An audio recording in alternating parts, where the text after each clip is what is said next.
Audio check. Audio check. Good. That'll probably echo through the microphone, but I've been tidying up some more. Been doing a lot of cleaning this week, and we're almost done. I am almost done. It's a sort of a two-stage process. Stage one is by far the longest stage of the process, and probably going to finish it up tomorrow. Probably. Very happy about that. Very relieved. And I guess before I get into the usual announcements, I can get into some extra announcements. So I discovered two kind of cool things while I was tidying up. The first thing I discovered is really nice. It is a short, I forgot what it's called now. I think it's RTS? RTS? RT? Or is it TTS? Something like that. But it's a cable with two little line posts here. So for those who don't know, with a 3.5 millimeter plug, it either has one post, two posts, or three posts. If it has one post, a post is like just a little black circle around the metal bit here, then it is for mono audio. So if you only have one speaker, then you plug this into that one speaker and you plug it into like a radio or something, and it's going to broadcast audio through one speaker, basically two channels of audio through one speaker. If the cable has two posts, which this one does, then that means it will broadcast stereo sound. And so I have the other end of that plugged into my headset. Now, I had a cable like this for a while, but it was long. Like, it would, when I would wear the headset, it would go down, curl around on the floor, and then come back up and go into my controller. It wasn't bad. But sometimes, like, I wasn't paying attention, and I would, like, go to, like, stretch my legs or something, and it would, like, tug a little bit on the headset, or tug a little bit on the controller, and I was always worried that maybe if I wasn't really paying attention, like, maybe I would just yank my headset off, or pop the cable out, or knock the controller down. So I found this one. It's much shorter. It's probably, I would say, maybe 2.5 feet, as opposed to the other one was, like, 10 feet. And audio quality sounds fine. So, you know, helps make the show a little bit better. It's one of those things that occurs behind the scenes you really can't tell unless I tell you. But it's pretty cool. Another thing that I found that's pretty cool is I found my PlayStation 3 my PlayStation 4 webcam. Now you might be wondering, well, what are you talking about? You're streaming directly from PlayStation 4 now. Aren't you using your PlayStation 4 webcam? Kind of. So, what I'm using right now is the webcam that came bundled with PlayStation VR, which is a different camera. It is a cylindrical camera with built-in microphones. And that's actually the microphone I'm using. It's a microphone that's built into the webcam. And, before I acquired that, I had a standard PlayStation 4 webcam, and I put it away. I never got rid of it. In case anything happened to this one, and you know, just as a backup, as a spare. One moment, sorry. I forgot to turn off my audio. And also, for some reason, my gaming chair sometimes picks up like walkie-talkie audio from the theme park, like a mile away. It's weird, but anyway. The PlayStation 4 webcam is right here. Get that in the camera there. Looks nice. It's a little dusty. Have to wipe it down. I think it also has some built-in microphones, which is pretty cool. I'm going to see, and part of me doubts it'll work, but I want to see if it will work with my Xbox One. Because if it does, then we will have webcams supported on all devices, which is awesome. Right now we have webcam for everything except for PlayStation 2, 3, and Xbox One. And next month's project, the project for March, is to get PlayStation 3 and 2 streaming with cam. So that is the goal. Xbox One, I need a webcam for it.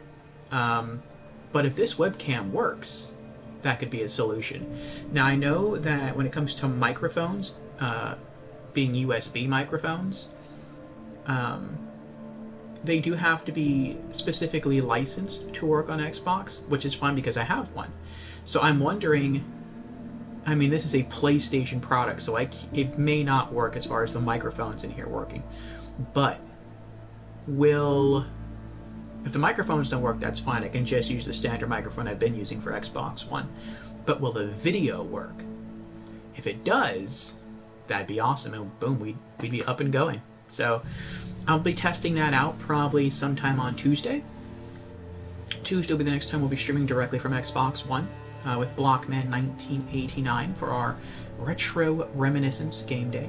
But yeah, just some cool stuff to let you know. But alright, let's go into our usual announcements and then we'll launch into the game.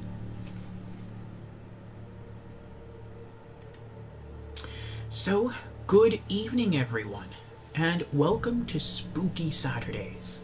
I am your host, Lord Orfeo, and tonight we'll be continuing our third-person survival horror game from Remedy Entertainment called Alan Wake Remastered.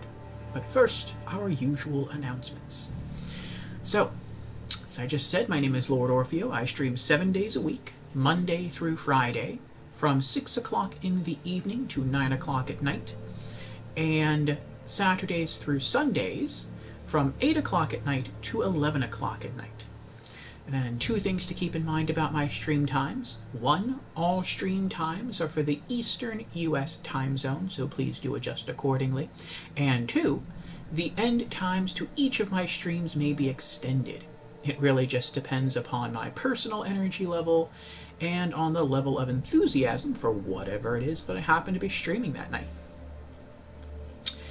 So, and my energy level should be fine. Today is Spooky Saturdays, and I have, since playing this game, I have become accustomed to a tradition now where every Spooky Saturday I brew myself some cups of coffee. So, and that kind of started with Alan Wake Remastered because there are collectibles in the game that are coffee thermoses. And I was like, oh, maybe I'll just do some like quirky, like every time I find a coffee thermos, I'll take a swig of coffee. And then I found out there's 100 coffee thermoses in the game, so that was a lot of coffee.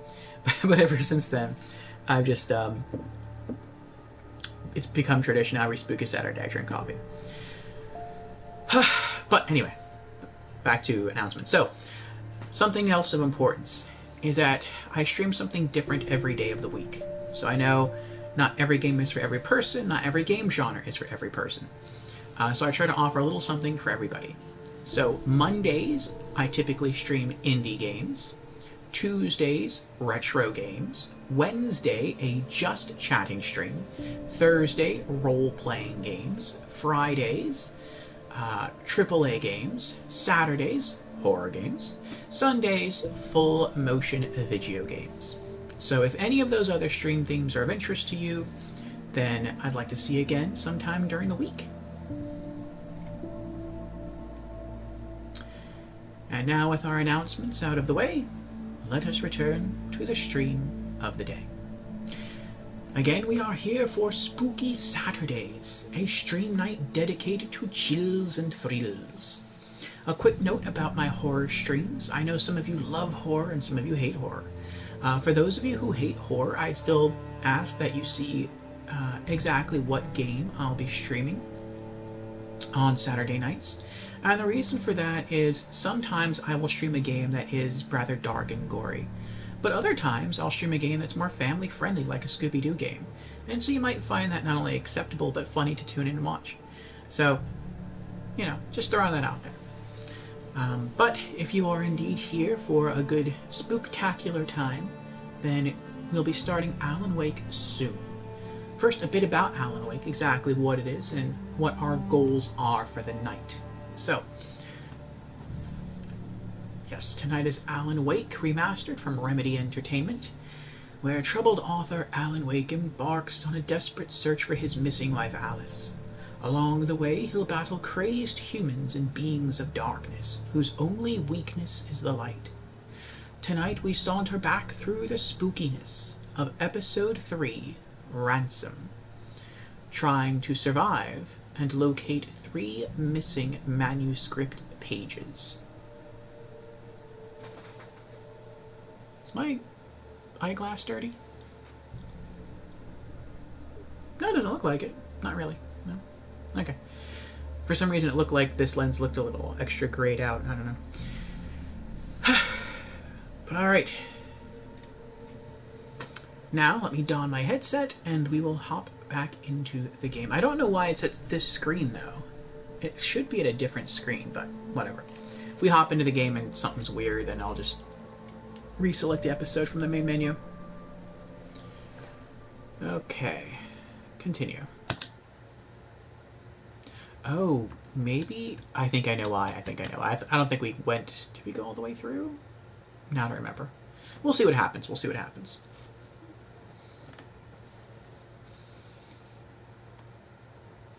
Oh, actually, we're probably going to back out to the main menu after this. I forgot to do something. But again, I want to see where it loads me in.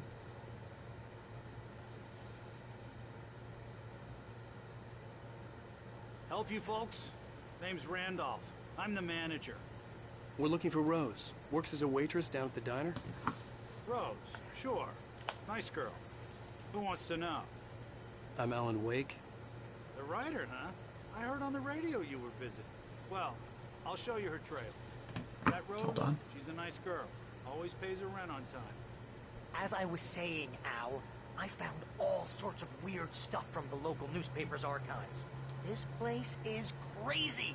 Disappearances, mysterious deaths, urban legends come true, and, get this, most of this stuff takes place around Cauldron Lake. Well, you ain't wrong, mister.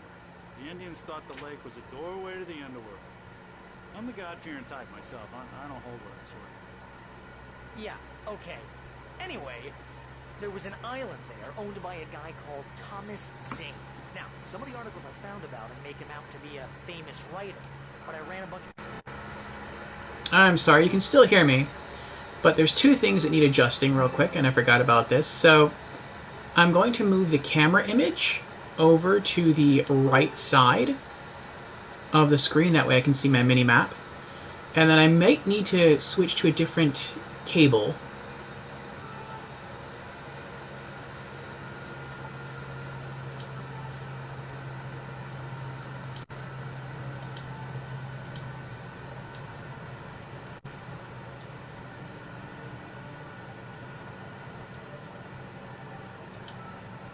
There we go. The game is back. But yeah, I can hear the main character's voice fine, and I can hear the guy right next to me. I can hear his voice fine. But the voice of the guy talking to us, Randolph, I can barely hear anything. I can hear the scenery stuff fine, but for some reason I can barely hear Randolph, and I don't know why that is. So, let me see something. Couldn't find a single thing he wrote. Zane was heavily into diving, so much so that the place came to be called Diver's Isle. But the volcano under the lake erupted in 1970, and Zane went down with the island.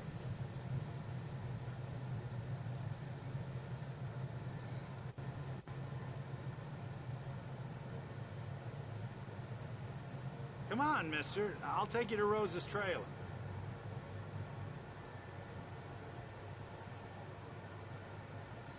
Okay, I heard it a lot louder when I panned the camera. That could mean I'm getting just mono sound. It's not far.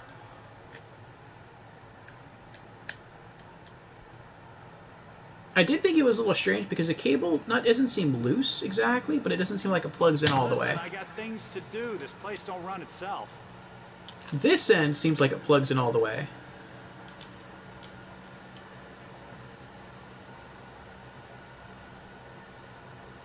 Oh, give me a break, mister. Can we just get a move on?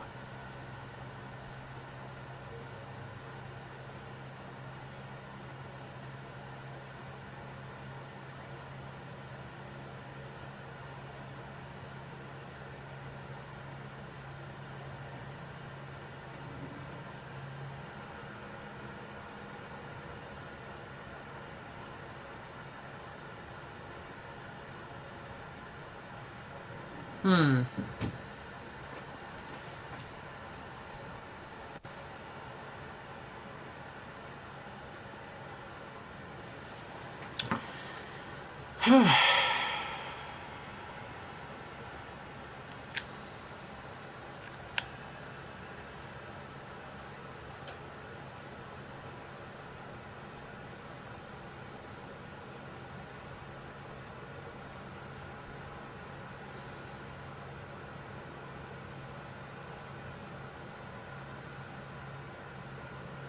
I want him to talk again.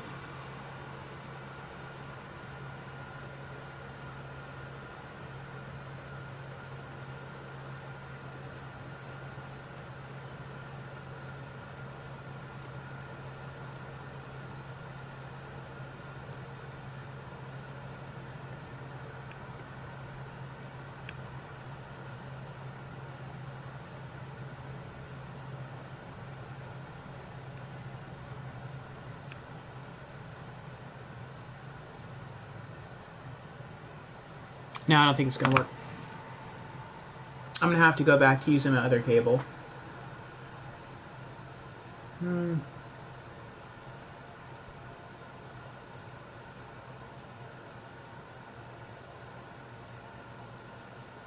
kind of stinks. I wonder why this one isn't working.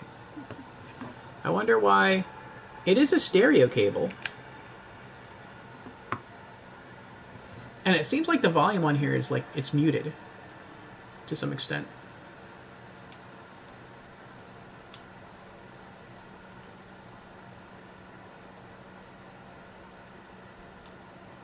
That's weird. Okay. That's fine. That I was just happy about not having to use anymore.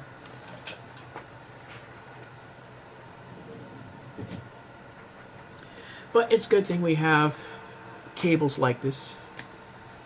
Yeah, we have backups just in case. Now that one plugged in firmly. Now, let's see.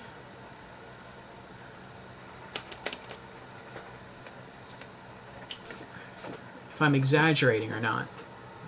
I plug the other end of this in, and it sounds awesome, then clearly I was right.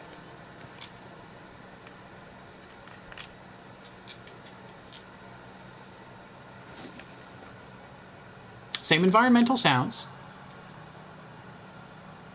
Let's go back. Quit to menu. Sure I don't want to quit. Accept. And what happens if I continue? Will it start from the beginning? I didn't reach a checkpoint, so I think it should. Then we'll be able to tell whether or not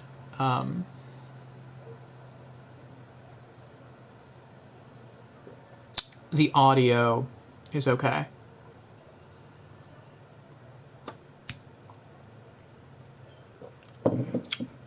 Help you folks? Name's Randolph. I'm the manager. We're looking for Rose. Works as a waitress down at the diner. Rose, sure. Yeah, this sounds way, way better. Okay. And I can hear the music now. I actually couldn't hear the music that you hear that's playing right now with the game. I could not hear it at all with this cable. So, I guess maybe it's just gone bad. Cables go bad after a while. I found this is probably a really old cable. Oh well. Well, toss that in the bin. And just in case this cable goes bad, I have like 2 more. I think either 1 or 2 more. But alright, we're going to go into episodes, and we're going to go into Nightmare, which is what we're playing tonight. And we're going to restart episode 3, that way we get the cutscenes. That's what I forgot to do. On the run. Yes. Previously on Alan Wake, Alice has been kidnapped. Alan, please help me. Alice? You'll do exactly what I say if you ever want to see your wife again. I can't tell anyone except my agent Barry. Damn it, Barry, they'll kill her. You're my best friend, and I'm worried that you're not right in the head. The ransom is a manuscript I supposedly wrote that's coming true before my eyes. It happened just the way it was on that page. So dark. I have found only a few scattered pages. I want the entire manuscript. The deadline is in 2 days. I found Mr. Wake's pages. Good girl. Episode 3, How the hell Ransom. did she get her hands on the manuscript anyway? I don't know. She's resourceful. I told you you were too hard on her. Listen, I found out all sorts of interesting stuff while I was digging around. Yeah. Mr. Wake, it's Sheriff Breaker. We have an FBI agent here, Agent Nightingale. FBI. He's anxious to see you. You'd better come to the station. Okay, I'll be right over, Sheriff. Let's make this quick, huh? Help you folks? Name's Randolph. I'm the manager. We're looking for Rose. Works as a waitress down at the diner. Rose, sure. Nice girl. Who wants to know? I'm Alan Wake. The writer, huh? I heard on the radio you were visiting. Well, I'll show you her trailer. That Rose, she's a nice girl. Always pays her rent on time. As I was saying, Al, I found all sorts of weird stuff from the local newspaper's archives. This place is crazy. Disappearances, mysterious deaths, urban legends come true, and, get this, most of this stuff takes place around Cauldron Lake. Well, you ain't wrong, mister. The Indians thought the lake was a doorway to the underworld. I'm the God-fearing type myself. I don't hold what I swear. Yeah, okay. Anyway, there was an island there owned by a guy called Thomas Zane. Now, some of the articles I found about him make him out to be a famous writer, but I ran a bunch of searches, couldn't find a single thing he wrote.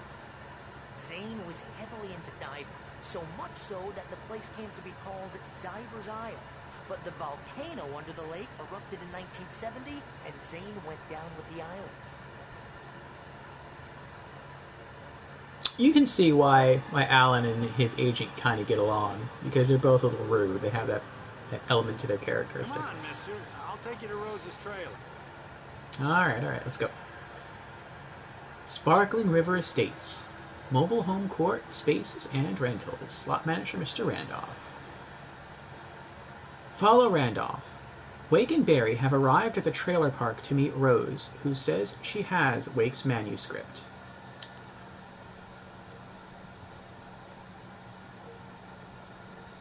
Yeah, I could hear Randolph before with the other cable that I had plugged in, but he sounded like he was a million miles away. Now he sounds perfect.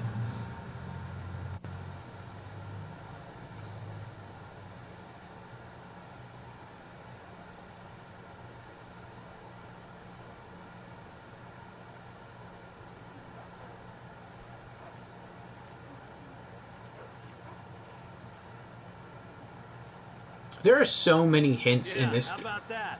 It was there in the morning, as if it had fallen from the sky. But it would take a tornado to lift something like that. We're damn lucky it didn't crush any of the trailers.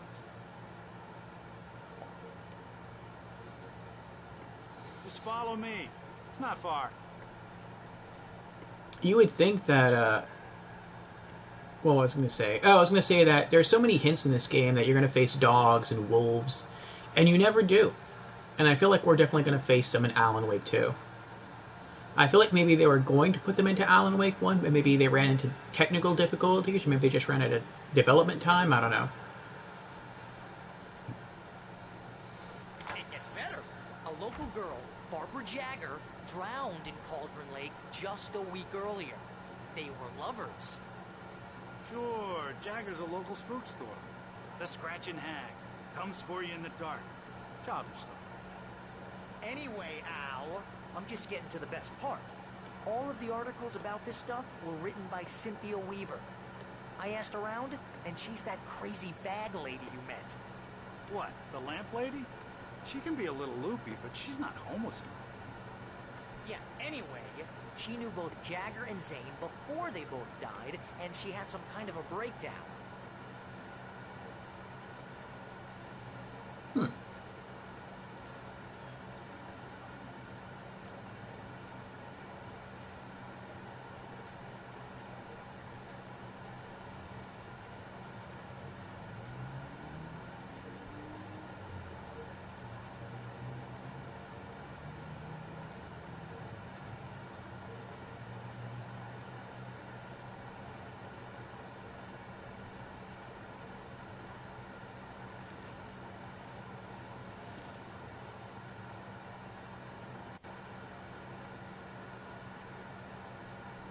Guess he just doesn't like birds.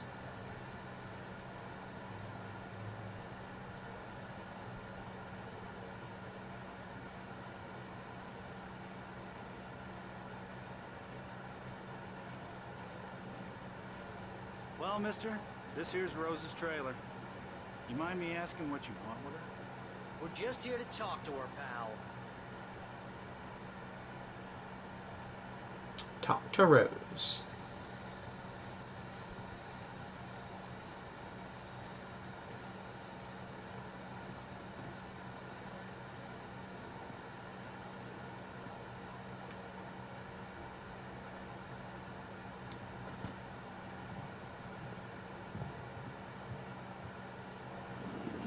Welcome to...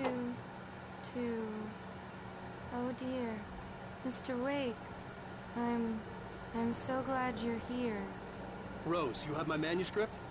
Oh. Oh yes. Yes. Please, come in. Hey, this is really good. Cheers. Rose, Yes, my manuscript. I really need it. I understand. I know what you need. A muse to inspire you. Oh, Barry. She doesn't have anything. Yeah, hey, Al? Al, what's... Oh... Barry! What? What?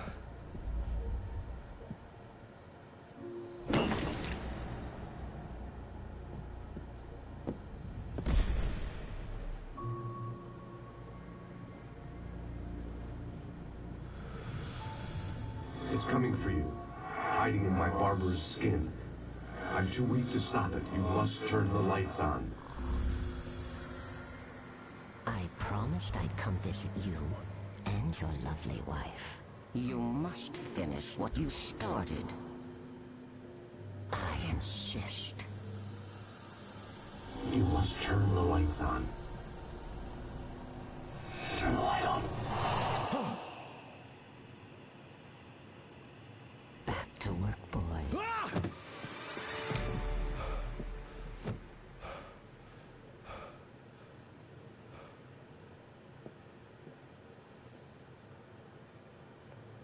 I felt nauseous, hungover. Only anger kept me going. I can't tell reality from dream anymore, but it seems I have an imaginary editor to help me. She's an old woman in a funeral dress. I call her Barbara Jagger. She's very strict. I'm writing faster and faster. My manuscript is being heavily revised. The edits are getting very aggressive, and each day there's less of me and more of her. I hate it, but I know she's right. She promises me I can save Alice this way. She knows more of this than I do. About the complex incantation I'm attempting. About this place. She's worked with another writer under similar circumstances, Thomas Zane. The genre of the story seems to be shifting. It's turning into a horror story. I'm getting close. I can feel it.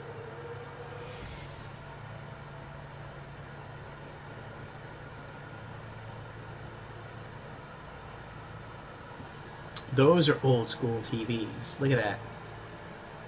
They didn't even have dials. They have sliders. That was before my time.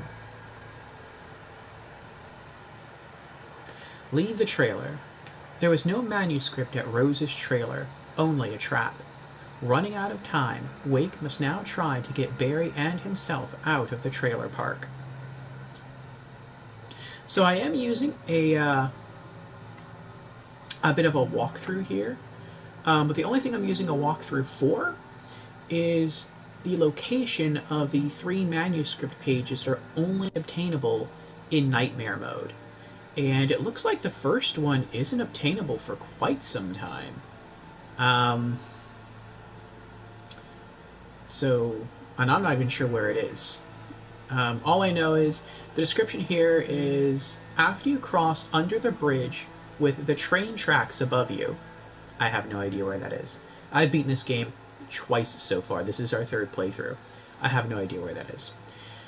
You will come to a chain link fence. Head right as soon as you get there, and you will see a wooden stump with a manuscript page on top of it.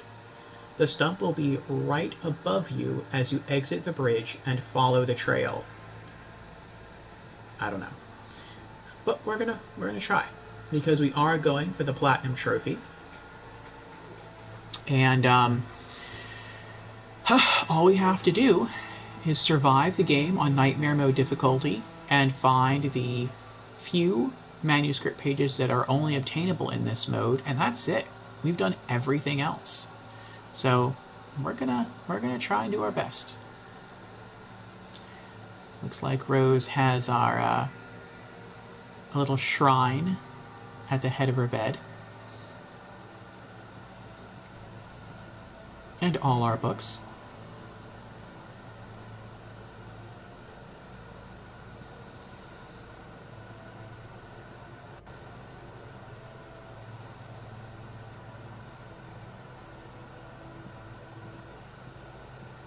Rose took a day from me. I had less than 12 hours left to meet the kidnapper. All I could do was get Barry into the car, work something out once I got on the road.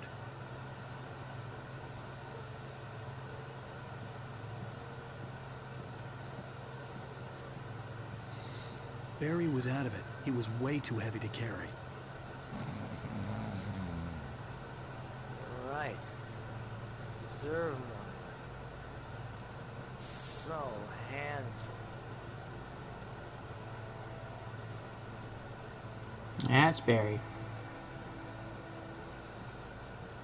Welcome to the Oh Dear Diner. What can I get you today? Coffee?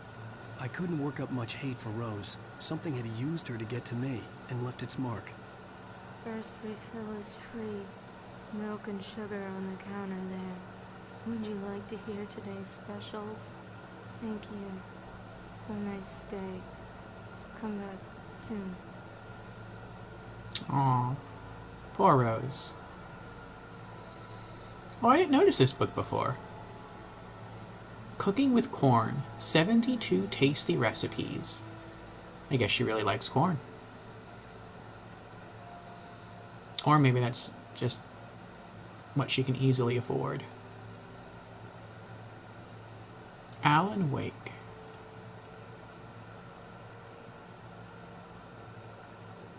I was trying to read what's down there. Return to sender.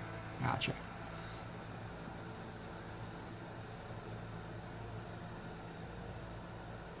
I guess you saw it in the cutscene. I didn't see it this time. But basically, it's a crushed sleeping tablets that she put into the coffee. That's why we passed out.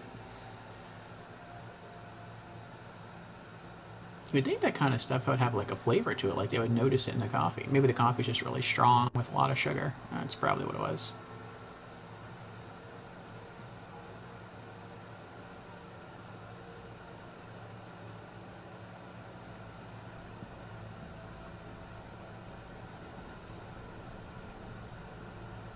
My gun and flashlight were gone. I'd have to find a way to get Barry into the car as quickly as possible. There was no time to waste.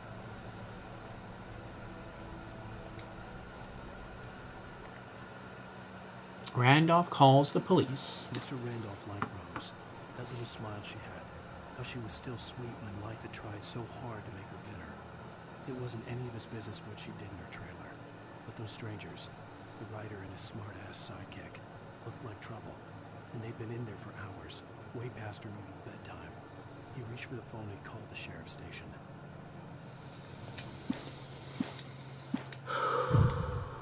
Oh. Get to the car. There was no manuscript at Rose's trailer. Only, oh, I just read that. Only a trap. Running out of time, Wake must now try to get Barry and himself out of the trailer park.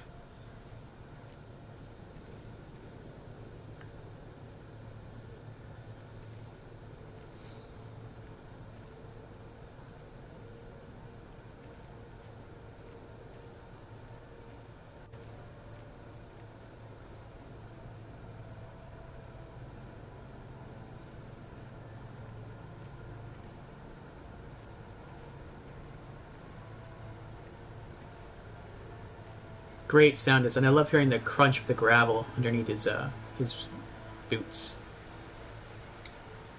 I just stepped out outside to catch a breath of fresh air, and let me tell you, the weather's getting heavy. Nights like this make me especially glad I'm here talking to you and not home in bed. Once the weather takes a turn like this, I can't sleep at all. It's all tangled bed sheets and dark thoughts, punctuated by the occasional plunge into nightmare. Is it just me? Well, perhaps it is. But I hope I can make the night a little bit easier to get through. Caller, you're on KBF FM. Hey, it's Walt Snyder. What's on your mind, Walt? Well, I ain't the way you are, bud. Well, I can't sleep either, you know? I just been staring out the window here, trying to make sense of it all, but I ain't been thinking either, you know? Well, you sound like a man with a problem, Walt. I had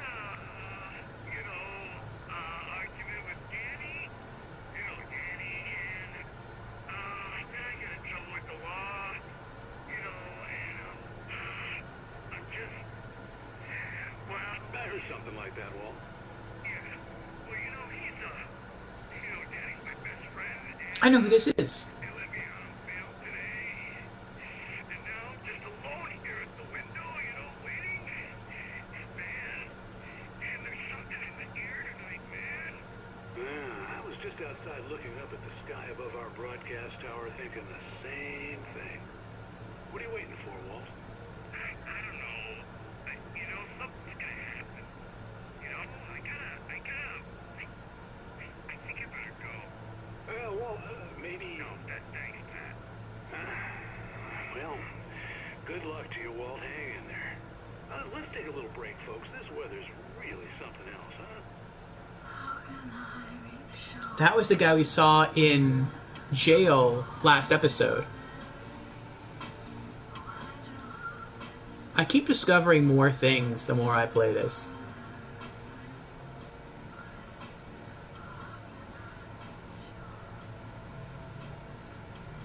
On the surface, this game seems so simple, but it's not. It's very rich. It's very impressive.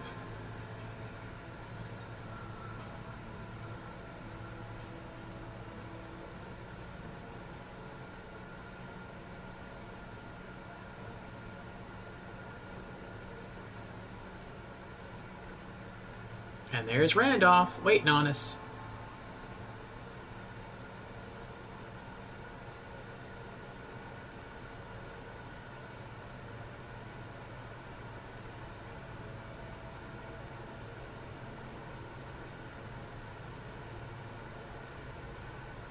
Oh, you're gonna get it now. Our car moved. Huh. God knows what you've done to that poor girl. This is Agent Nightingale, FBI. Get him up, Hemingway. You're under arrest. You move a muscle, I'll unload right in your goddamn face. Stay right where you are, Spillane.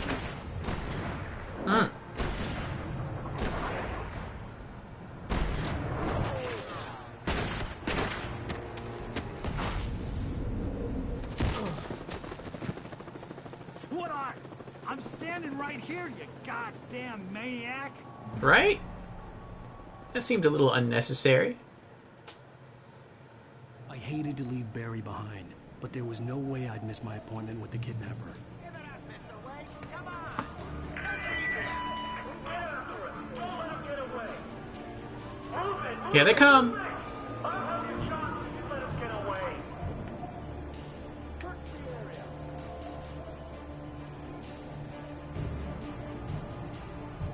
Run, Alan! Run!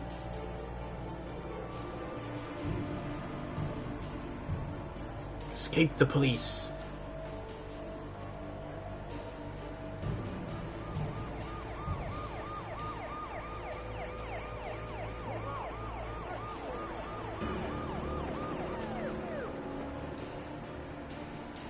Oh.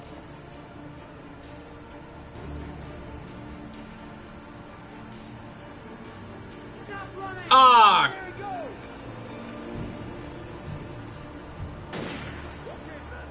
Oh!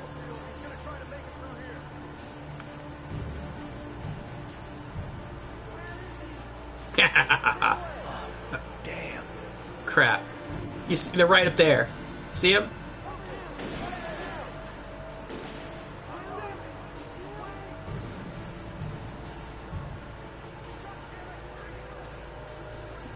Running like hell is what I'm doing. He's getting tired. You still coming? Still coming. Alan, get up. Go, go, go, go, go, go, go! We're a fugitive. Man on the run. Gotta escape the law.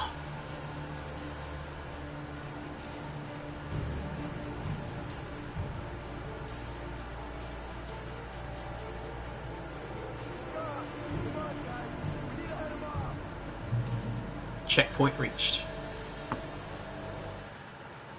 The dark presence sleeps. For decades, the darkness that wore Barbara Jagger's skin slept fitfully in the dark place that was its home and prison.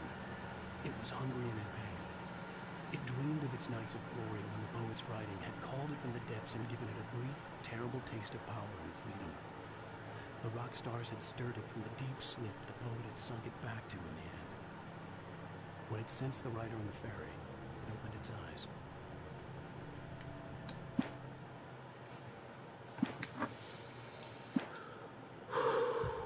Escape the police. The police, led by the volatile FBI agent Nightingale, are chasing Wake. For fear of missing his meeting with the man who kidnapped his wife, he can't afford to stop.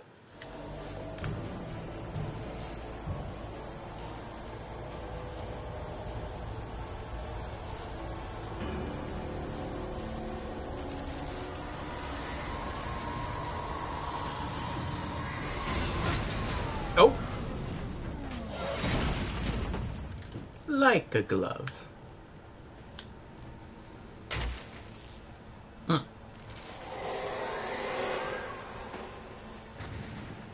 in, Agent Nightingale. This is Sheriff Breaker. Over.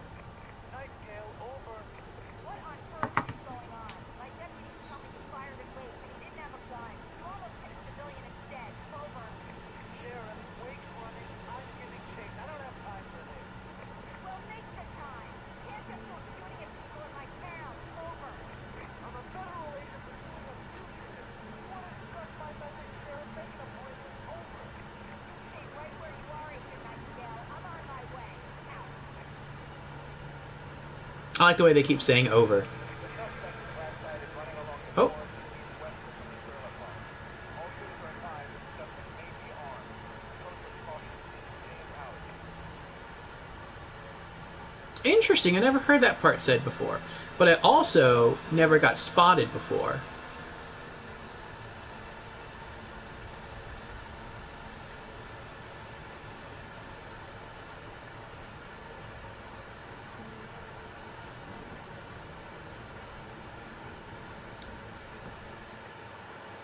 Rose visited by the dark presence. Rose didn't know how the strange old lady got in her trailer, and she looked wrong somehow. The woman showed her teeth in an approximation of a smile and traced a finger down Rose's cheek. Pretty girl, she said. Rose felt as if she was falling asleep, but her knees didn't buckle. The crone spoke in a whisper, her words ice cold and dark in Rose's ear.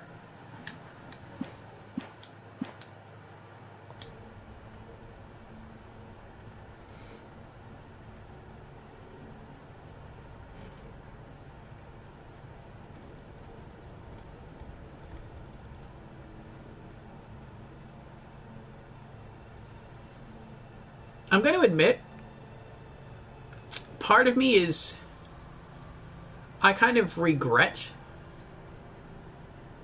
never going down here, but honestly I'm never going to go down here. You can tell by the light you're supposed to go up here. You can go down there. What you'll find down there, I have no idea. I've never done it before. Maybe if I ever play this game like a fourth time, I'll do it. But, yeah, you can see there's a path. Like, it goes down the hill.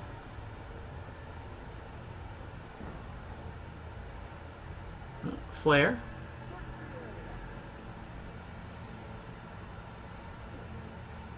It looks like a big area down there, too.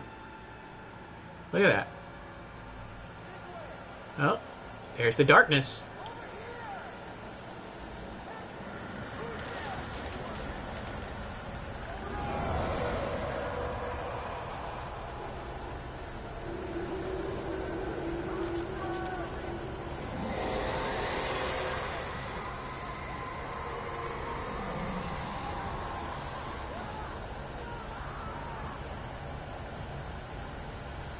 That's why I never go down there.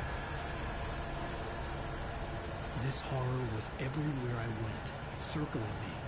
The cops didn't stand a chance. They were after a writer, not a monster. I'm guessing if you go down there, and I can't see him from here. The trees are too thick, and so is the darkness. But I'm guessing if you go down there, you will see enemies, and perhaps they will try to kill you. Perhaps both lawmen and the Taken, and maybe you'll just have to like turn around and run back as fast as you can, and run up the hill where the light's on, and that'll stop them from chasing you. That could be it. But regardless, I'm like never going down there ever. That's just way too scary. Luckily, the darkness doesn't reach all the way up here. Not I'd really be in trouble. No flashlight, no weapon.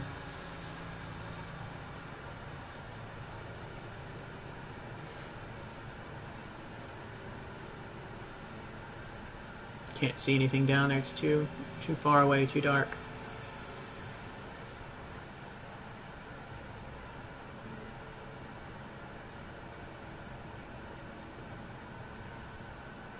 Now, I will say, I know some people like to backseat, and different people have their different opinions on that. My opinion is always, I like to, it's a deep mark right there in the dirt.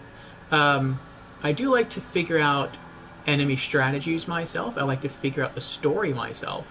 But when it comes to collectibles, I appreciate the help. And so, as I said, we are trying to locate the 3 hidden manuscript pages that can only be recovered in Nightmare Mode difficulty.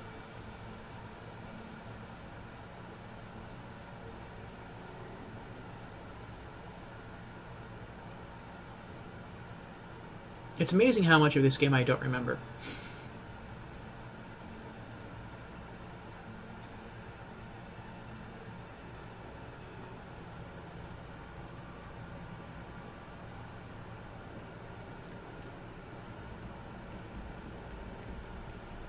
Like, I don't remember this.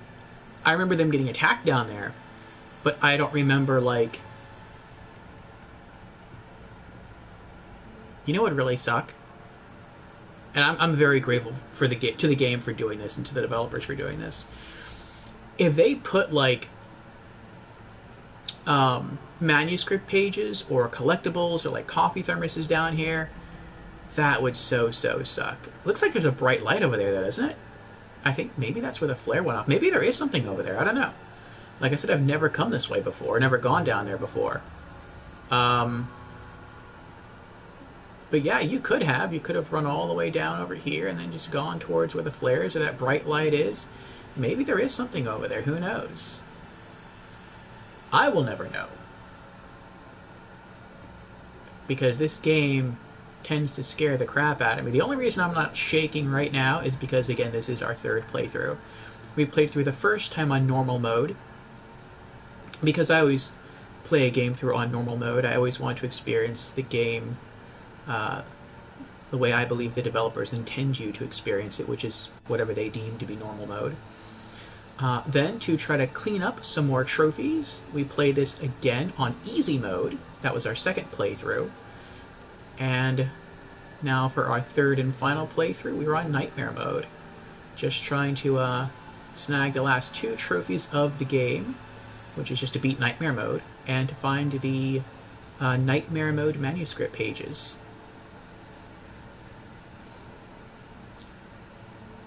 And then after this, we'll finally be moving on to the DLCs that come bundled.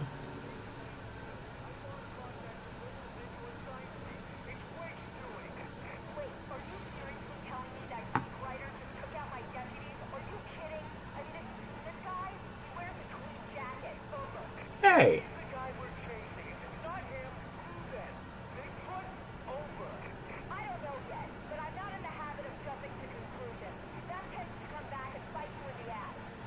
That's true.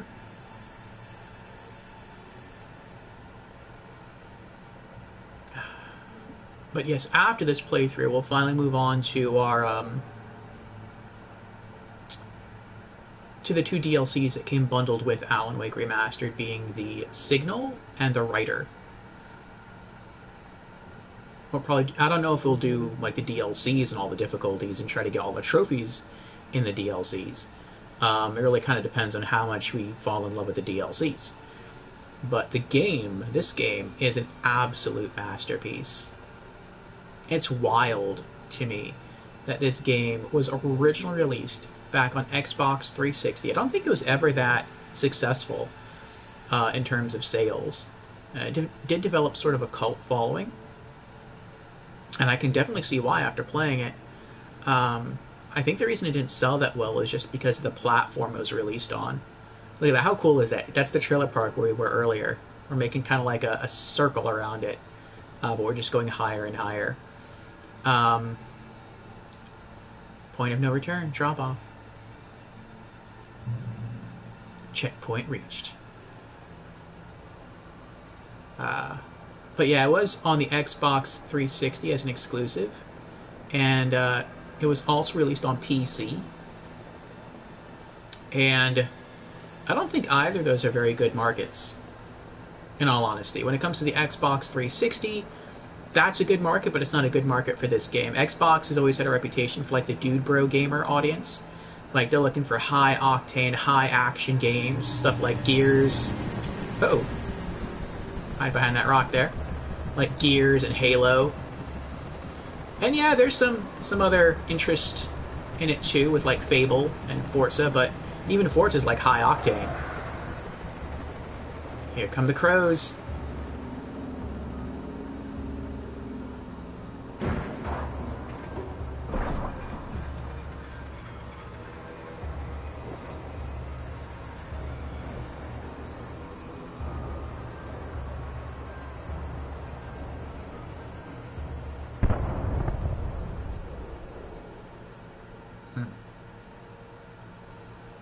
You know, Alan Wake is a very cerebral survival horror game, and it really leans more into the atmosphere than it does into the action.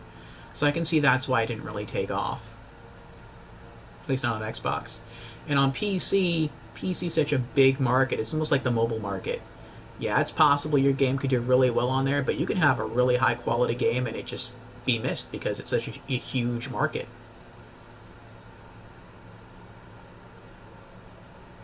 And that has, you know, that's not the fault of the game. So, but now its remaster is on everything. Well, I'm not sure if it's on Switch, but it's on PS4, which is what we're streaming it from. It's back on PC, though you have to go through the Epic Game Store. Xbox One. And again, it is a marvelous, marvelous game. It's not perfect. No game is. But the sound design is there. The animations are excellent.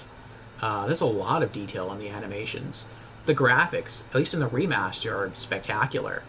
I would say this looks like a current-gen game. Well, I can't say current-gen, because current-gen is PS5 and Xbox Series. But this looks to me like a native PlayStation 4 game, is what I meant to say. Rather than a cleaned-up Xbox 360 game. It's really impressive. The story is good. The characters are believable, in that they're not perfect. They definitely have flaws. The main character, Alan Wake, has anger issues. His best friend and Agent Barry has sort of a streak of rudeness to him. It's not overt rudeness, but it's there.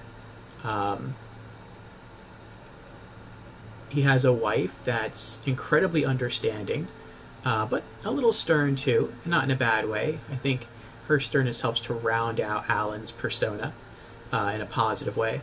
And but it almost seems like she's too good for him. Like her characteristics make it seem like she puts up with him sometimes. Overall, it's a really, really awesome game. And here's something I was saying about the animations. Like, when you look at his head, when you look at Alan Wake's face, he's looking straight ahead right now. If I go downstairs, he looks down.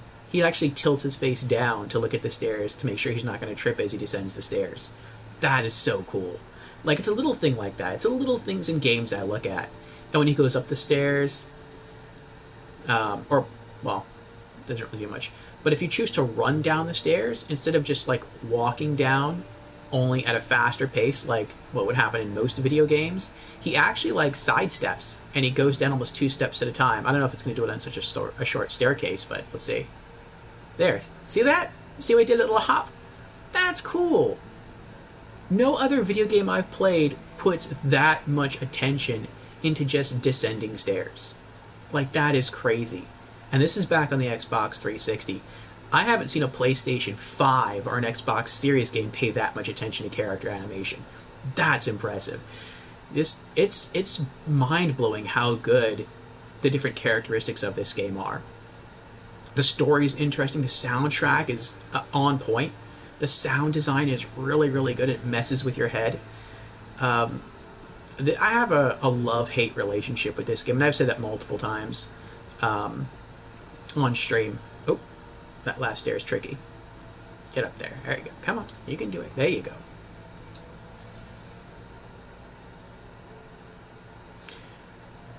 And toggle zoom.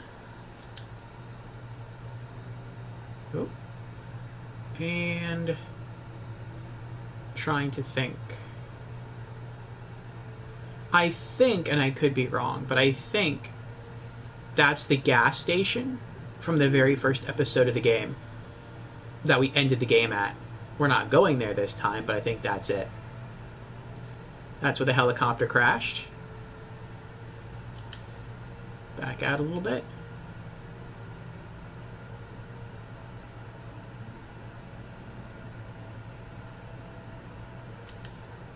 That's where we're going to be going next.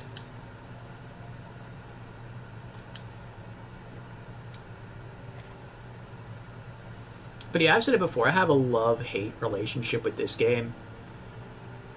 And I didn't know what that meant before. I didn't know what a love-hate relationship really was. And I was thinking, I saw the chain link fence and I'm like, wait a second. Is the road around here with the... I don't see it around here. I want to make sure I don't miss the first manuscript page. The only thing I know is that before you hit the manuscript page, there's an opportunity to go to a secret hidden cache to get more items. Now we haven't come to that point. I could see the lights of the radio station in the distance. That's not the radio station. That's a radio tower. The station is right there. So I guess the radio station is not too far from the gas station. That's interesting. So that's where we're trying to go. Now what's crazy, and I never knew this until our second playthrough, is that you can actually go right there. You can actually go to the radio tower. I never tried that before. And you don't really want to do that, but if you want to collect all the manuscript pages, at least on normal or easy mode, you do have to go up there. There's one hidden up there, and it's annoying. The enemies will stop following you up there, which is nice, but you will have to fight crows on the way back down, which is annoying. But yeah, that's pretty cool.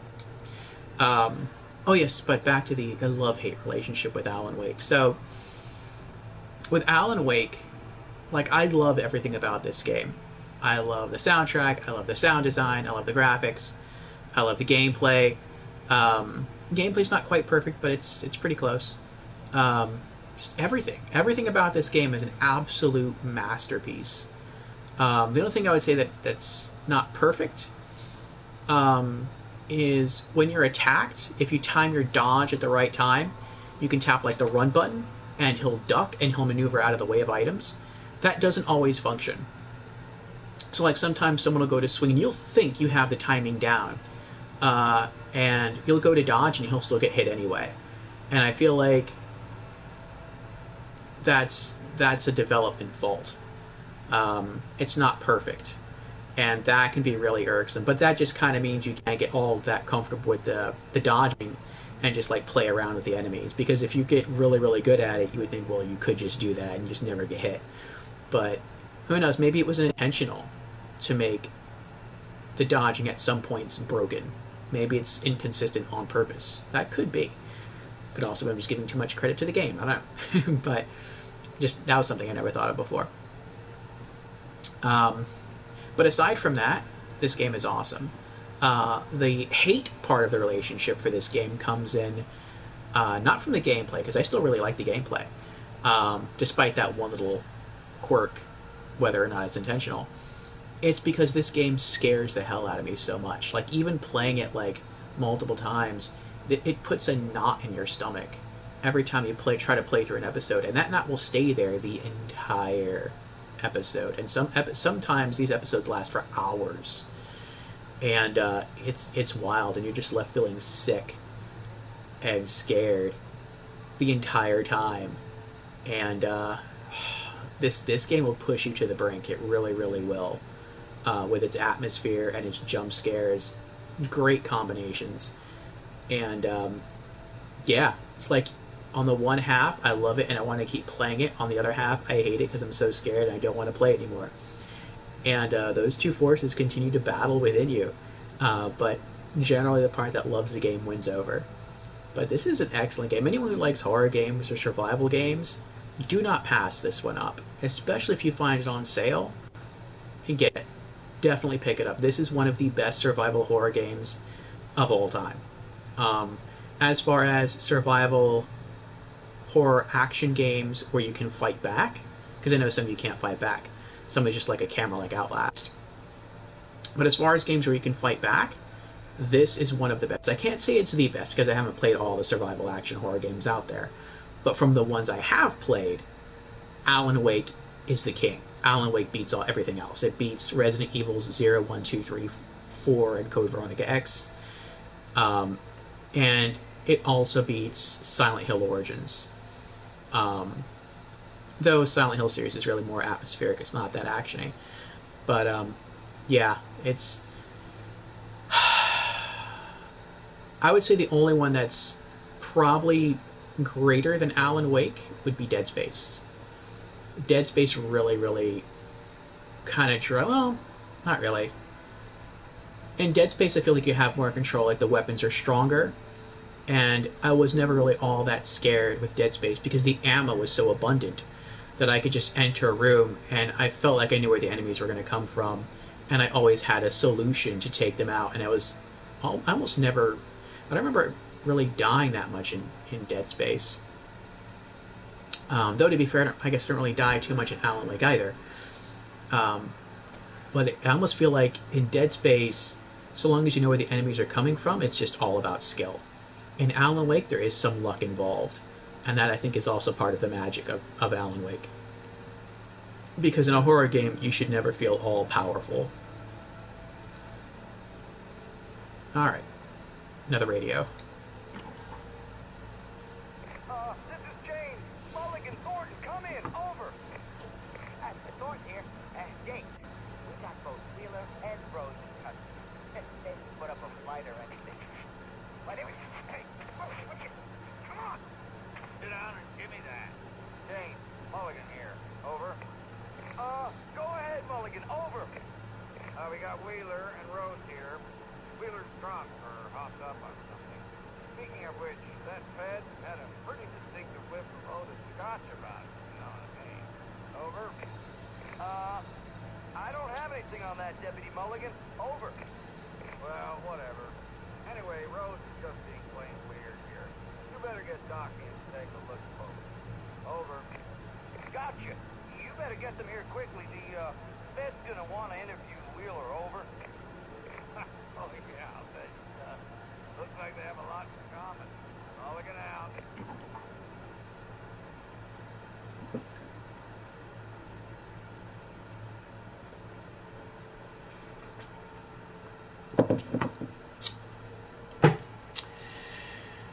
Alrighty.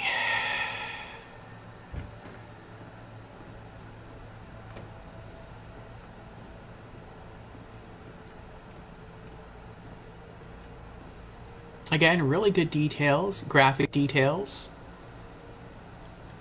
You can see little leaves and bits of debris scattered on the dirt trail there on the grass.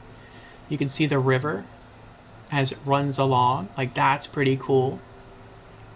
Like, they could have just made that still water, and I wouldn't have, like, begrudged them for that. The fact it's actually flowing, that's pretty cool. You can even look down at the texture of the wooden boards, the discolorations, the little thin lines in really old wood, really old planks of wood. That's here. It's so awesome that they put so much love into this game. That's what this game is. It's a labor of love. It really, really is. We streamed Remedy Entertainment's second game, Quantum Break. Not as good. I didn't think the story was as interesting. I liked the characters, but to me, just the story wasn't that interesting. Though I could be biased because I'm not all that into science fiction as a genre. There's some science fiction that I do like, but on average, I'm not really that into sci-fi. I am more into horror. But it is what it is. Or it was what it was. I do look forward to Control. I've heard that's supposed to be pretty good. And I'm definitely looking forward to Alan Wake 2. And I'm also looking forward to the DLCs for Alan Wake 1. And the standalone DLC, Alan Wake's American Nightmare. I imagined that the broadcast tower in the distance was part of the local radio station. Maine seemed like a decent guy. Perhaps he could give me directions to the coal mine. Reach the radio station. Though, I've heard some people say that Alan Wake's American Nightmare is either not canon or no longer canon. I'm not sure what is true. I don't know if it is canon. I don't know if it isn't. And if it's not canon, was it ever canon? I don't know. See, that's a chain link fence. But it said we're supposed to pass beneath a bridge. And we didn't pass beneath a bridge.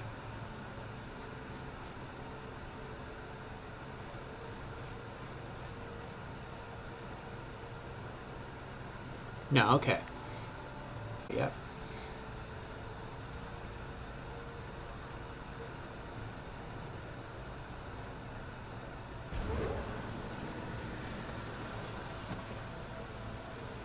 Unnatural shadows clung to the gate.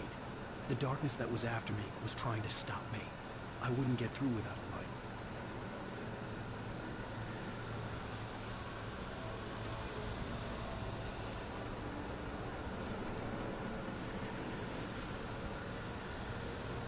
And I do feel kind of calm right now, because I know that we don't really have to worry about facing any enemies. This episode isn't too bad when it comes to, like, enemy encounters. Like, there are, from what I remember, it can get kind of crazy, but up until, like, I don't remember when we start fighting enemies. It'll come to me eventually. But I don't think until we get a weapon do we start getting into enemy confrontations. There was no power to the searchlight.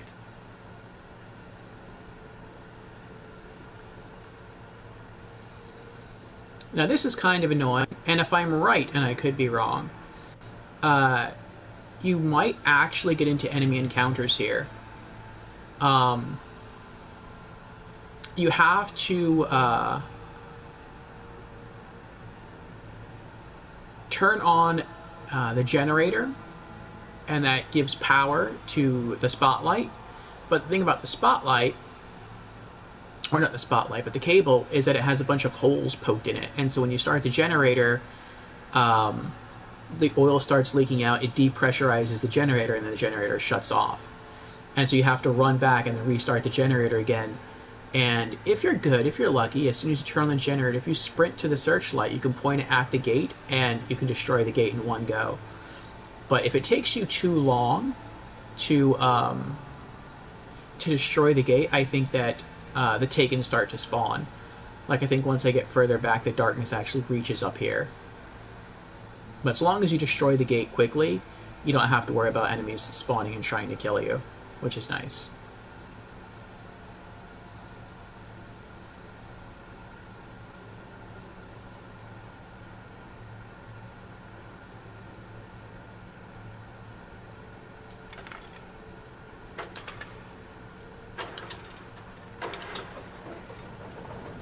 See the oil leaking out of the pipes, or the cable?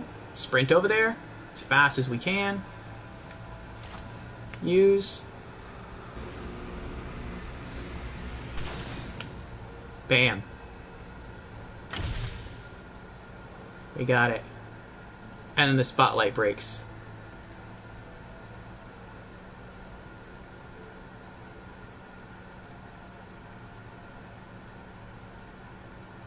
And the generator turns off. And you can't turn the generator back on. It's like that the whole canister there just falls off, falls out of alignment. We can't fix it.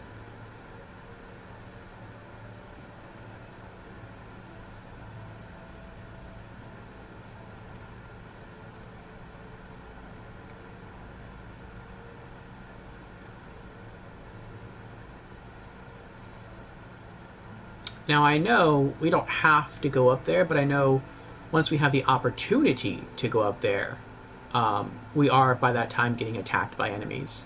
So I just don't remember when that happens. I think right now the game is still kind of being a little nice, where so long as you don't have any way to protect yourself, then you don't have to worry about getting into fights. Checkpoint reached.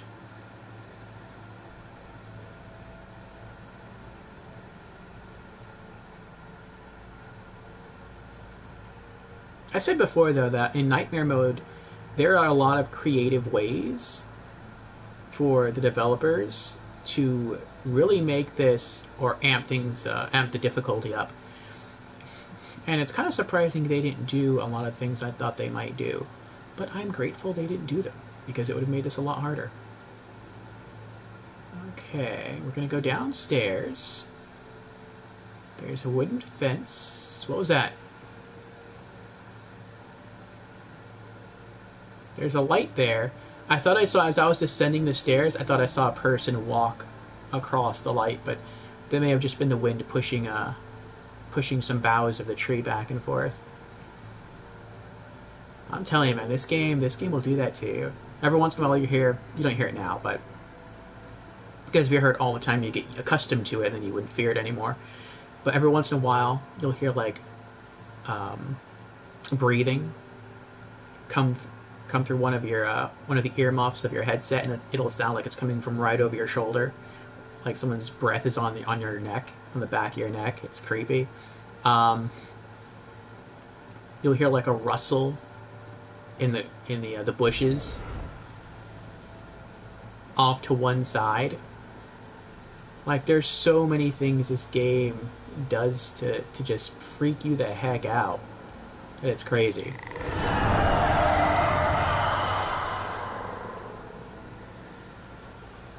I guess it does that to let you know, hey, don't get close to the fence.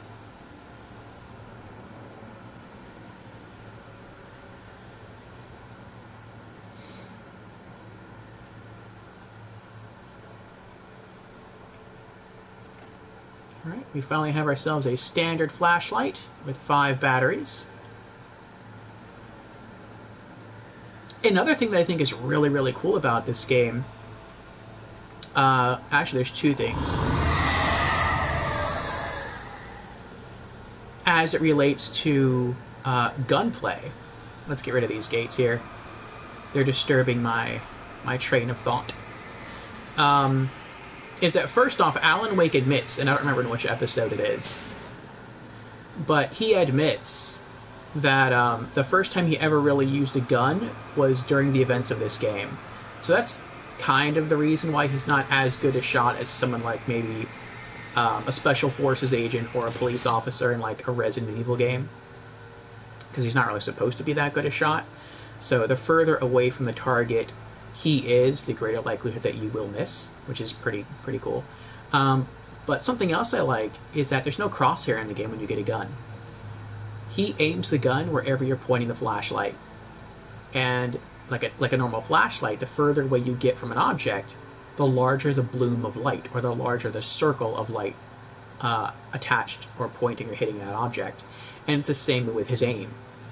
So, like, if I was aiming a gun at that tree where the flashlight is, it could hit anywhere within that bright circle, which probably means, especially with the collision detection being the way that it is with the enemies, I'm probably going to hit the enemy anyway. But that's just saying, like, if the enemy's, like, super far away, there is a greater chance you will miss. So that's kind of neat. And I do like the fact that there's no crosshair in the game and he shoots wherever the flashlight is pointing. I think that's really cool.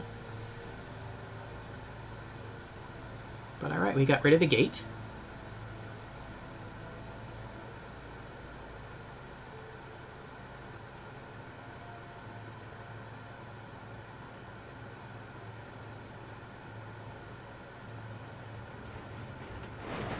It took me a moment to recognize the flashbang grenades.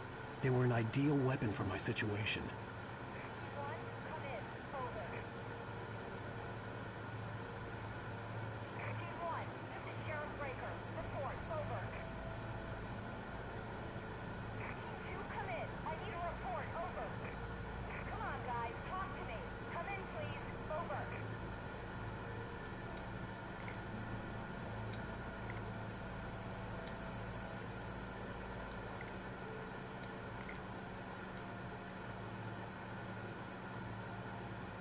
Oh, I can't see my weapons.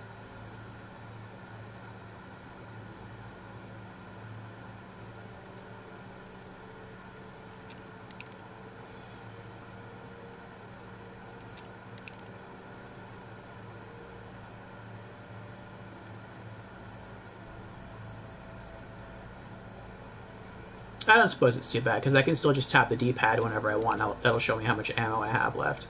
I was thinking about going back into the camera menus and maybe putting the video in the bottom right-hand corner.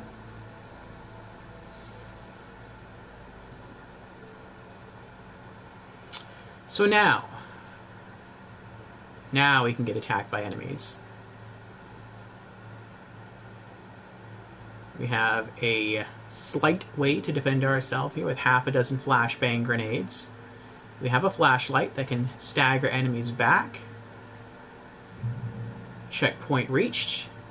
There's our drop-off. Once we fall down, there's no getting back up. And I do not remember where to go.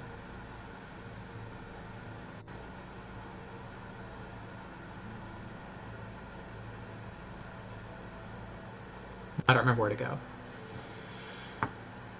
Alright. Let me see here.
Okay, the first Nightmare Mode manuscript page is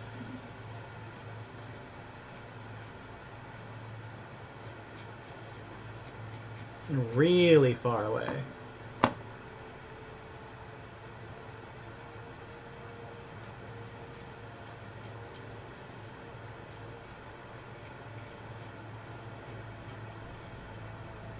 What I hate here is that you only have flashbang grenades, and you don't have a lot of them.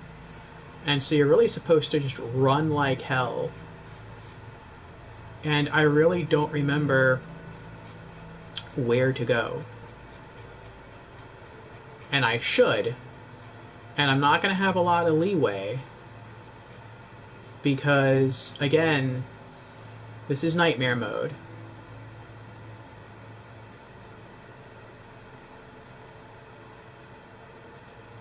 So,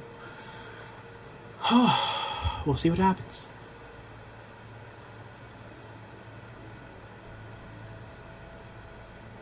I'm hoping enemies just don't randomly spawn. I'm hoping there's some trick to this. I think I'm going to be wrong about that, but we'll see. We'll see.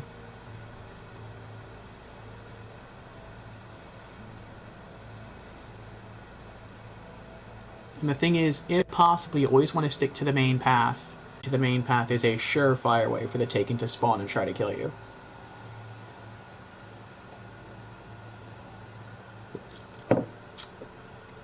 That is some good coffee. That is the last of my bourbon pecan pie coffee from Joffrey's Coffee and Tea Company. I am not a sponsor. Used to work there though.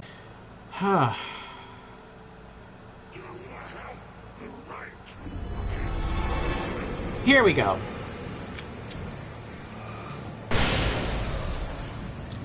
Now we run.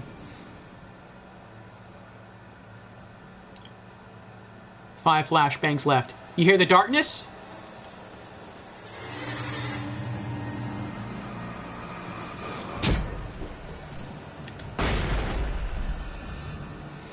I don't think that hurt anyone, by the way.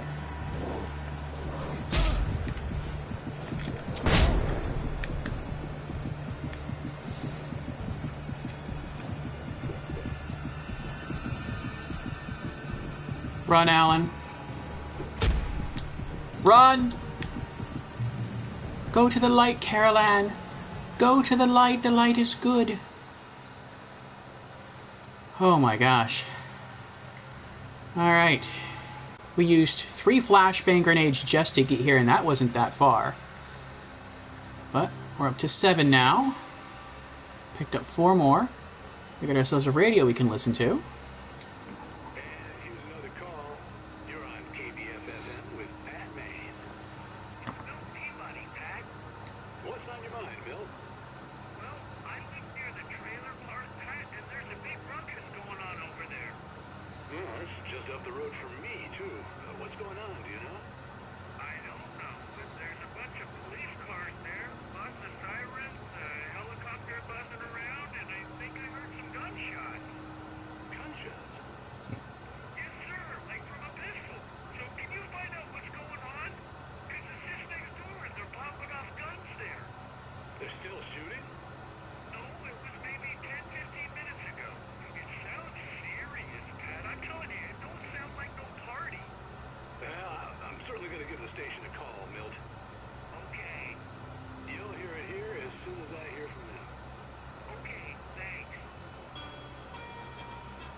Let's see if we can creep up and get the items in this box.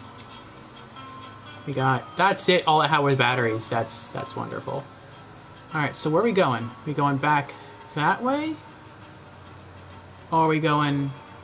No, I guess we're going across the bridge. That would make more sense to me. Because there's a path that goes up that way. But maybe we're supposed to originally come from that direction. We came from that direction. I have no idea. But as soon as I move out of this light, we're going to start getting attacked again. I don't want to get attacked again. So I'm just going to go across the bridge. I'm tilting it here, see if I can see any buildings or anything. It looks like there's some wooden structure up ahead. Alright, so let's go run across the bridge and hope we don't die. Checkpoint reached. Well, that's good, reach a checkpoint. So if something bad does happen, we start from here. That's crappy. And what? Oh! I'm not even turning around to look. I'm just running.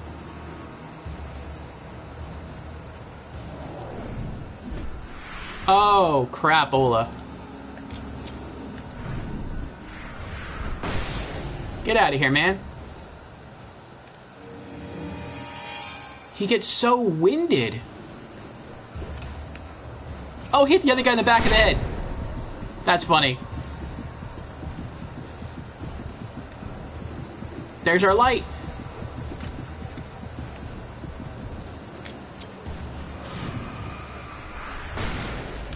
Get out of here, man. Oh, it's to a cop car? Well, that sucks.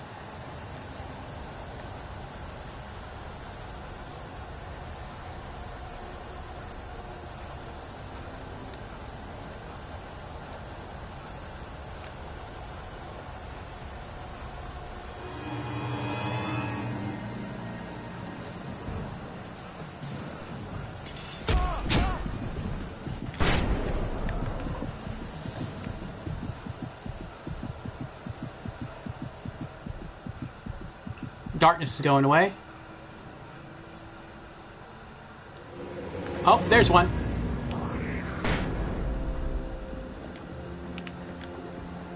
Oh crap, I'm out. I'm out of items. I hope Maine could lend me a car to get to the coal mine.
Screw it.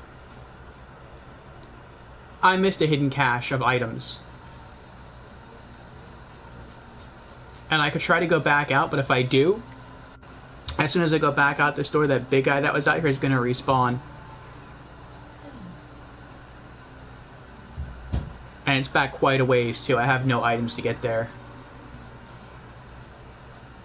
We'll just roll with it. That's fine.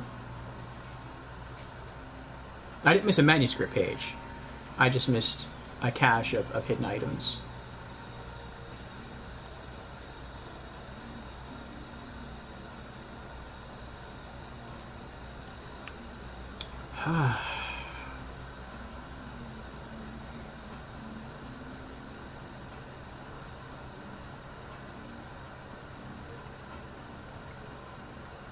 It took all the rest of the flashbang grenades to get here.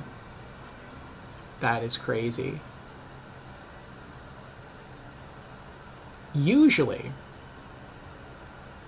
in Alan Wake, on easy mode and even on normal mode, close to the end of each episode, I have like tons of ammo left for all my guns, like I'm like Rambo. And then at the end of every episode, it takes it away from you. And it does that for a couple of reasons. The first reason is, if you are trying to go for collectibles in this game, and let's say you beat episode 3 and you miss something, then you can just say, well, I don't want to replay the entire game to get back to episode 3 to find the one item that I missed. I just want to play through episode 3 again. And so it allows you to do that. And even breaks up episodes into like mini episodes. So like I think episode 3, which is what we're playing now, I think that's actually broken into 2 pieces. And so if we miss something in, say, the second half of episode 3, we can just replay through the second half of episode 3. We don't have to replay the whole game. That's very, very nice. It makes it very, very convenient. But they also take away all of your items in a realistic story sense as well. But that's actually why that's one of the big reasons why they take away all your items.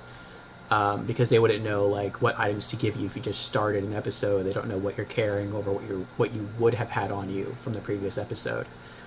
But there's also, like I said, a story reason as to why you don't have anything from episode to episode, which is pretty cool. So like at the end of episode 1, you lose all your gear because you get picked up by a police officer and taken into the police station to get help. And so that's when you lose everything. She takes all your gear, basically. It's confiscated by the police. And then at the end of episode 2, what happened at the end of episode 2? Oh, that's right. No, wait, what happened? Came back.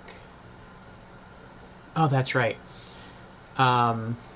You should have had your gear on you in episode 2, but he states that he left it in their vehicle, which he wasn't able to regain access to when he was running from the police. So there's always like a story reason as to why you don't have your gear from episode to episode. And I think that's pretty cool. Like, they didn't have to do that, but the fact they did do that shows attention to detail. That's pretty cool.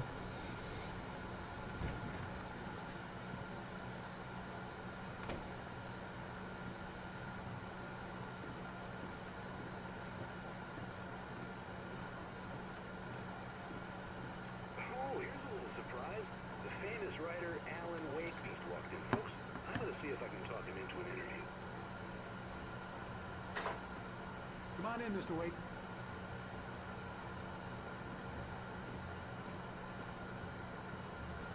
It looks like Mr. Wake is going to need a... Oh, I'm so glad you could find the time to do this, Mr. Wake. Nowhere to run now, Dan Brown. You back away from me. Don't hurt her. Whoa. Everyone calm down. Put the gun down. We're all friends here, right? Cool your jets, Nightingale. We got him.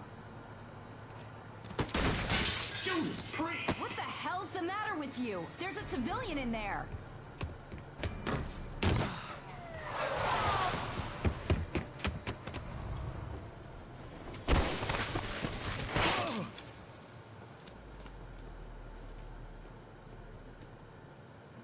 I'll get you yet, even if it kills me. You hear me? You hear me, H.P. Lovecraft? I had fallen off so many cliffs it was ridiculous. That's what you get for naming a book The Sudden Stop. It was probably good I hadn't had the chance to tell Maine where I was going. I'd have to lose the cops and find my own way to the mine. The mine. The mines of Moria. Oh, boy.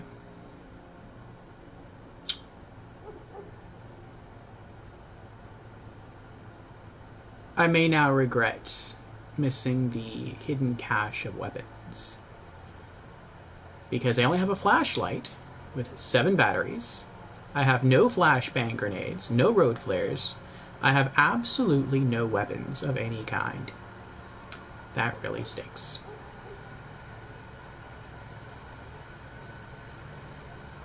And that's where we're going. I think that's where we're going. The water tower. I hope, because I don't remember, I hope that there are no enemies between me and where we're headed. Out of luck.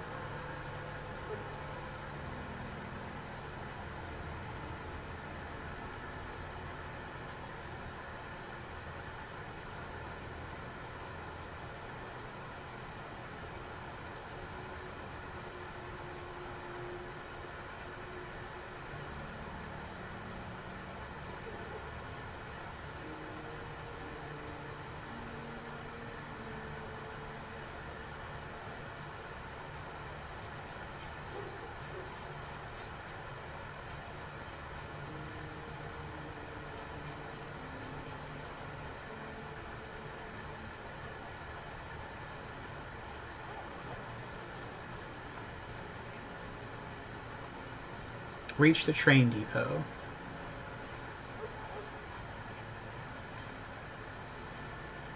Okay.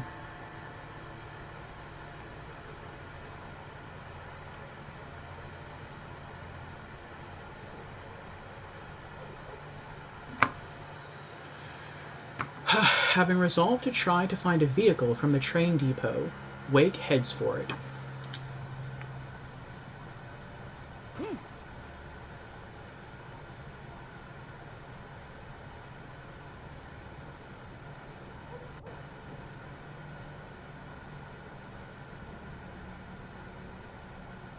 Oh, this isn't as bad as I remember. So there actually are no enemies between where I am and the train. Now there could be. Like if I were to go that way and just start running through the woods, they would spawn and they would kill me. Isn't it funny how there's darkness all around, everyone's going crazy, everyone's dying, yet the train continues to run normally. And I'll actually be going to the train station where they will try to kill me. But the train doesn't care. It's like the train just drives right on through. Nothing bad happens. The tracks don't get shut down. It's perfectly fine. It's kind of crazy. But yeah, I think...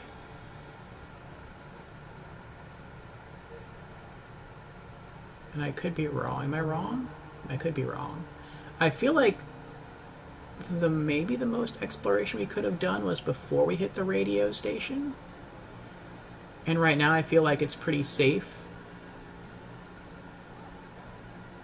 No, I think I'm wrong about that. Yeah, I think I'm wrong about that. Looks like we have a long ways to go until we eventually get over there.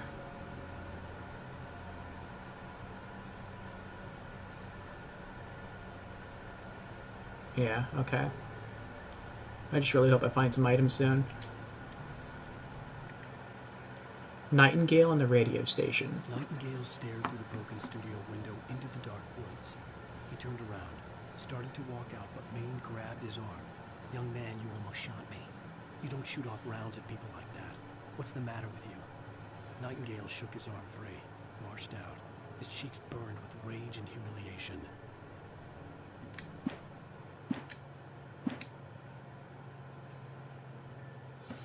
Okay. Let me see. After you cross under the bridge with the train tracks above you. So I'm guessing they mean after you walk under that bridge. Okay. You will come to a chain link fence. So those are our clues as to where the manuscript page is. We have to walk under a bridge with train tracks above you and hit a chain link fence. So that's what we're looking for. Okay.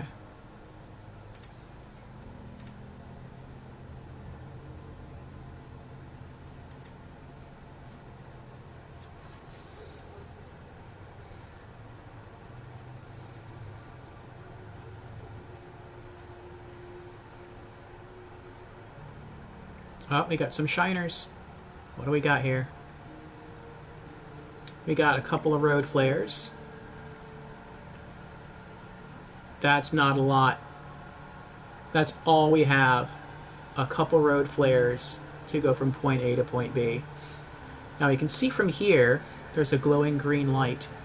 That is a generator, and that will create a save light for us. But there's probably going to be enemies around. I also see something flickering on the right. Those could be weapons. But we're going to have to use 2 road flares to get all the way over there and start that thing up. I'm guessing once we get close enough. Yep, here we go. Darkness time.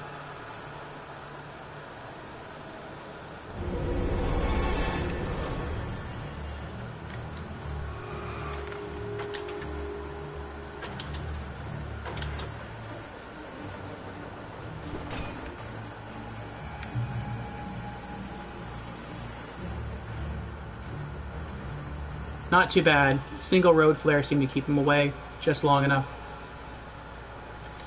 Alright, we got our revolver back. Nice. We've got some shotgun ammo. I don't have a shotgun yet, but we might get one eventually. Some revolver ammo. I bet the shotgun was maybe if we had gone and gotten that secret cache, maybe would have been able to pick up a shotgun. There's also the road flare over there. I want to go back and get that. There we go. Alright.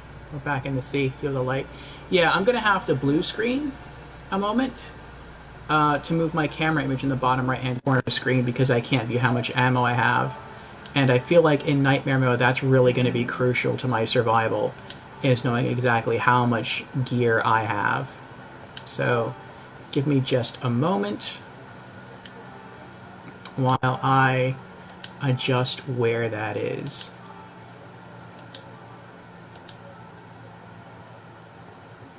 Oops. There we go.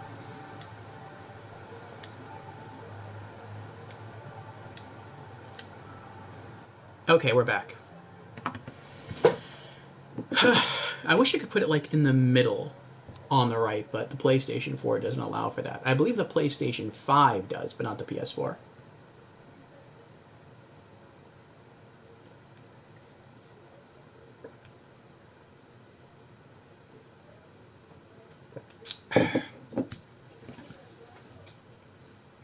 I'm gonna have to get some more coffee soon. Okay, so we have a couple of road flares and a Magnum with 18 rounds. So we're better off than we were before, but not by much. We came from that way, and where are we going? Are we going that way? Are we going that way? Looks like we're going that way. That looks like a path. Yeah, it looks like a path up and to the right, leading up into the mountain. So let's go that way, and we're gonna run like hell.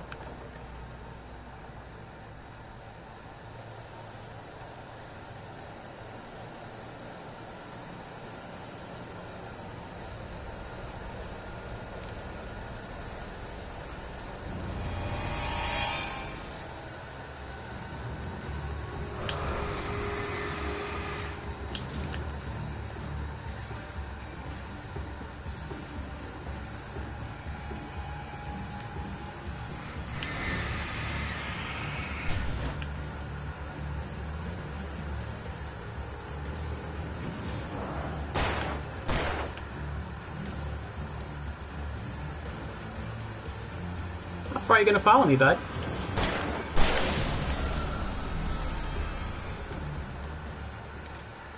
Oh no. I think I know where I'm going. I'm going up there. I don't want to go up there.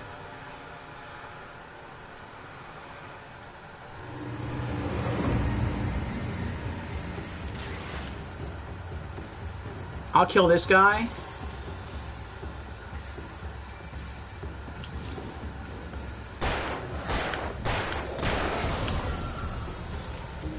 Ten bullets left. So if you go all the way up there, the only thing that's waiting for you is some manuscript pages and 2 road flares. It's not worth it. It is not worth it. On easy mode, it is. Normal mode? Hard mode? No. So I went the wrong way. You're actually supposed to run from... That's the safety light. You're supposed to pass... The nice thing is that enemies aren't going to respawn until we get all the way back down again. So it's the game's nice to you in that way. But if you go all the way up and you keep going all the way up, then what you're eventually going to encounter are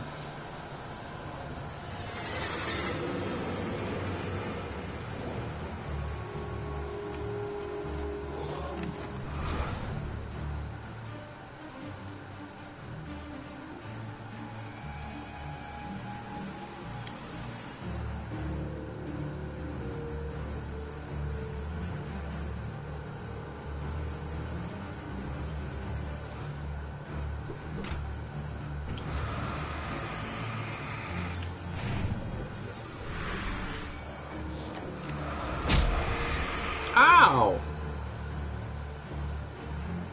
I went the wrong way. That's an optional page that we don't need.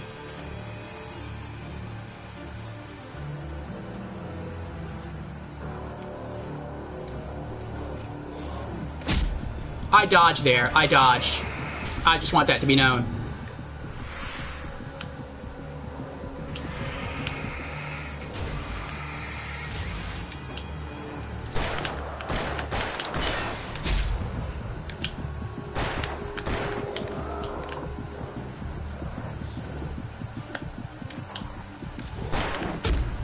I'm dead.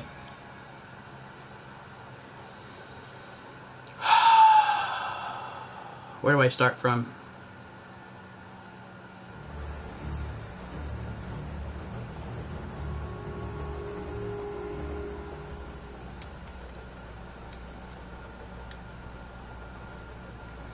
Do I still need to get the road flare?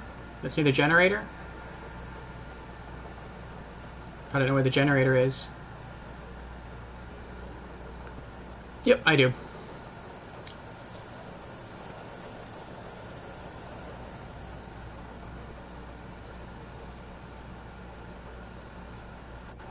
I wish I had more flashbangs, but I'm out. Crap. Okay, so we're gonna try to just run to that house. That house is where we next have to go to, and inside the house is a shotgun.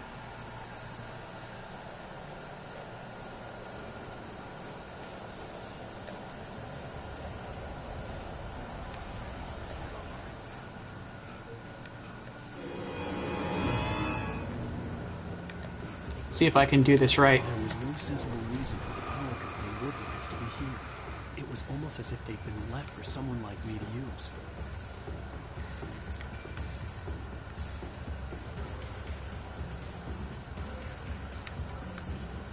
No!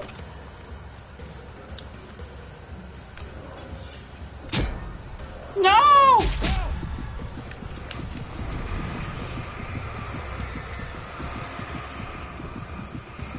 I'm so dead.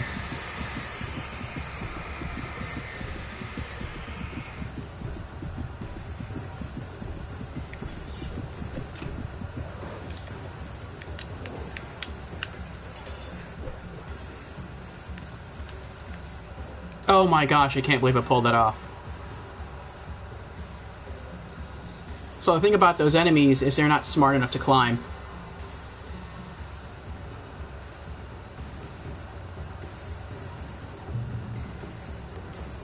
Checkpoint reached.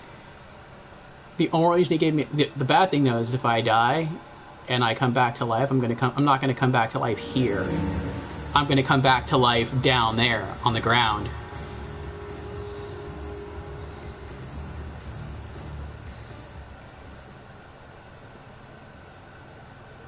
But I do believe I have to kill those 3 human enemies. Once I kill them, then I can go back down there where that truck is, and I can collect those sparkling items. I think that's more ammo, maybe some more flashbangs, who knows. And then,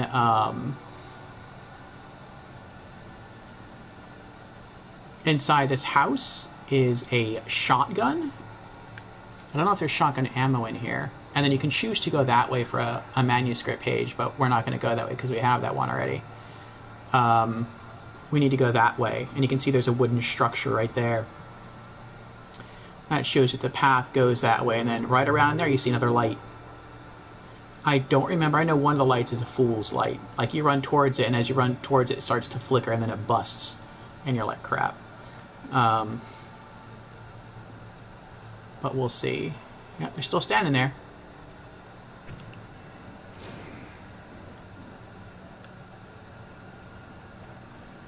But I think that this fallen tree was put here to use it the way I typically would use it, you know, or to use it the way that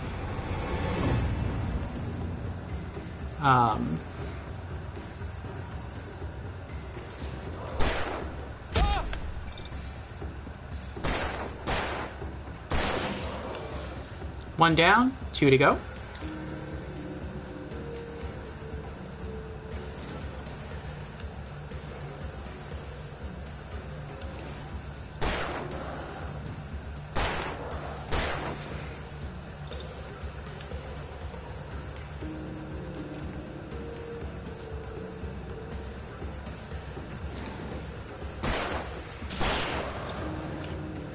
One more.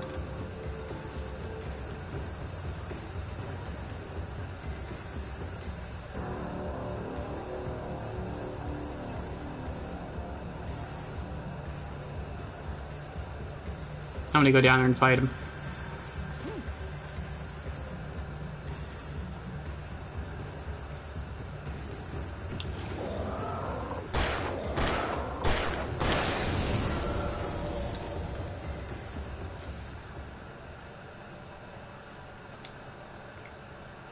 Flashbang, revolver, reload a revolver.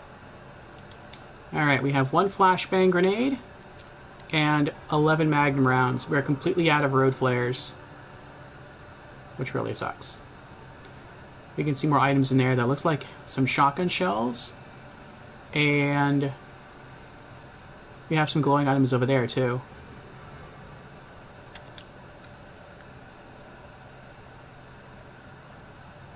More magnum rounds, more batteries.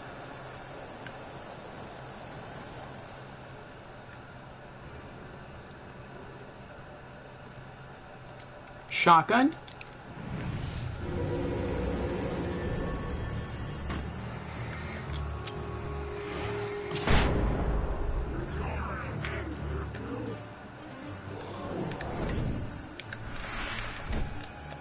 Whew!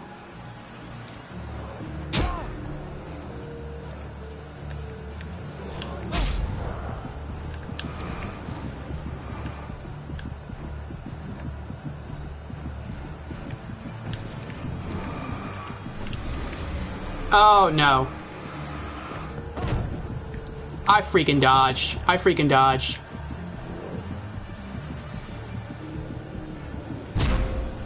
It was right there. It was up and to the left.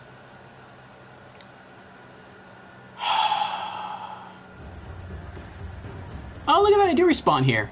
Nice.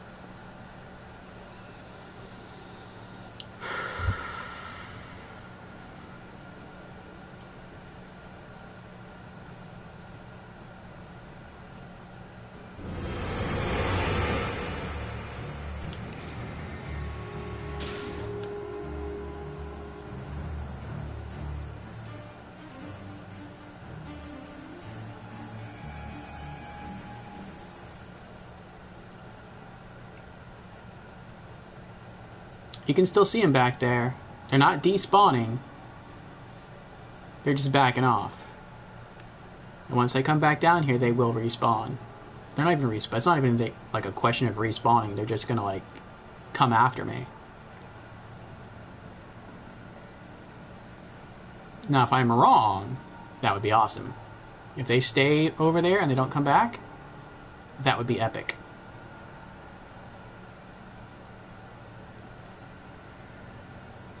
I'm not seeing them come over here. I feel like they are going to, though.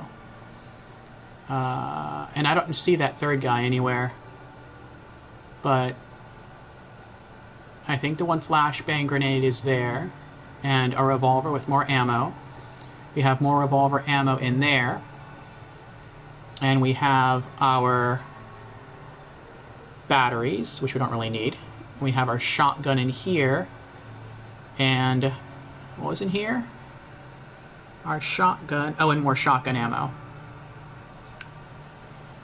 I don't want to drop down here and have to fight 3 guys at once, though. Screw it. Let's just drop down and go for it.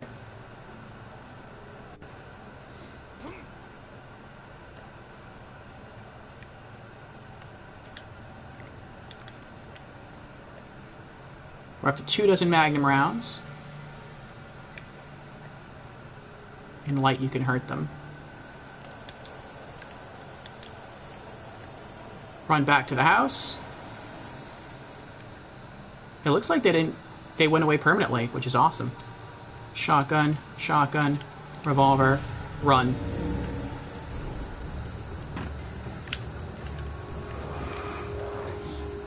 Haha!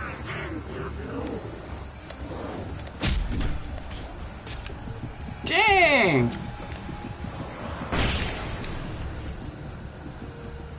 He's already exhausted. He's tired. It's like he can't run anymore.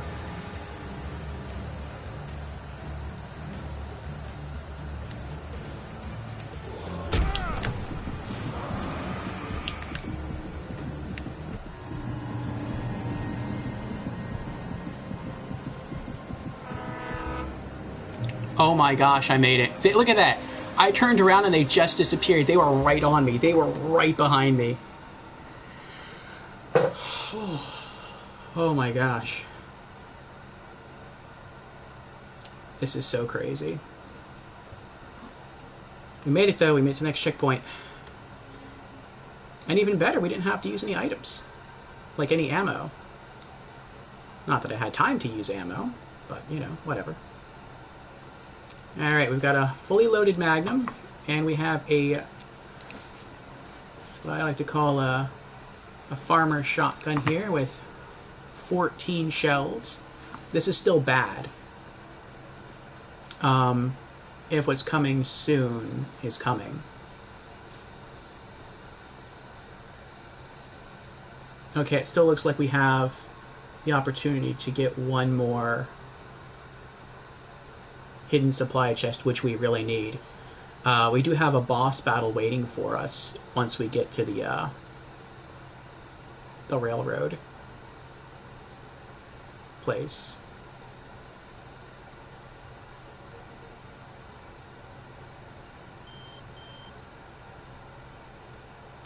Hello?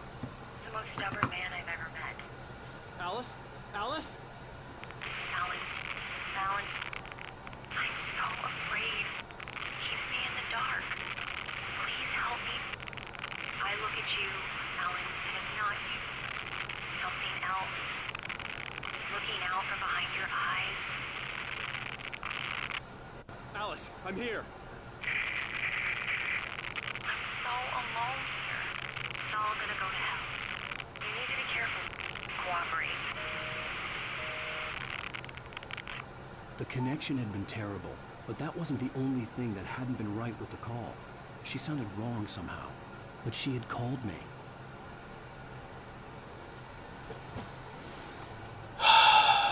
Okay.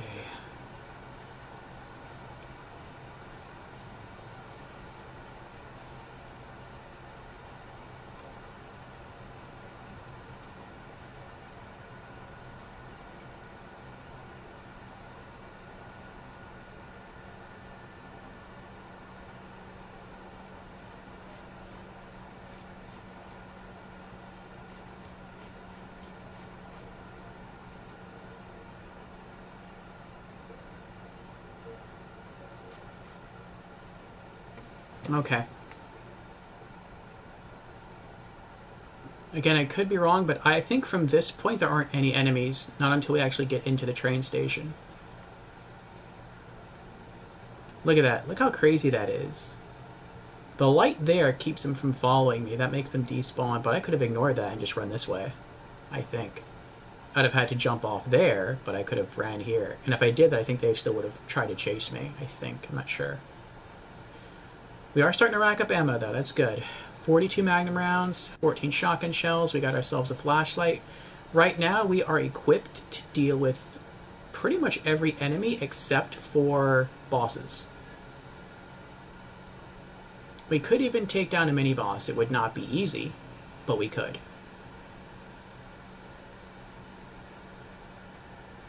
We'd probably have to blow through all of our shotgun shells, though. I don't think you ever get the opportunity to hit up that house over there.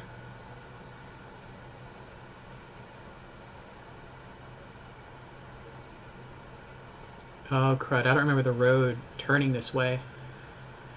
I really don't. Maybe there are going to be more enemies. What was that?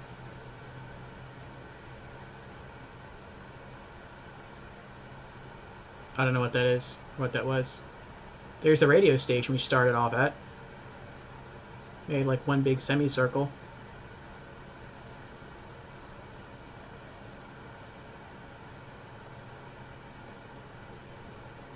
Okay, I know where we are now. Wake attacked by a possessed object. The pipe wrenched itself loose from the bridge's steel framework. Wrapped in darkness, it floated in midair, twitching. For a moment, I didn't understand what I was looking at. The heavy object lurched at me with impossible force. I threw myself out of the way, but just barely. When I turned my flashlight on it, it shook in a dark rage before it flew at me again.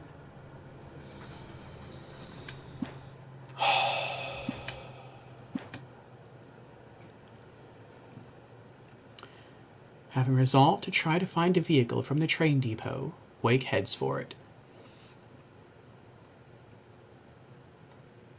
We're getting really close to the page. So this is our final opportunity, I think before a boss fight. We're pretty close to the end of the first half of this episode. I don't remember if the second half of this episode is harder or not, but I do know we're out of the woods for the most. I think we're out of the woods. Are we out of the woods? So we're sort of out of the woods. I always feel better when there's like man-made equipment around. It's probably a psychological thing. So we can either go that way, and if we go that way down that path, we're safe. We're not going to encounter any more real enemies until we're at the base of the water tower. Actually, until we're just past the base of the water tower. However, if we go up here, we will face enemies, but this path also leads to a cache of secret goodies. So we're going to go this way. Though we should get jumped by enemies going this way, which stinks. I don't know if we get jumped now or on our way down, but we do get jumped. The game starts to, like, prepare you for the idea that just because there's items here, it's full magnum ammo, more shotgun ammo, that doesn't mean you're safe. We have flare guns, sweetness, super sweetness. Batteries, road flares, flare gun ammo, and that's it. Here he comes.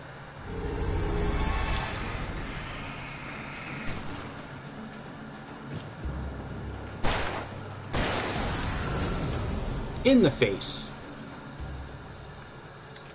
Reload. Take a box of ammo. Each box of ammo has 12 shots, so it's kind of overkill to pick one up, but crud.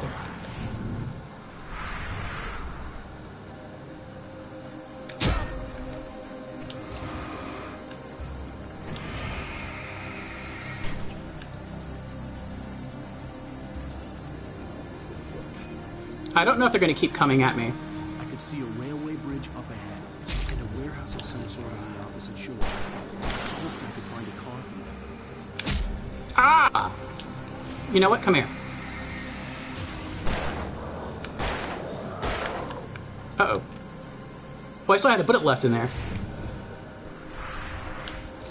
I said bullet. The game scares me so much it makes me stutter. 36 bullets. We could go back to the other box, but if we do, the enemies are just going to respawn again. It was worth going down there, though. We still snagged ourselves 3 road flares and a couple of flare gun shots. Those flare gun shots, I think, are going to come in real handy. We also got 4 more shotgun shells.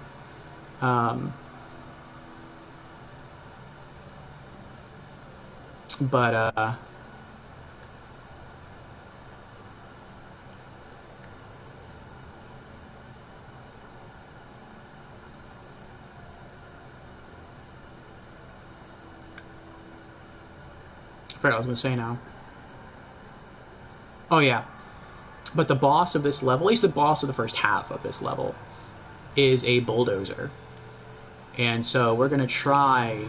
That's what we're really saving our 2 flare gun shots for. Unless maybe we can figure out a place to hide, or we can just abuse the heck out of our flashlight.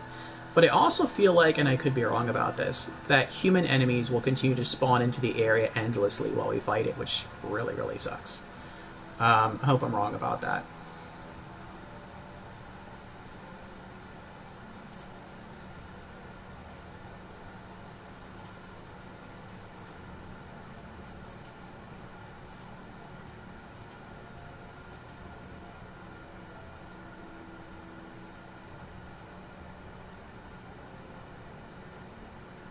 Oh, I thought maybe we skipped it. The nightmare page. It says after you cross under the bridge with the train tracks. I'm like, well, that's the bridge with the train tracks. So did we miss it? But no, the train tracks are on top. So it means after we cross this section, then we hit a chain link fence, and then that's where we find our first nightmare manuscript page. So this page, there's no human enemies, but objects do come after you and try to kill you. Possessed objects.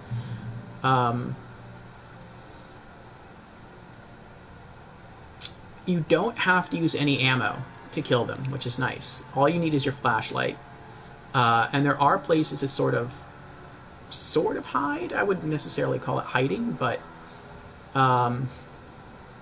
to try to stay out of harm's way.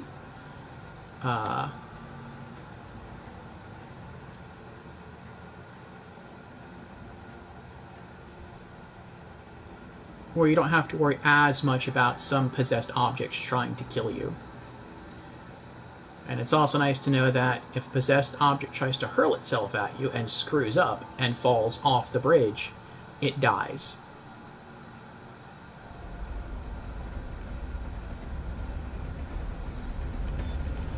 Midnight train to Georgia.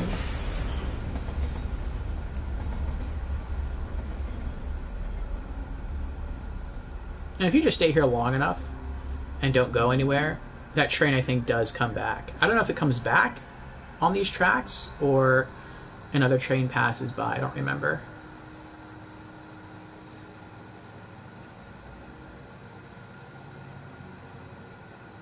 Oh. Is that barrel rolling for no reason? Isn't that cool? Look at that. There's the radio station all the way up there that we were just at. And there's a house over there. I don't exactly remember what was at that house. I don't remember if we even went to that house. But I feel like we did. I don't know if that was the house where we got the shotgun or not. I don't remember. But yeah, we came a good long ways.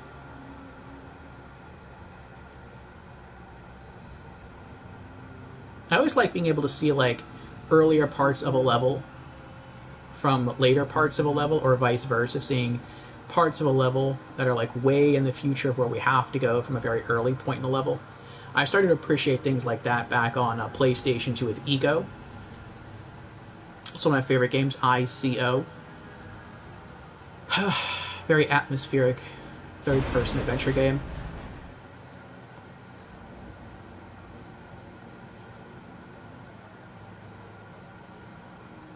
There we go. You want to wait till this stops moving, because sometimes an item will just be rolling back and forth lightly, and you'll try to walk past it, and Alan will get hit and take a ton of damage. And it's like, what? But it was just like swaying back and forth. It wasn't even like, it didn't have any real force behind it. He'll still take a ridiculous amount of damage. It's crazy.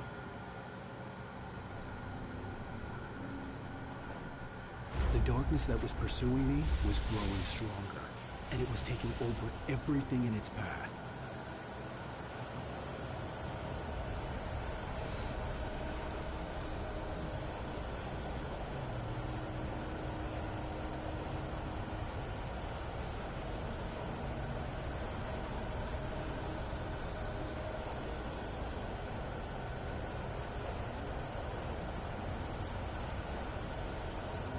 Now, you have an option. You can either keep walking this way, or you can go this way. I would say it depends on what you're looking to do. If you were looking to beat this with items, like flashbang grenades, if you still had flashbang grenades left, I wouldn't try to use road flares, because the items will still throw themselves at you, even if you have a road flare active. They might die after they hit you, but they're still going to hit you. But if you're trying to just get out of here really quickly, and you don't care about using your flashbang grenades, then this way is the best way. Just sprint, toss a couple of flashbangs, it'll bust the barricade, stop you from getting out of here, and you can get out of here. If you're looking to get out of here using as few items as possible, which is what I always tend to do, then you go this way. And what will happen is the floor behind you will shift, and it'll make it almost impossible for you to walk backwards and fall off the edge. and pipes will try to hurl themselves at you, but because of the incline at which you're at, it'll be really hard for them to reach you. And so what that does is it gives you a lot of time to focus on those items with your flashlight to kill them. And some will just miss you entirely. They'll try to hurl themselves at you and they'll just fall through here and die. Or fall through there, excuse me, and die.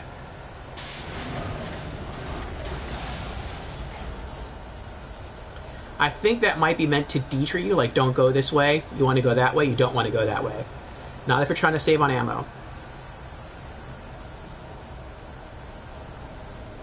Go to the right, start to walk forward, that's going to throw itself at you, and so will a lot of these things. Start walking forward. There we go, it lifts, walk backwards, see how it went up?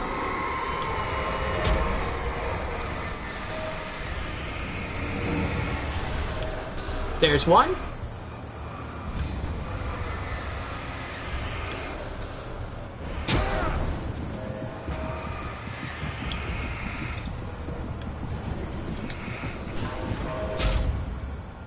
Oh, wow, it killed me. I didn't think it would kill me. I guess these items do more damage on Nightmare Mode, that kind of makes sense. But all I have to do is just use my batteries. Do I still have my items?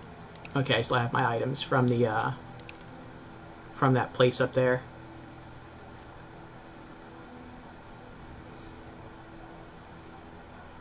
See, I usually never have to use batteries. I still collect them just to collect them. Oh, see, hear that? That little breath that whispers itself in your ear, makes the hairs on the back of your neck stand up. Just happened.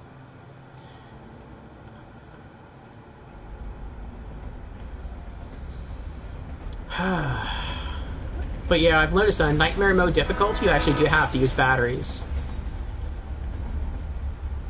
You completely forget about them in easy mode. You never need them in easy mode. And if you're careful and conservative in normal mode, you don't need them either. But on Nightmare Mode, you actually need them. Not often, but you do. Though the game never really tells you how to use them, and I kind of frown on that. But like if you have your flashlight focused like you're doing this, and then you switch batteries, the battery will do absolutely nothing for your flashlight. It's like he'll do the animation like he's loading it, but the flashlights the charge of the flashlight will not go up at all. It's a complete waste of a battery. You actually have to let go of the battery, or not the battery, you have to let go of the flashlight and stop focusing on it. Then reload it, and then it'll go up to like half charge.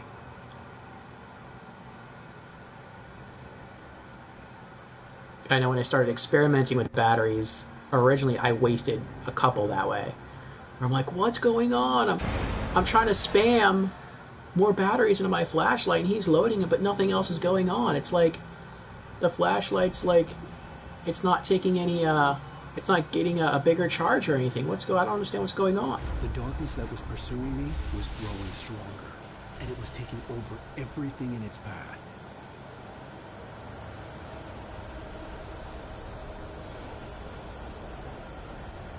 I think those panels shifting upwards are also meant to help you.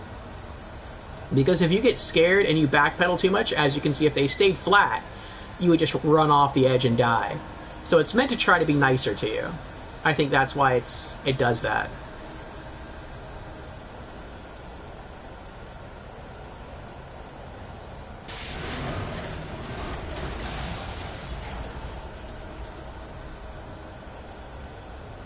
But yeah, we're going to walk back here, and then these two panels are going to break and shift up.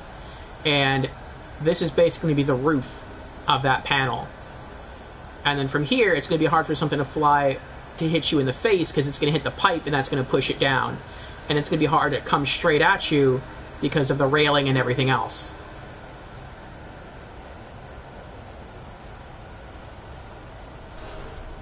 Now we go back.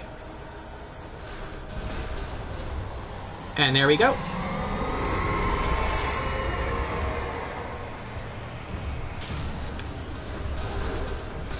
We got one.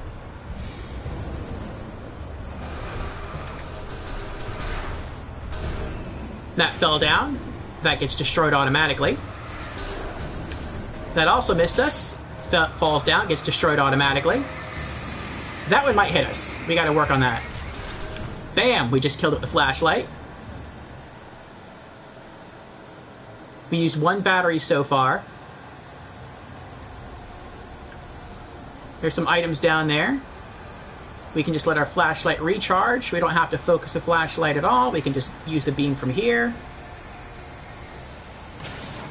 Bam! There's 1 barricade gone.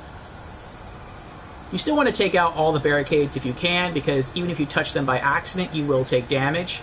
So if something screws up and you want to start sprinting through, or maybe you need to backpedal, and you bump into them, they will hurt you. Alright, so our exit path is now clear. I do believe these items will still try to kill you. There are still some items around here that want you dead. That might be one of them. We'll see. You can see how these broke forward, or broke up, I should say. Oh, there we go. There's another one.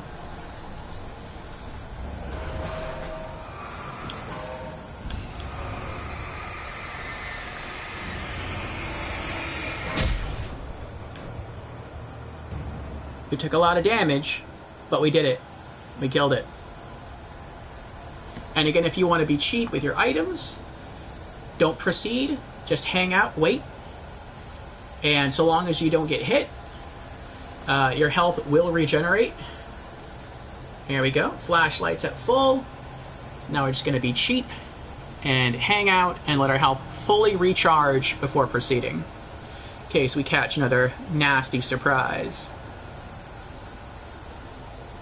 But possessed objects are the only enemies you have to fight between here and the water tower. And possessed objects typically aren't too bad.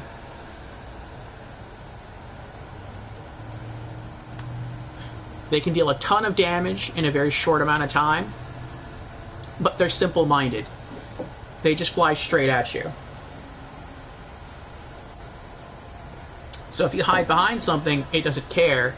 It's going to throw itself into whatever you're hiding behind, and that'll cause it to ricochet and bounce off someplace else, and you'll be safe. Oh, see, there's something else. But I have that in the way.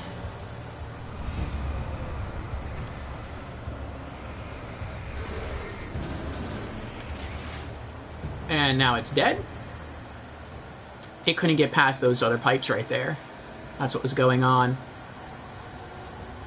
And I think that's it for items in here that want you dead. When you make your way outside, I think it's 2 or 3 items will still try to kill you, though.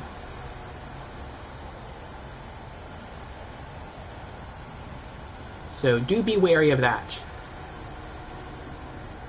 See, those also break apart, but it's still not good to go that way because you have no protection from anything. If you're over here, you have that barrel to protect you, you have some of the pipes to protect you. It's a very small space that something can actually attack you. Whereas here, you're still out in the open. Oh, see, there we go. We've got a barrel.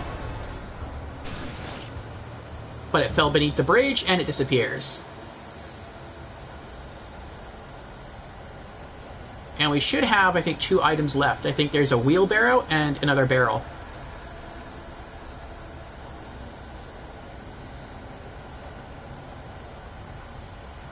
I don't think that comes after you. That barrel right there, I think, will come after us. These 2 things stay here. That's part of how this game messes with you as well. Once you start to encounter possessed objects, you start to not trust anything because you never know when something is going to try to come after you and kill you. It could literally be anything. It could be crows flying in the air. It could be crazed humans coming out of nowhere. It could be possessed objects that you see walk by and then all of a sudden they get possessed and just fly and smack into you. It could literally be anything. This game really puts you on edge. Now it seems like, okay, the sound of the darkness is dissipating. I guess I'm in the free, and it's like, no. You can see it. You can see it in the distance. It's still warbling.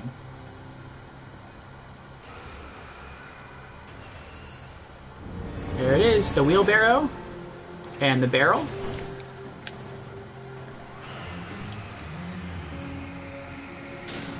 There we go. Got the barrel with the flashlight, and the wheelbarrow actually missed us and flew off the side here, and so it self-destructs. Though I wonder why it self-destructs. You can't really think too much about that while playing the game. It's not falling into light. It can't reach Alan anymore, and so it no longer sees a reason to exist. But that would make sense if the darkness just ceased to possess it. But no, that's not the case. The item itself vanishes. So is it being written out of existence? Is this actually the work of Alan, as in Alan Wake? Is he, like, the items are flying towards him, and then since you're no longer needing the story because they no longer pose Alan a threat, they're just erased from existence? Possibly. But now we should be safe. Checkpoint reached. And of course what I always like is if we really want to, we can go back through all this craziness. We go back to the bridge, darkness, we'll kick back in, we can go all the way back across. Actually, no, we can't go back across, I forgot about that. Those panels bent up, so we can't go back anymore. But, that's pretty wild.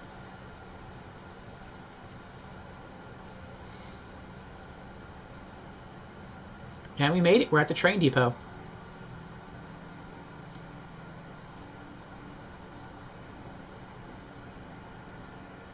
And there it is. There's the Nightmare Mode manuscript page. We hit the chain link fence, you look to our right, and there's the tree stump. Awesome. What new bit of story do we gain access to now? Wake and Night Springs. Even after all this time, hearing the Night Springs theme caused a surge of conflicting emotions in me. It'd been my first real writing gig. Barry had known a guy who knew a guy, and suddenly I'd been a semi-regular writer on the show. I'd always been ashamed of the job. Felt it was trash. I'd wanted to be an artist, a novelist. I'd been naive back then. It had taken a long time to learn to be proud of the work. Alright, we got 2 missing pages to go. Alright, where is Nightmare Mode manuscript page number... well, ultimately number 6, but number 2 for this episode.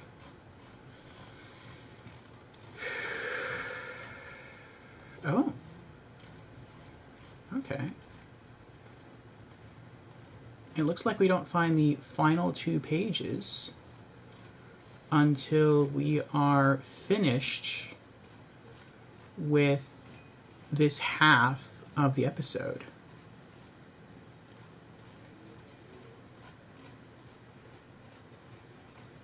Dang. I'm almost through with the walkthrough here. There it is.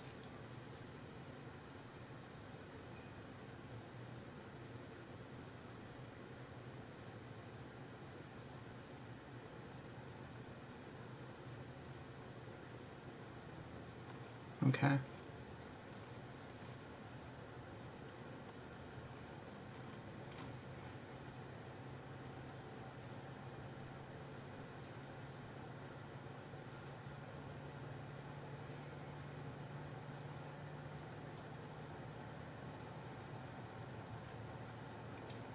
Okay.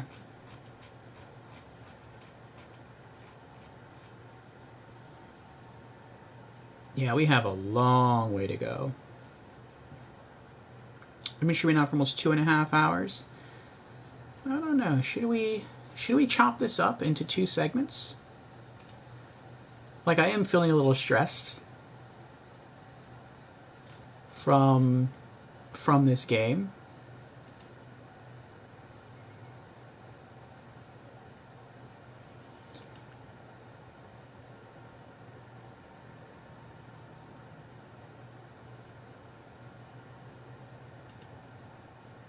You know what, we'll complete this half of the episode and then we'll think about it. I do kind of regret brewing 8 cups of coffee. I gave half a cup to someone earlier, and I think I have 2 cups worth of coffee in this mug. It's a big mug. So I got quite a bit left.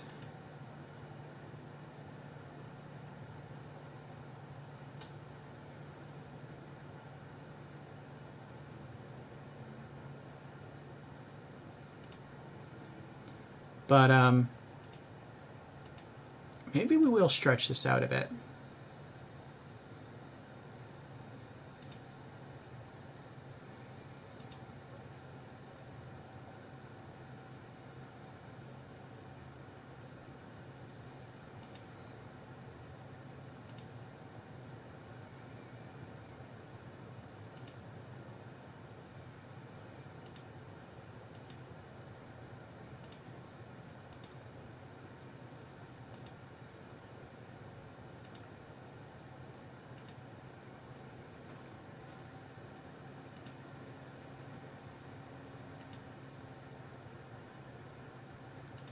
Yeah, I think we will, we'll just see.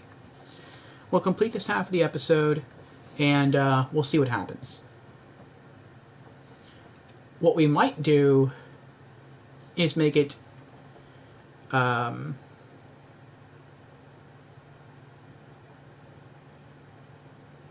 I think we'll do that. After you get past this part of the episode, we get to a sort of middle point, where it's safe, it's completely safe. And then it starts to get dangerous again after a cutscene, and then I think that's when we will call it at that checkpoint, and then we'll work on it again next Saturday.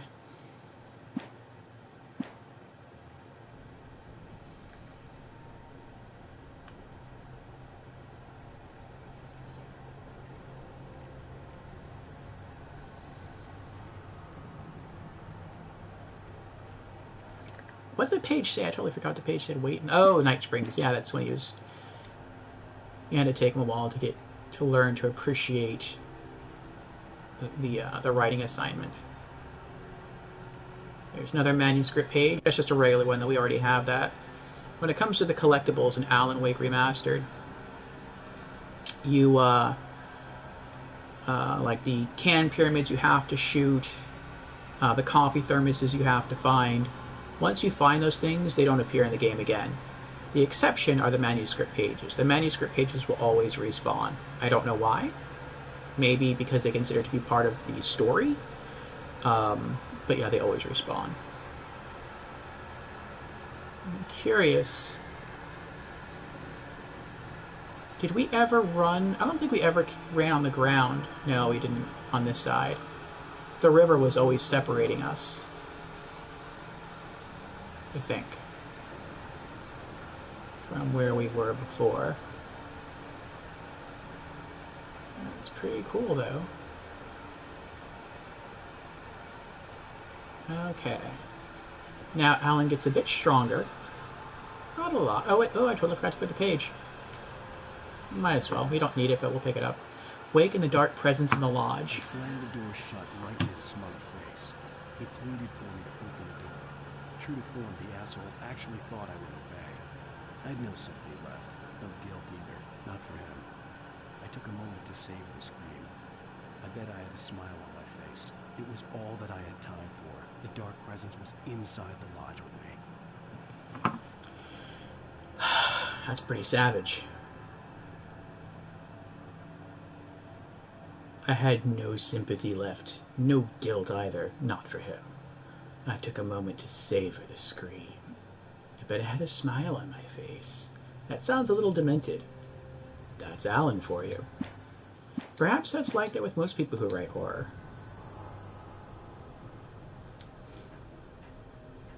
As a teenager, just starting to get interested in writing, Stephen King had been a source of inspiration to me. I thought about all the inanimate objects that had come to life in his books. No one is safe in a good horror story. Certainly not the protagonist. That's what makes them fun. True. This was anything but. The darkness could possess anything, and it was getting closer. Mm-hmm.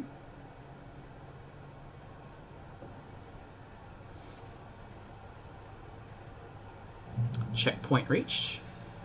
And now we get a heavy-duty flashlight. What is a heavy-duty flashlight? Well, its beam is just as strong as a normal flashlight, but since it is longer, it takes longer to drain the flashlight when we focus it. So, We can, it makes it easier to break the darkness. Oh, we got more supplies. Sweet. What do we got here? Batteries. And another Magnum. We're back up to full Magnum ammo. And 20 batteries is the maximum number of batteries that you can carry. So we're full on batteries. We're full on Magnum ammo. We've got 3 road flares. And we've got 2 flare gun shots. Once we get down here, we are going to be jumped by a lot of enemies. We do have some fuel canisters around to help us. We have one there, we have one here, we have one there, we have one there. As far as how successful we'll be at detonating these, I don't know. It does seem like, and this is another gameplay flaw, I would say, I think maybe they designed it to try and be helpful, but no, it is actually hurtful in some situations. When enemies come at Alan, he'll actually try to shoot, like, it will pull the flashlight, or maybe not the flashlight, but it'll pull the bullets, or whatever you want to call it, to the enemy. So, like, if an enemy's walking this way, through this path, and I try to aim and not shoot the enemy, if I just try to shoot the canister, it's like I'll shoot my bullet and the bullet will miss this. It'll actually hit the enemy instead. And it's almost like you have to aim a little to the right of center of this thing in order for it to actually connect, which is kind of crazy. They also don't explode immediately. It takes about a second or so before they explode, so you have to plan ahead. But we have an item there that we can loot. I think there's probably just some road flares in there. I'm not sure what else is in there. So yeah, we have to fight enemies here. Then we go along the side. We go into this building. We loot some stuff. We kill some more enemies. We come out the other side where there's no way back. Once we drop out the other side, we'll be over there. And that's where the boss fight happens. That's where a tractor... Which, can you see the tractor from here? No, you can't. Actually, can you? No, you can't. Maybe you can. I don't know what that thing is. I don't know if those are just plants or the tractor. But the tractor will drive itself down, come after you. You kill it. Once you do, that gate in the far distance will open. And then that's the end of this half of the episode. So we're really, really close to the end of this half of the episode. And part of me is kind of shocked that we are. You could say both a good and a bad thing is that when the next half of the episode starts, we keep all of our gear. That's good because we have stuff to protect ourselves. That's bad because that means the game already thinks that you're able to defend yourself, and so it's going to throw enemies at you right from the head, almost right from the beginning, and that's irksome. But we will push through. So, what is our strategy once we get down here? Our strategy is going to be... I don't think enemies will attack you at all. I could be wrong, but I don't think they'll attack you at all until you push that glowing green button. That's what starts that gate to open. And I don't want to use my shotgun just yet, even though I do have a lot of shots, unless I have to. Just because a shotgun will not do any more damage than a Magnum round when it comes to detonating these fuel canisters. And I really want to try and utilize the fuel canisters to kill the enemies if I can. So I'm going to go down there, loot that box, and then I'm going to try to walk around and tour the area to see where the other fuel canisters are.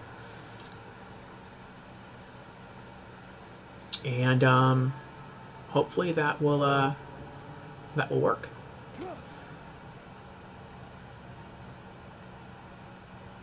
Okay, so we got one here, we got one there, we got one there. Heard a bottle break. We got one there. We're not going to touch that yet. We also can't get back up there. Let's see what's in here. I don't know how many shotgun shells you can carry. I think it's 24, but I could be wrong. We have 18 right now. Now we have 22. There's more Magnum rounds and more batteries. So we have bullets to spare. That's good. And each box of revolver ammo contains 12 bullets. So that means we have potentially 12 bullets to waste, which is nice. Let's walk around. Oh, we have more items here. That's good. Another road flare. I also look for cheap spots to hide, and this game is very, very good. The level builders were very, very good at totally not building in any sort of cheap areas to hide. So again, the enemies in this game are not smart enough to climb. They'll jump down from a high place to come get you, but they're not smart enough to climb ladders. They're not smart enough to really do those kinds of things. So like this item right here, Alan can climb it. They can't climb it. They wouldn't need to climb it though, because I'm still within hitting range, and from here he can't climb anything else. A normal human could, because they could just put their hands up there and lift themselves up, but Alan can't do that. Nor can you like jump onto anything. So when you get into a fight here, you're going to have to earn your victory. You can't just like run around and climb some wooden pallets and hide someplace. That's not going to work. I wish it would work. It'd make getting the trophies that much easier. But no, the developers did a really good job. Oh, I totally forgot what I was doing. Okay, so we got a canister there. We can have a canister right here.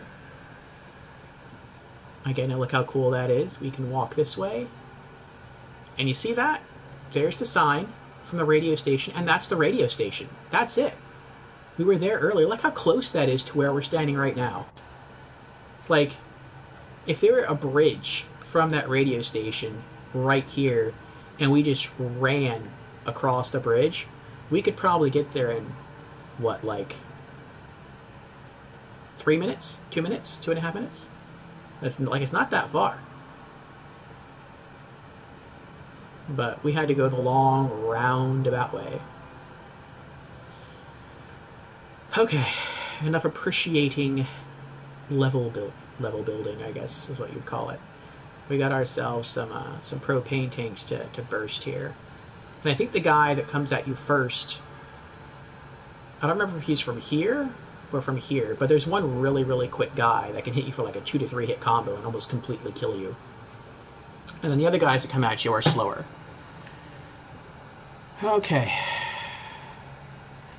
Wish me luck.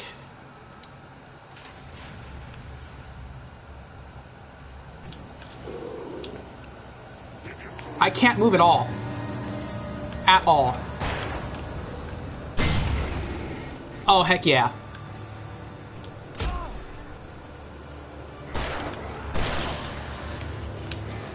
I didn't mean to do that. I meant to shoot that thing. You see how it pulled it? It pulled it away from me. Dodge.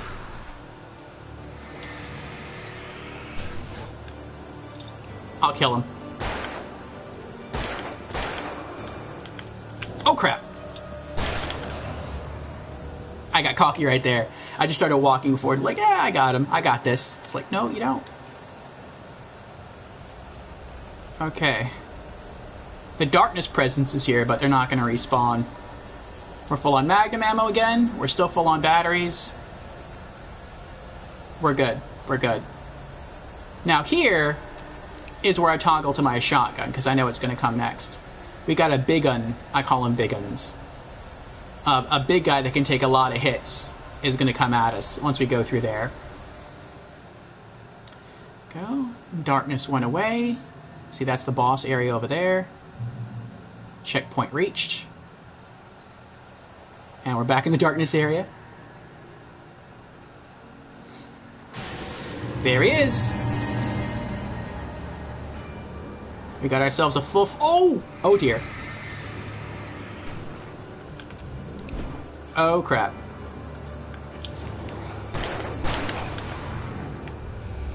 Shotgun. Oh, no, no, no. Oh! Dude, I'm stupid. I'm so stupid. No!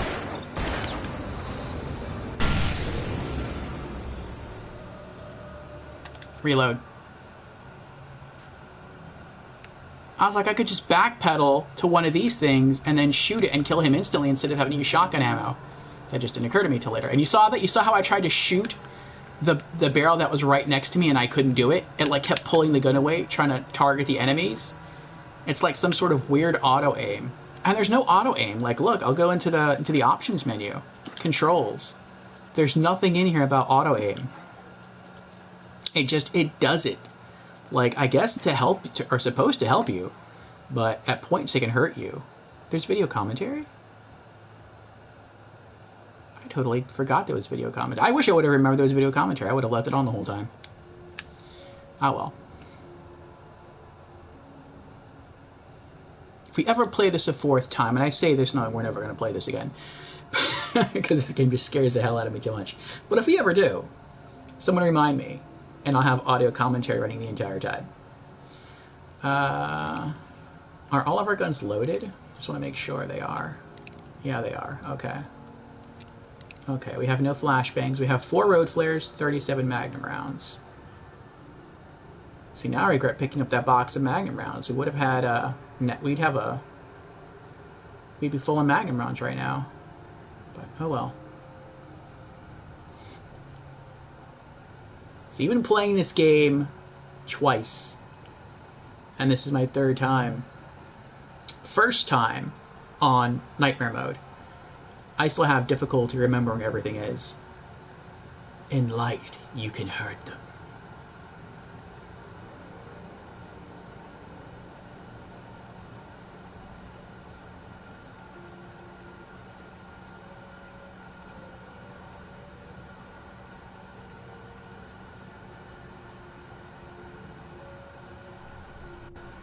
And upstairs, we're safe.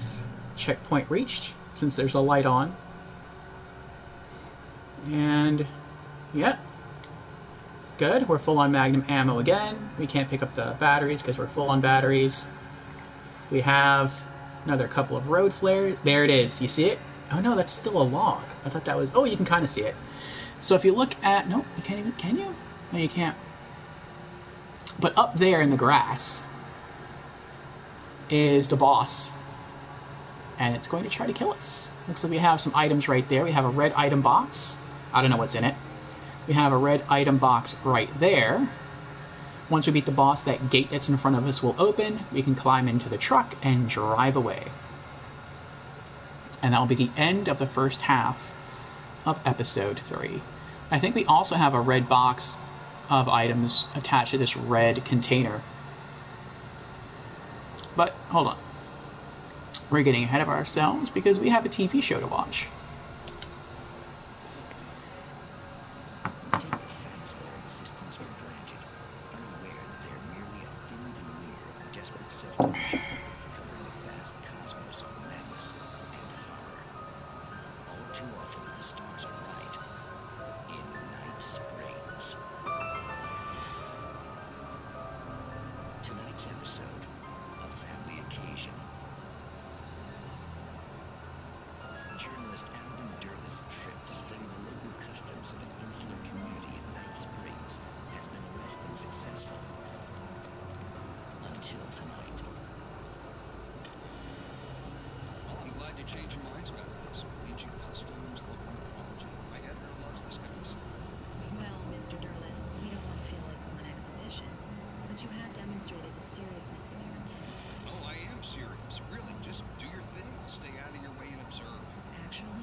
such classes always bear fruit. Night Springs.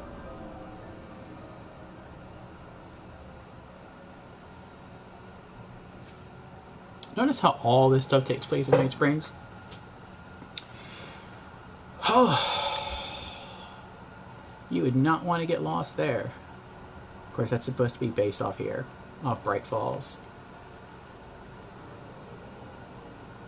That's everything. Okay. What was that? Oh, I think I got close to the batteries. I can't pick them up, though.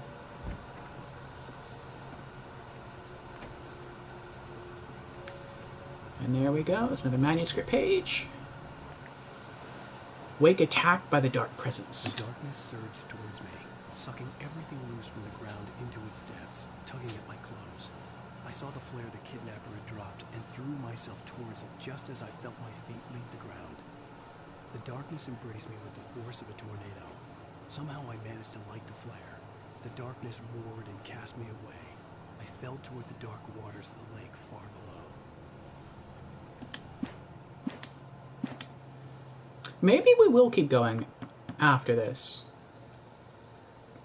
I remember in easy mode, there was a trophy that you had to earn that was specific to the second half of episode 3. And you have to beat it in less than half an hour. Now granted, it was easy mode, but we did it. We actually beat it in less than half an hour. I don't know how long it took. I think I was like timing myself the entire time. I think we beat it in like, I think we had around 7 or 8 minutes left. So it took us like a little over 20 minutes. Now I'm going to be playing very differently on my way through. But it might not take us that long. It might take us just an hour or so. We'll see. Ah, Zetman's here. Zetman says, Orphea Wake. Yes, Orphea Wake. How are you doing tonight, Zetman? Welcome, welcome. Okay.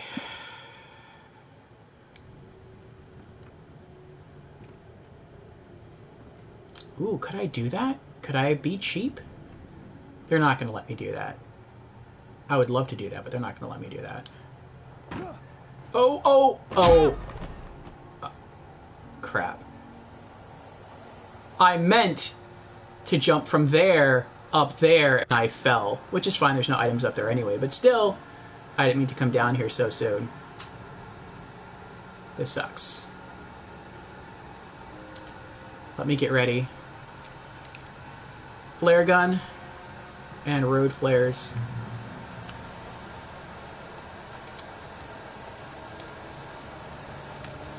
That's just magnum ammo.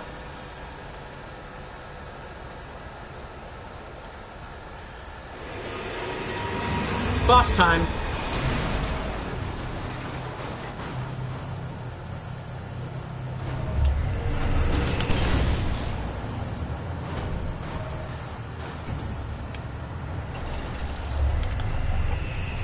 Oh crap!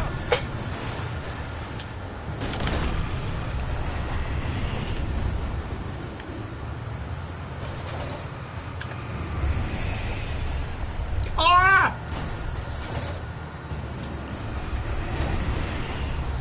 Oh, it can burst through wood? I didn't know it could burst through wood.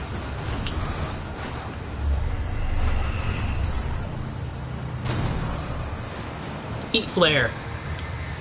Oh! Oh, that hurt. That hurt. Oh, no! Nothing much. Just relaxing from work. Oh, that's good. I'm glad you get to relax. Get to wind down a bit. And I'm back.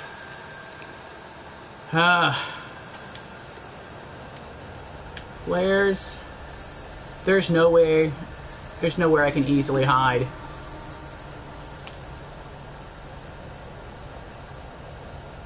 I wish I could get some more flares from my flare gun. That would help a lot.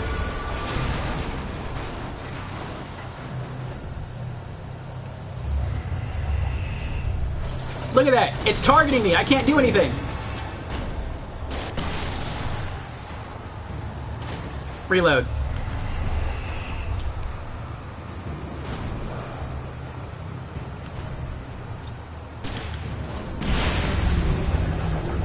Yes! Oh no!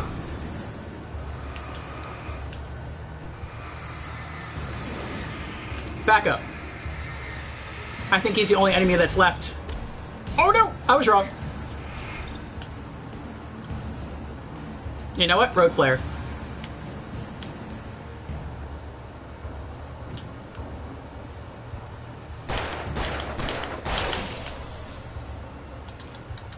Reload.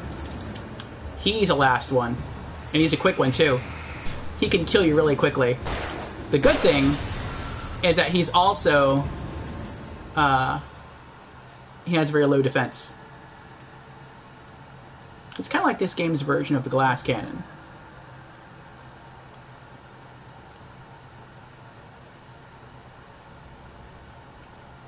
Okay, now we're good. Still maxed on batteries. We're maxed on handgun ammo again.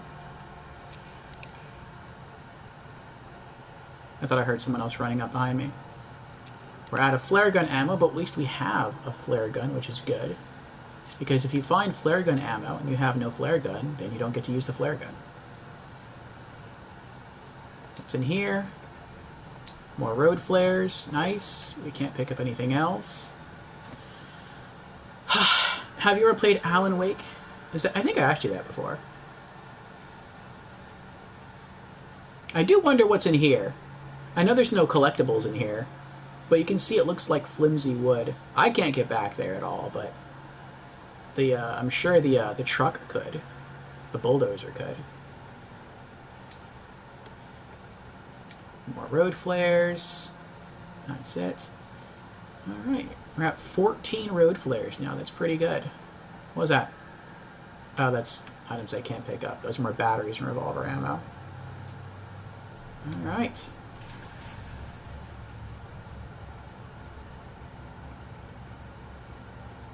You know, I'm not even really sure you had to beat that boss. Because that light was always green. Might have just had to, like, run over here, hit it, wait for it to open and run through, and then maybe they would just leave us alone. I don't know, I've just always killed it. Okay. Checkpoint reached. And there shouldn't be anything in here. In normal mode, well, actually in any mode, if you've missed it, is a coffee thermos right there, but we've picked it up already. So I don't think there's anything here. No, there isn't.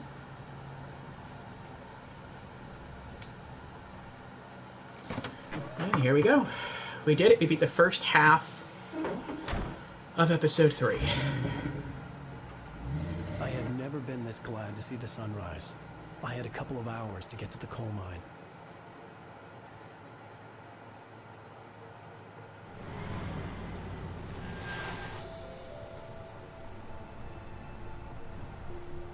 The coal mine wasn't far now.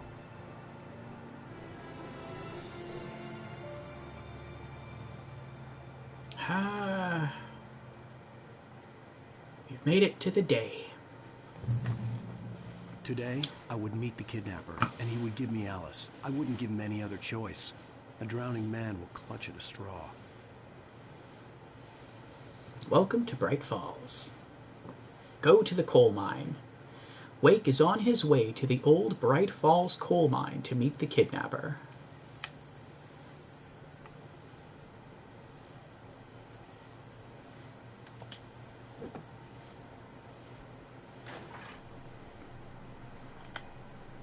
Little by little, without realizing it, I'd come to believe that the story in the manuscript was coming true. The current of its narrative had taken me deeper and deeper into dark waters. Alice had been taken from me. Barry was probably in jail. I was a fugitive from the FBI. The whole world taken over by the Dark Presence was trying to destroy me. It all felt real, but it matched a textbook case of insanity.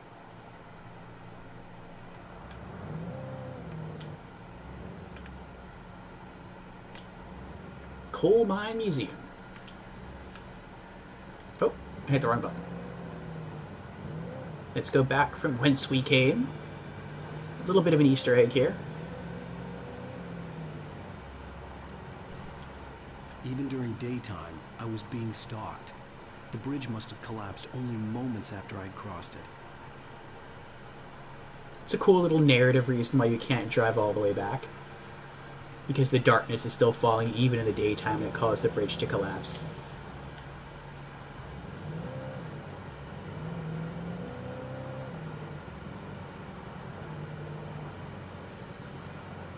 There might also be a coffee thermos over there. I know there's another coffee thermos up ahead, but again, we found all the coffee thermoses, and so that's not really a concern.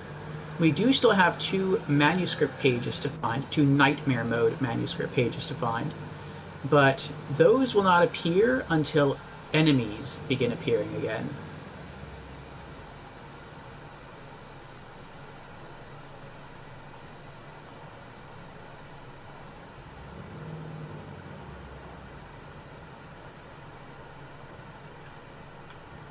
We gotta make it to the other side.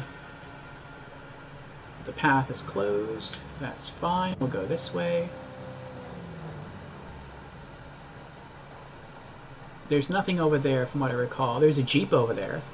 So like if you trash the truck and you don't want to run the rest of the way, you could just hop into the Jeep and drive it. Right there is another opportunity to scoop up a coffee thermos if you don't have it. There's a Matrix chair. I call it the Matrix chair. Like a nice comfy armchair that's just sitting on a cliff there, not doing anything. And we do eventually have to get up there. We can't get up there with the truck though. We do have to abandon it. But before we do, there's still some stuff we can do down here. And I believe if you just try to follow the path, it'll just take you in one big circle. There's the staircase you have to ascend.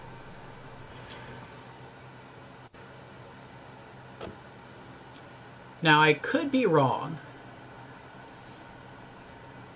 but I feel like it is still possible to get attacked in the daylight hours. I feel like I tried that at one point.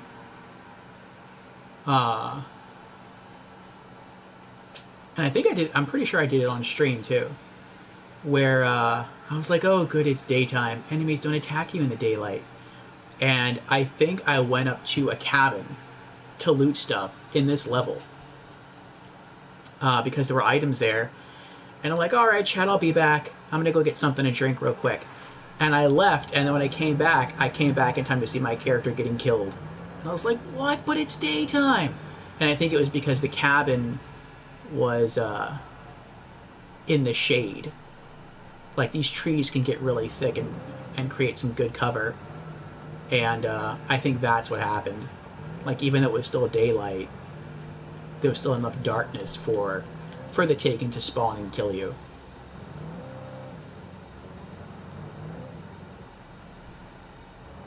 It does look like we're climbing, doesn't it? Oh, look at that! Instead of going in a complete circle, we actually found our way up here. That's weird. I could have swore that we had to use...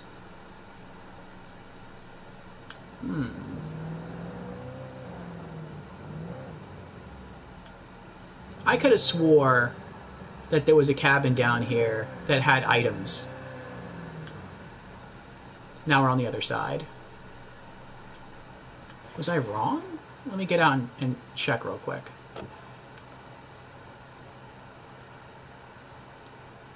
I feel like I should be able to see it from here if I'm... Oh! I almost fell right off of there. I feel like it was back that way, but we went that way and it wasn't there. Oh, here's a staircase. No! I almost jumped too far. Really?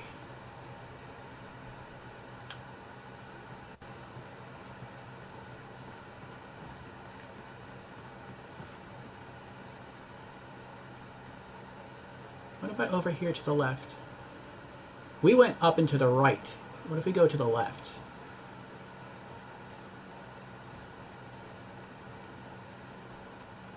This is kind of where we explored before.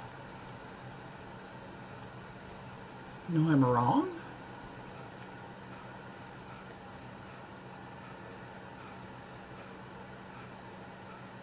This game will mess with you. maybe this isn't where I was thinking of. Alright, let's go back up the stairs. But I am trying to get as many items as I possibly can. I can't look at my inventory now, because there's no enemy threats around. But I still have all the same batteries I had before, and the same gun ammo I had before.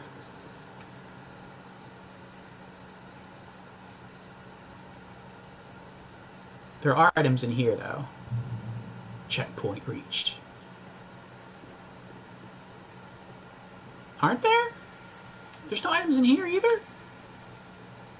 Jeez. I mean, there is a radio we can listen to. We'll do that. This is Pat Main, and you're listening to KBF-FM. Folks, I want to apologize for kind of abandoning you to that looping music track last night, but I was detained. You see, I encountered a big shot G-man with an itchy trigger finger who could use a lesson in manners and a boot in the ass. Not necessarily in that order either. You know, folks, I know I'm not being very informative here, and I apologize for that. I really should just keep quiet, but I'm just so peeved right now. Because some people just shouldn't be carrying badges. And I'm just glad that our Sheriff Breaker was there to straighten things out. And if someone I met last night is listening, let me just say, I'm sorry if my mouth got you in trouble. I'm pretty sure you're not the bad guy here. Godspeed, son. I hope you know what you're doing. Now, on a lighter note, I'll be talking to Dr. Nelson all morning. But first, a little music.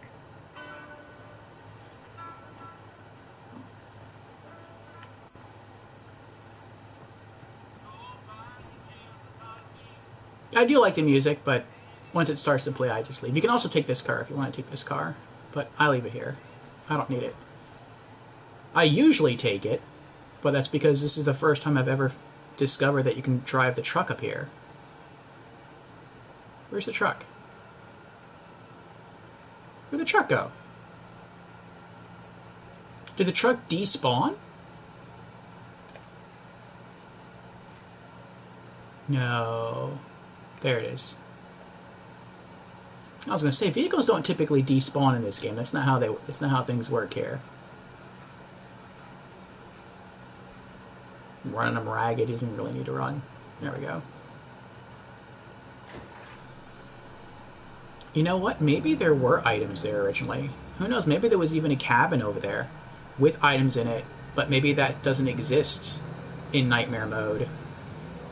That could be it.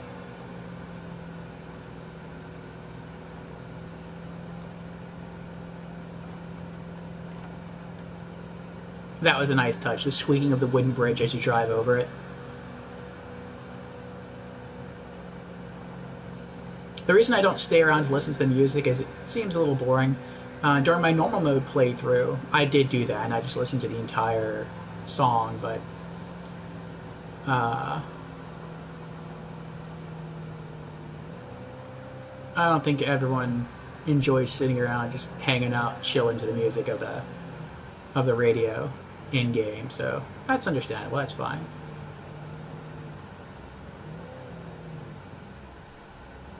Alright, here's a park ranger's car. Of course, the park ranger isn't there because he either got abducted last night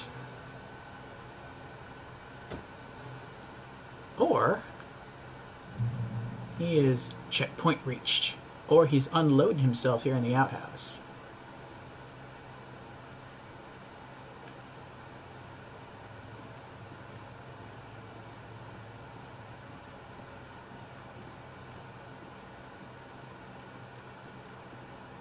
Now this is optional.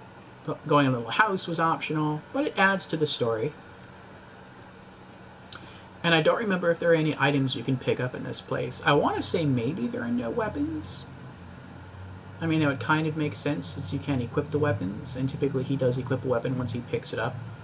Maybe you could pick up ammo, I don't know, but I'm pretty sure there's a radio up here.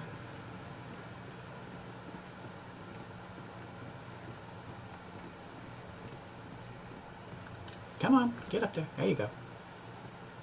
That right there, that building, that's our goal. That's where we're supposed to go to. And once we get there, that will end the daytime portion of our mission. We do still have a bit to... Actually, I take that back. I take that back. I think we're actually going... No, that's right. We are going to that building on the left. We will be stopping into that building there, though. Yep, here's another radio.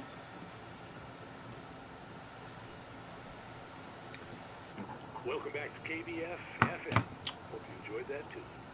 Now, Doc, you were talking about life and finding that special someone, that soulmate. Well, you were talking about that.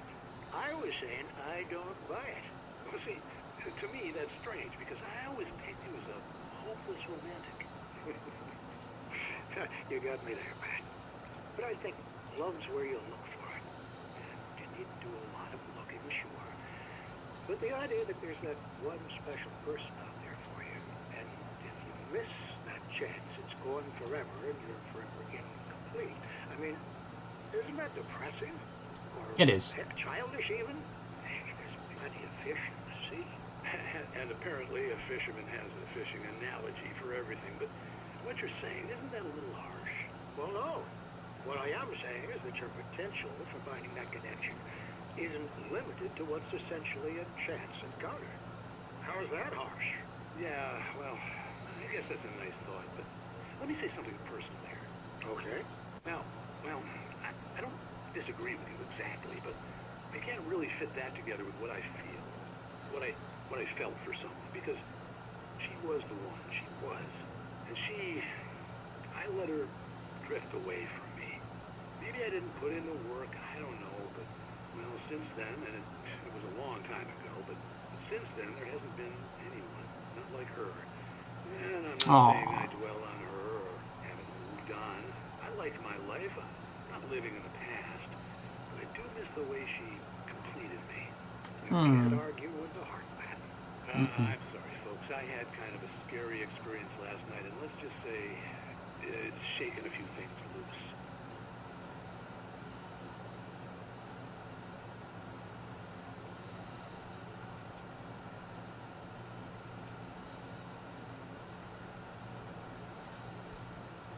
You know what? I said we'd probably go until we hit the next danger point in this episode, but you know what? I think we are going to go ahead and try to finish episode 3 tonight. Let's do it. Typically when I play this game, the only time I take a break halfway through is with episode 4, because episode 4 is ridiculously long. It's the longest episode in the whole game. Second longest is probably episode 2. But episode 3, we'll do it. Look at that lovely view. I actually prefer these scenes in Alan Wake. The sounds of nature, how beautiful everything looks in the bright sunshine. It's so rare, too, in this game where you can just, like, de-stress and relax because there's no danger at all around you. And it feels so good. That when you get these tiny little moments of sunshine, literally, that you want to enjoy them. Yeah, it's nice. Okay, back to the game.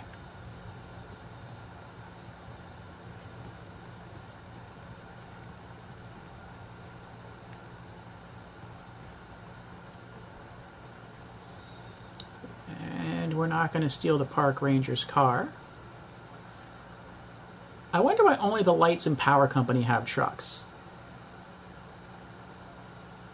You would think if you're a park ranger, you'd have like a special vehicle. Maybe they do have special vehicles. Maybe they just choose not to drive them. Who knows? This is a small town.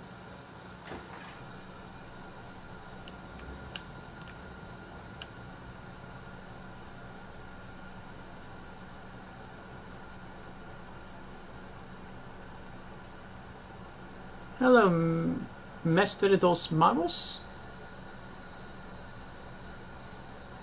May I call you Magos?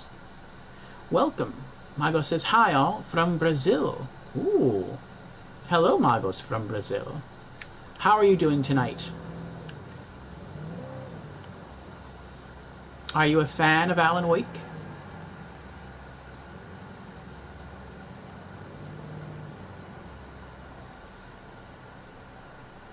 Mago says, Master of the Wizards. Yes, I do have my channel themed after magic and wizardry. I love magic.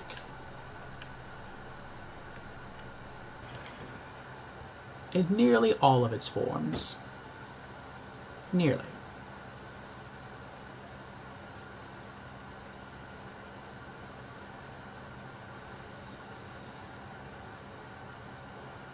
Mago says, doing good. You? That's good. I'm glad you're doing good.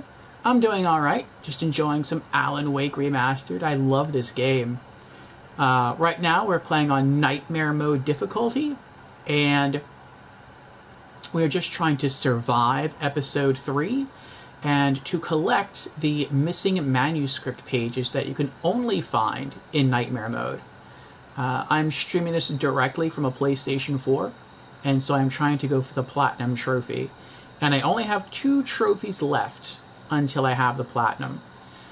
And that is, again, just to survive, just to beat the game on Nightmare Mode, and to collect the missing Nightmare Mode pages.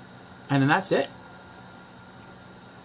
So, I'm a little stressed about it, because even on normal mode, this game was tough. For those who don't know, you do have to beat the game at least once on normal mode to unlock Nightmare Mode difficulty. And so with Nightmare Mode, I am a little worried. But we are doing our best. Mott on the ferry. Mott, spying on the writer on the ferry, had been a disappointment. His boss had made Wake out to be something special, but Mott hadn't been impressed. He'd gotten a good long look at the wife, though, and he liked what he saw. Mott had fantasized about goading Wake into a fight, but it hadn't happened. Still, he'd get his chance to see if the writer had anything in him. He'd been promised as much.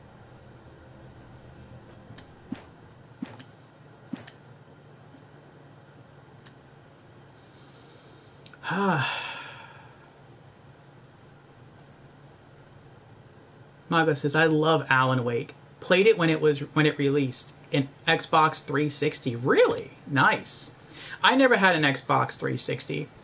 A while back, I had a roommate, and my roommate had an Xbox 360. He was the Xbox guy, and I was the PlayStation guy. And I had a PlayStation 3. And I saw him play some of this over his shoulder as I watched, and it looked really, really good. And I always wanted to play it, but I never had the chance.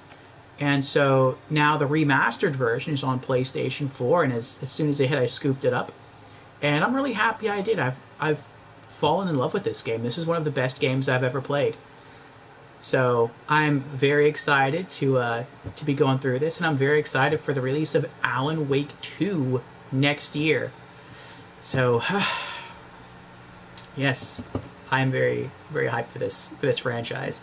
And even after beating this the first time, I stream different games every day of the week. And on Mondays, I was streaming Quantum Break, the second game by the Alan Wake developers, Remedy Entertainment.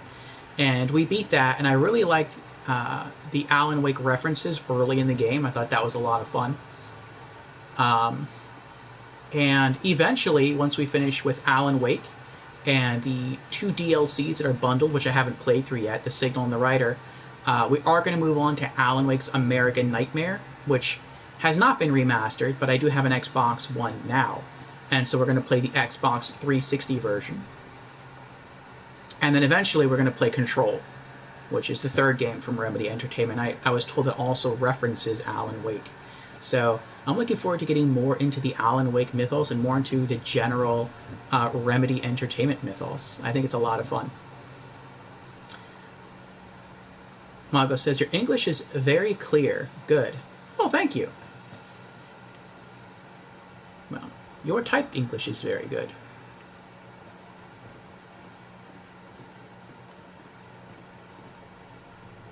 I'm from... That depends on how, I guess that question can be answered a few different ways. So, I was born in Tampa, Florida. So, I almost ran right off the edge there. So I'm a Tampa, Florida, USA native. My mother's side of the family is from Spain. and my father's side of the family is from Puerto Rico. So I am half Puerto Rican, half Spanish. But I, along with my elder sister, are the only two people in our entire family that I know of who do not speak Spanish. We were never taught. My parents thought growing up that it would confuse us if they tried to teach us two languages at the same time, and so they never bothered to teach us.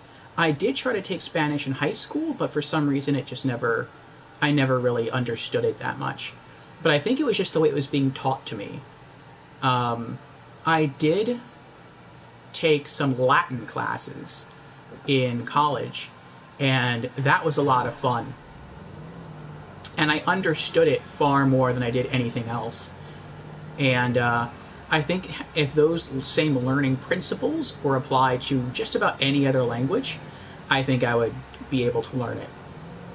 So maybe one day I will try to, if I can find time in my day, try to get back to learning a new language.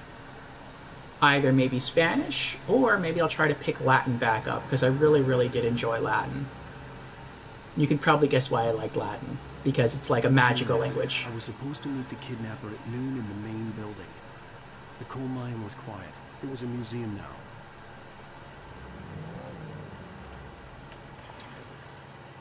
Like in all of the Harry Potter movies, whenever they cast magic spells, they don't use Latin words, but they use words that sound Latin. And so I've always considered it to be like a cool magic language, so that's why I always wanted to learn it.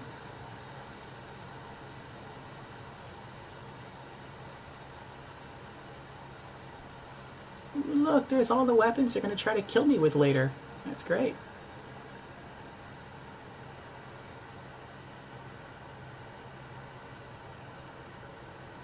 Margot says, my sister lives in Michigan in the north. Oh, okay. Of the country. I know where Michigan is. It's in the, like the northern center part of the USA. Sarah in the radio station. With Nightingale gone and the night wind blowing in through the broken studio window, Maine stared at Sarah. The sheriff looked away. Maine's voice shook with barely controlled anger. That boy's doing more drinking than thinking. I hope you know what you're doing, Sarah. He's got a sickness in his eyes. You take my word for it. He wants Wake for a reason, and it's not for anything good.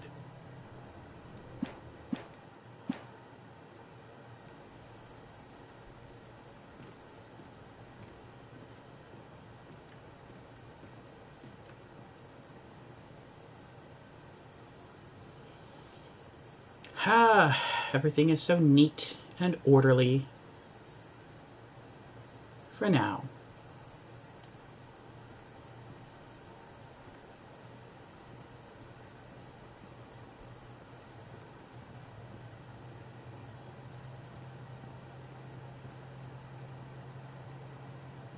Near Atlanta?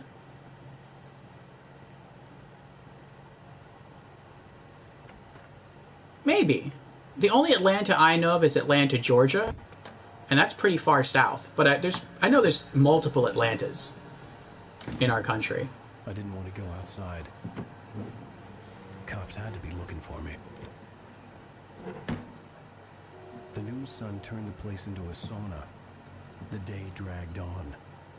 Different scenarios ran through my mind. Ways of how I'd torture the kidnapper to get Alice back, or the different horrible things he could have done to her. I imagined her dead. I had no way of knowing she was still alive. It was killing me. I was running on blind hope. It was all a waste of time. The bastard never showed up.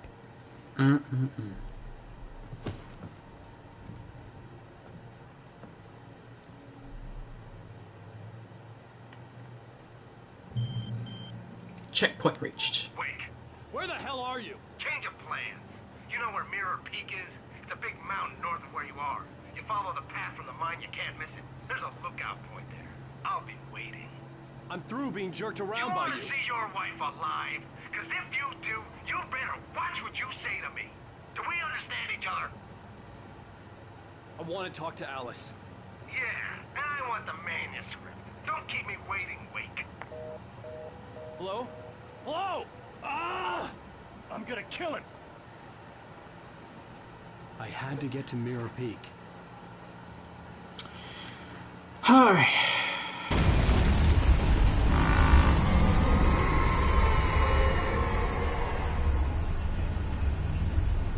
It was close.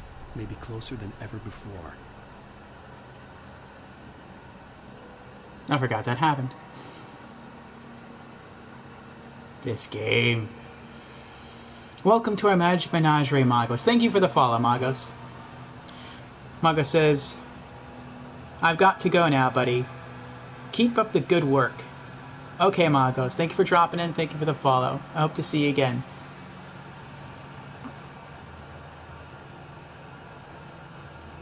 Okay. Let's do a quick ammo check.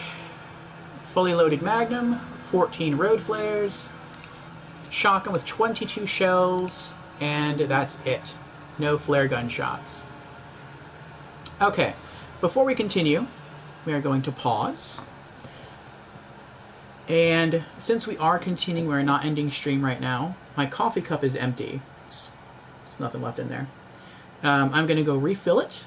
I'm going to use the restroom. I'm going to heat up my coffee because it's probably cold in the pot right now. And then we will finish episode 3 of Alan Wake Remastered tonight. So, give me a few minutes. I'm going to have to leave you with a blue screen.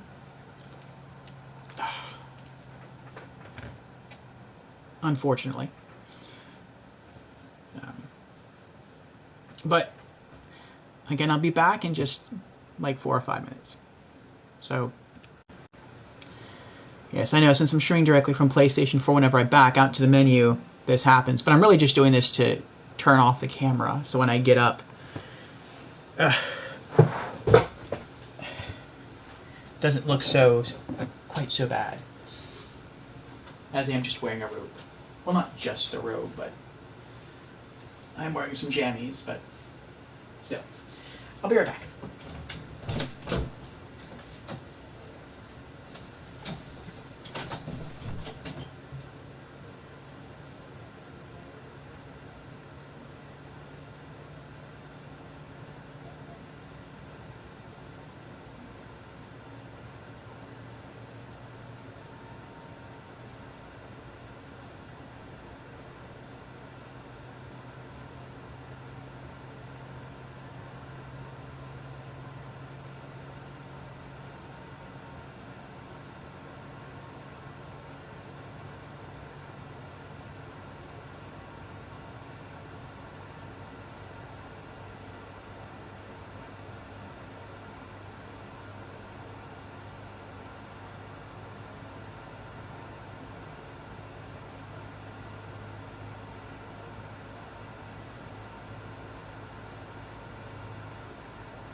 Hello, hello. One more moment, I need to fetch my robe.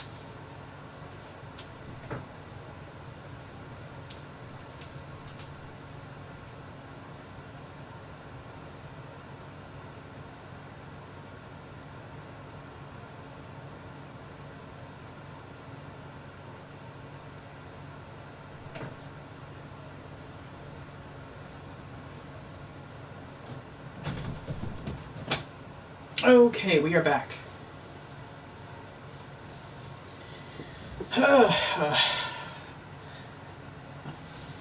I have a full coffee mug and an empty bladder. So, now that I am well re-robed, let us jump back into the experience. Wonder how hot my coffee is. I microwaved it for 2 minutes, so it was quite hot.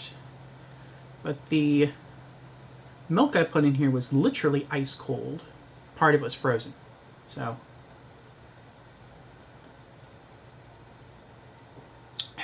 that's good. The cup is still really hot, but the coffee itself only mildly so. Very tasty. Okay. Oh.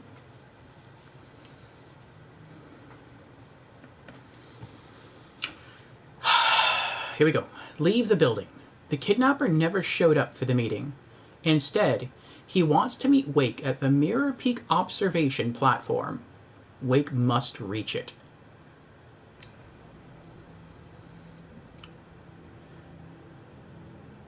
So, when we played through this on easy mode, it was from right here, I believe from right here. Actually, it was from right here.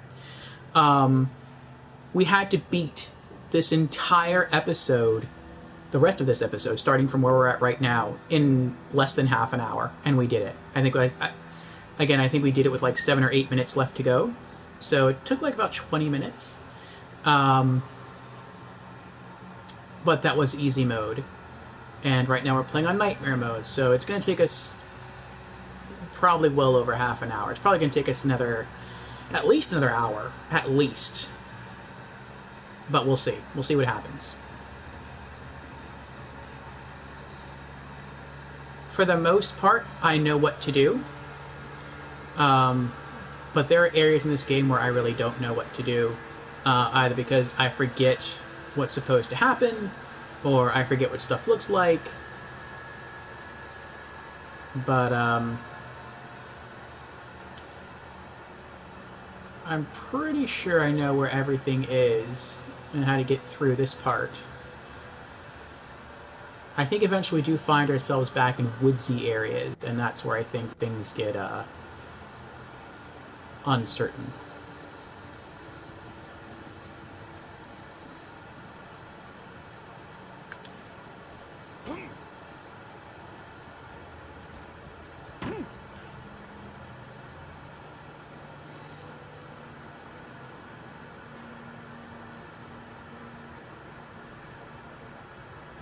Green button there.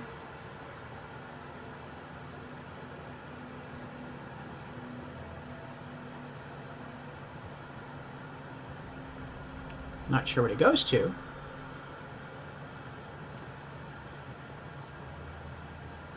I feel like I'm going to get attacked.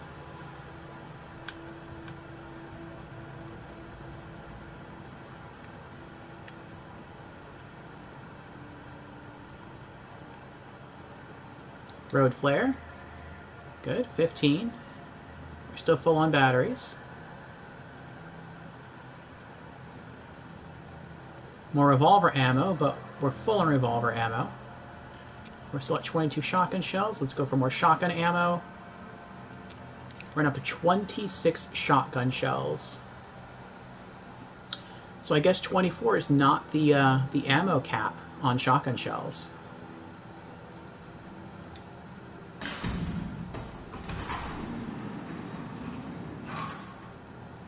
And now we're not going to try to race through here like we did on easy mode to try to beat it within a short period of time. We are going to be as careful as possible. I do like the way it started you. It starts you with access to batteries, a road flare, shotgun ammo, and magnum ammo. That's not too much ammo, but it's something. So if you had absolutely no ammo at all when you started this part of the game, you'll at least have something to work with. That would have been 12 magnum rounds and 4 shotgun shells and a road flare. That's something. It's not a lot, but, you know, it's something. At least enough to survive until you can find more items. Hopefully. Oh, easily. I didn't know we were dropping down right here. So right there is a chest filled with infinite revolver ammo.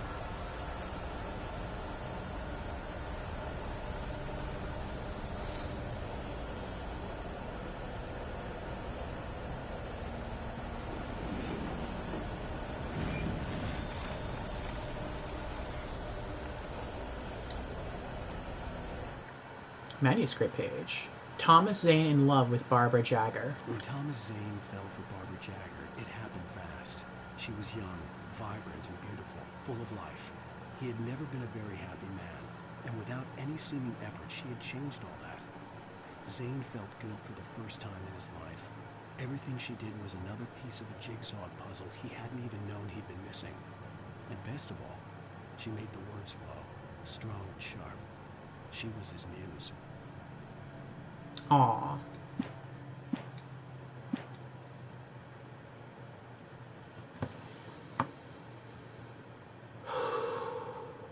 Okay.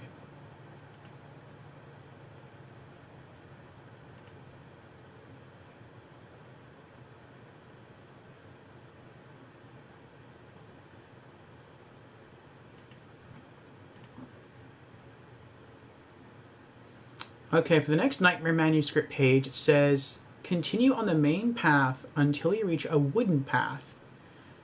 To your right is a ghost town, and to your left on a rock is a Nightmare Manuscript page. So I guess that's what we're looking for next.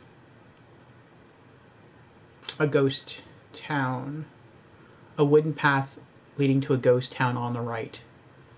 Okay, let's keep that in mind. That happens when we're out of all this stuff. Can you see? No, I don't think you can see the ghost town from here.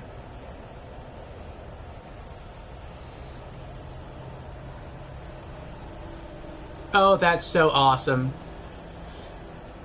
So I guess if you never had a revolver in the last part of the episode, maybe you didn't pick it up, because you don't have to pick up weapons. It's, you know, what you're supposed to do, but you don't have to. If for some reason you somehow missed the revolver last episode, well, congrats, here you go. They're giving you one to start off the game with. That's cool. Okay. We're going to try and use nothing but revolver ammo since we have an infinite supply here.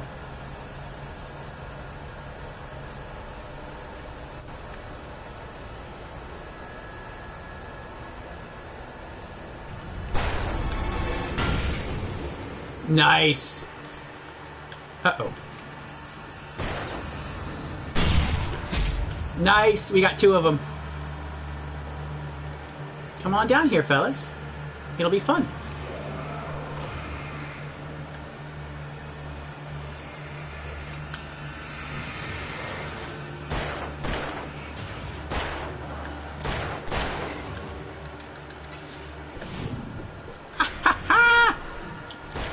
What? You want to say something? I didn't think so. And now they have these things come at you. These aren't really a threat. Because they can't really fit through there. Or maybe they can. I could be wrong.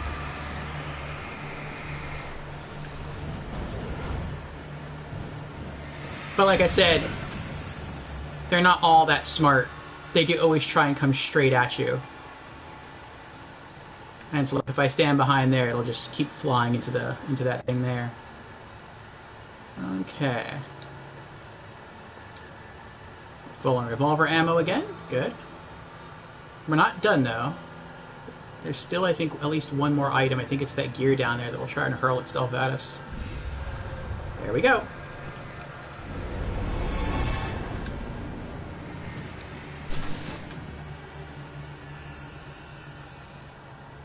Alright, good. Let's let our flashlight recharge. Notice we still have the high capacity flashlight. Alright. So we still have full magnum ammo, 15 road flares, and 26 shotgun shells. I'm feeling good about this. I'm feeling good.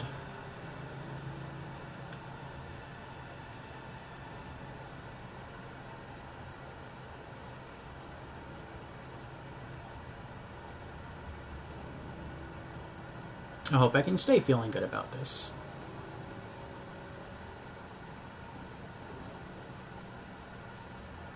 Oh, sweet. We got ourselves a couple of flashbang grenades. Very nice. We're not going to equip those just yet, though.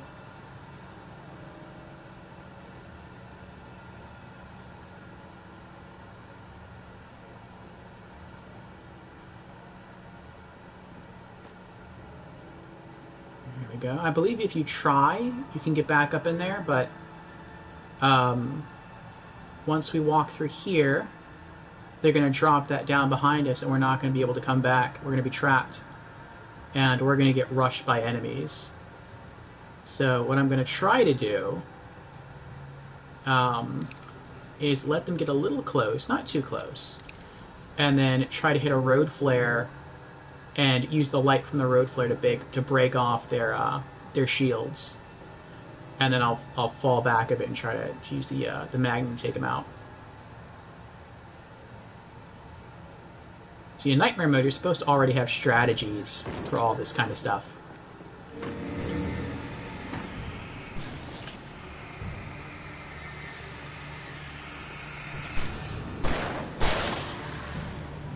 Next.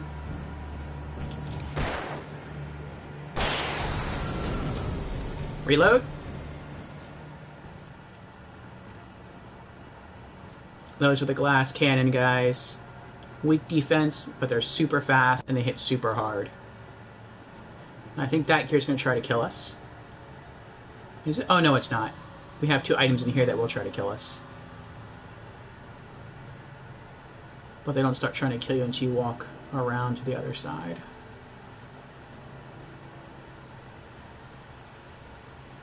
But yeah, if those 2 guys had gotten in, that would have been it.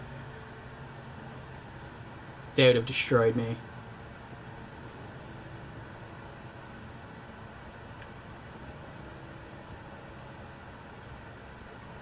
That you like 2 or 3 whacks at a time. In a Nightmare mode, you got 2 of those kind of guys on you, that's it. That's game. Sadly, you can't shine your flashlight through the boards and kill them. But what's nice is that they can't hit you while you're climbing and do damage. So you can still climb up here, and you're fine.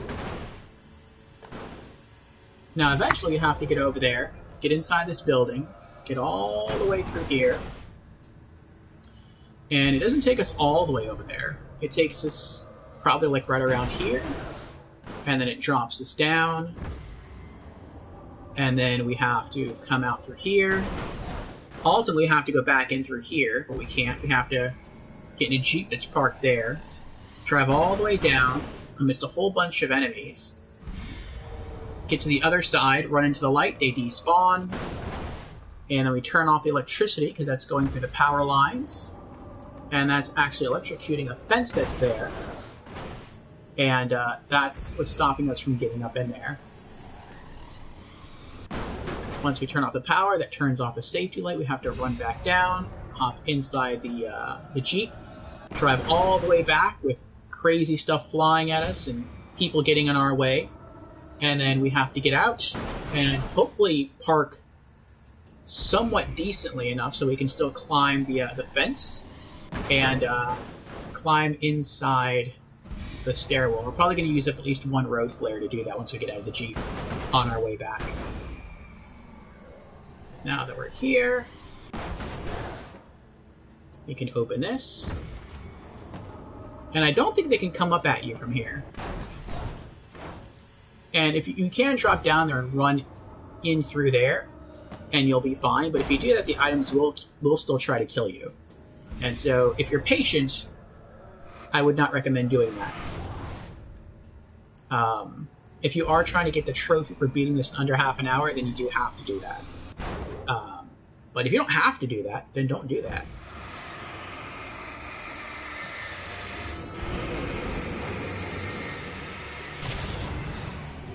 Alright, we got one of the two items that's trying to kill us in there.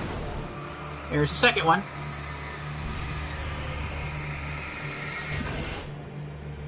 And there we go. Yeah, nightmare mode, it's not about speed, it's about staying alive. Staying alive.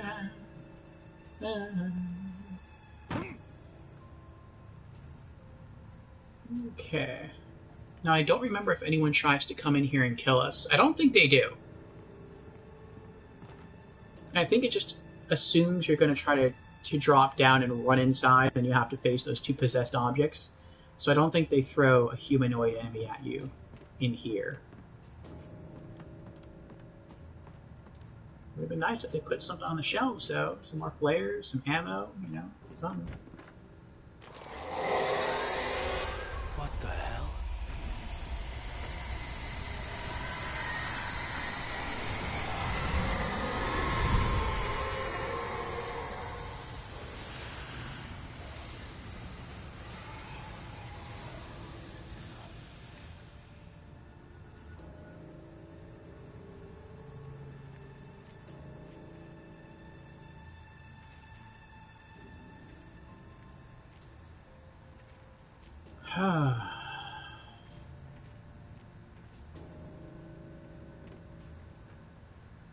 So you can see here is our drop down, our point of no return once you get all the way down the stairs. Now ultimately we need to get in there. We need to go up those stairs and inside there, but we can't right now because, and I am curious, part of me has always been curious, but I've never really tried it. I don't really want to try it, to see if maybe we can get the Jeep and park it there and then climb on the hood and climb on the roof and then jump off the roof over the fence. That would make sense to me, but I don't think those physics quite work in Alan Wake. But yeah, the fence is electrified because a power line fell on it, so we have to go down there, as I was saying earlier, climb in the Jeep, and I think once we start driving the Jeep, enemies spawn. We have to drive all the way across the field to where that light is, get out, run up the steps, they will despawn, turn off the power. Once that happens, darkness envelops everything, run down the stairs, climb back in the Jeep. It's going to be one hell of a hard drive coming back. And then pull up. The bad part is as we drive back, when we get out, we're going to be getting it on this side, not on that side of the vehicle. So we have to be careful not to pull up too close. And there's going to be a really big guy right here. So we're going to try to stop right about there, get out, strike a flare, and use that to push him away. Hopefully he's not going to go crazy and try to just charge at us anyway. And then walk up here, and we should be okay. Now, on normal mode, again, we're playing on nightmare mode. On normal mode, I've probably died here like a good 6-7 times. On easy mode, I think I died here like twice. So, being that this is nightmare mode, I am very worried about this part. But hopefully we'll do okay. Let me sip my coffee.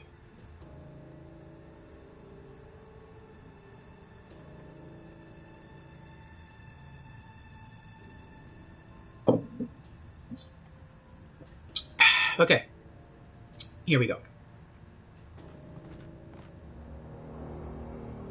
The only way to reach the hillside ahead was to go through the building. I had to find a way to avoid electrocution.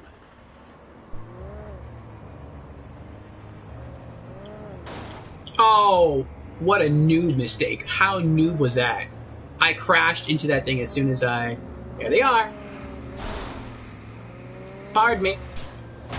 Oh, I'm so sorry. I didn't... Actually, I lied. I didn't mean to do that.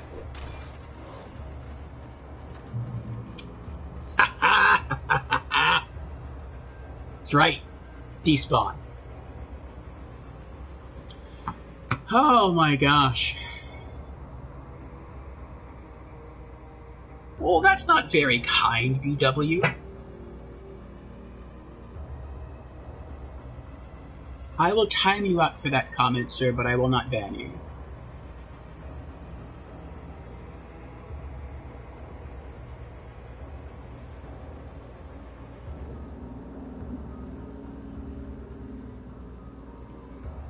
How long is 600 seconds? 10 minutes.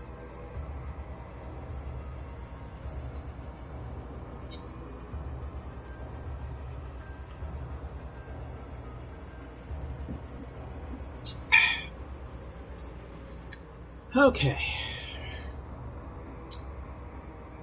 We have... Nice. Flare gun ammo. And a flare gun. Load that up. Nice. Alright, we're back up to 2 flare gun shots. Are there any bosses in the second half of this episode? Kind of. But we can just use our flashlight to kill them. They're just possessed objects. And we have the ability to hide, so I don't really need it. But that's good, though, that I don't need it. Okay. So we'll turn off the power. We're going to run back down there, climb in the Jeep, spin it around, and just drive back from where we came from. Here we go.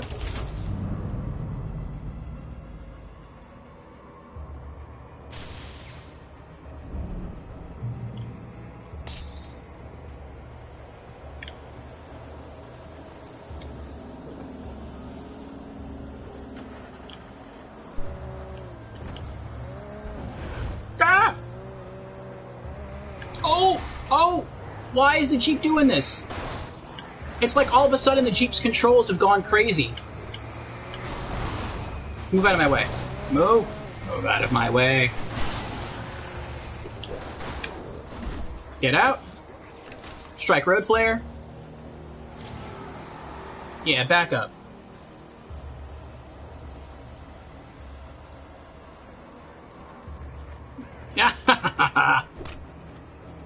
That's right. Wow, look how many are there. Look at that. That is insane. So many enemies. And possessed objects. That's nightmare mode for you. They're just waiting there, too. They don't even despawn. They're just waiting for you. They want me to come back down there. That ain't gonna happen.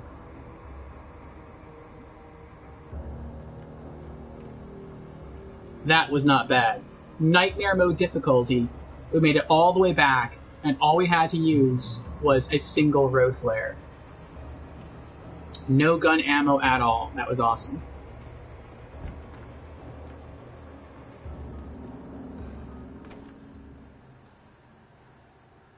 Okay.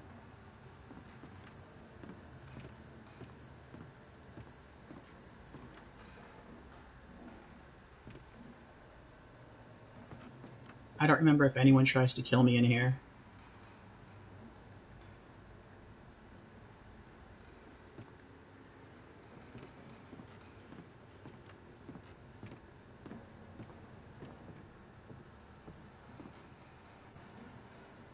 Heard footsteps above me.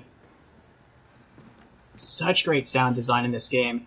Oh, we got items over here. Oh, now I know what this is. If the items are twinkling over there, that means I'm going to get jumped out of this direction here. I think we're going to have one little guy and a big one, if I remember correctly.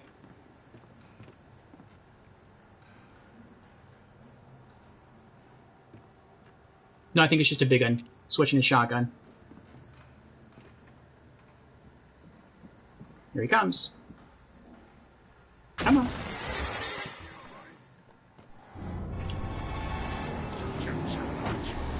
Oh no. back up. Back up. Road flare.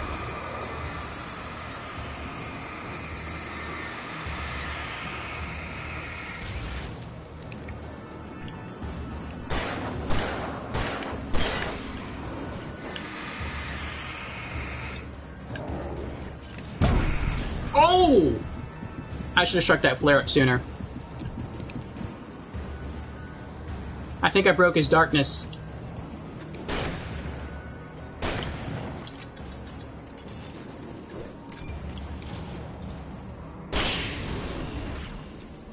Handgun? Ah!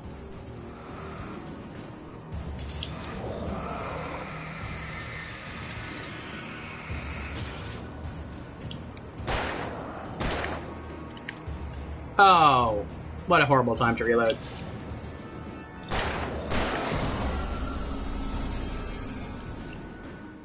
Whew.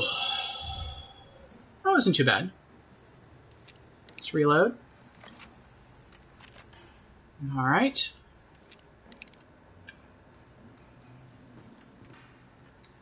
Batteries. Oh, sweet.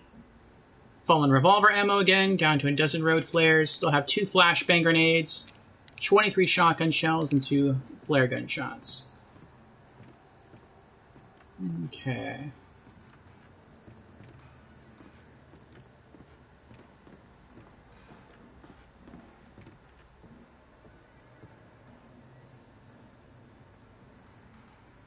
I don't remember if someone tries to come down the stairs to kill me. And I heard footsteps, too. But that could just be the game messing with me. Back up to 13 road flares. We're at max batteries. We still have more magnum ammo. Wait, in case we come back down here, what else is here? Magnum ammo and what else? Is there anything left here? No. There's nothing left here. So we have batteries and we have magnum ammo. Okay. Are they still there? Are they still down there?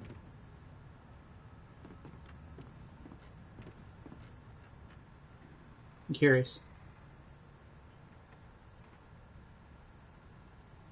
I don't see them. No, I don't know. I'm pretty sure if I went all the way back down there, though, and went outside, they would respawn and kill me.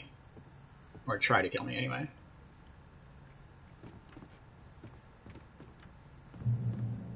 Checkpoint reached.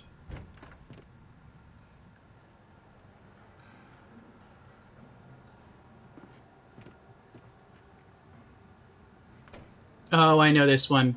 I'm really horrible at this one. I've died here before, too. Because of the game's stupid auto-aim.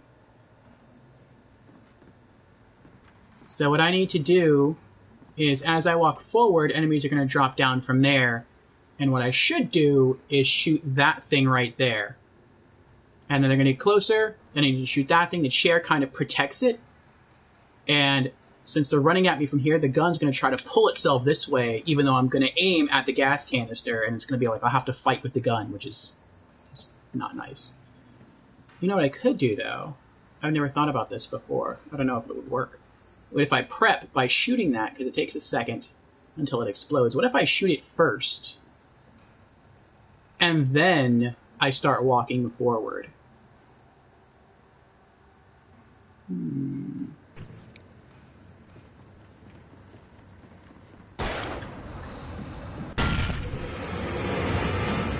Nope, that didn't work.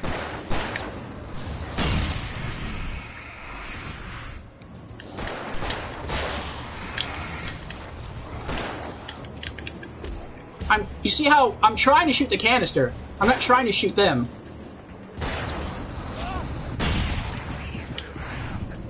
Oh man, he's still alive.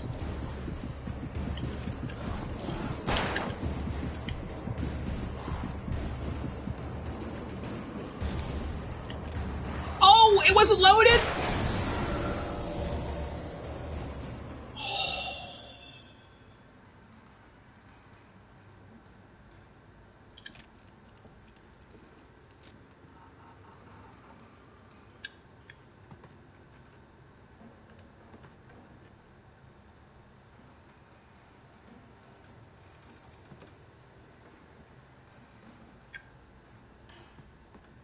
Alright, let's backtrack.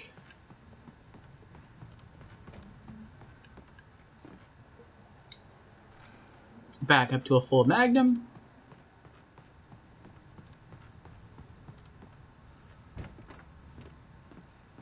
Did I even use a road flare? I don't remember.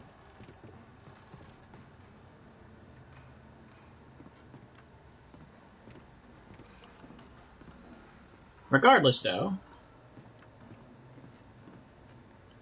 No, I don't think we did. No, I don't think I did. Everything just happened so quickly, I don't remember now. But, we're back up to full magnum ammo, though. That's good.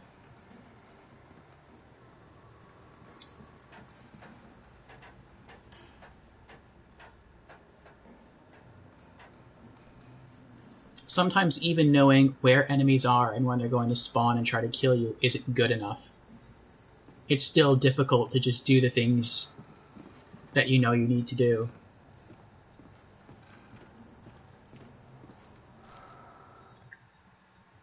Wake touched by the dark presence. Some of the Taken retained echoes of their former selves, but these were just the nerve twitches of a dead thing. Nothing remained but a shell covered and filled with darkness. In most cases, these puppets were enough for the purposes of the dark presence. But for anything more elaborate, as with the writer, it was different. It needed his mind. And so rather than taking him over completely, it merely touched him.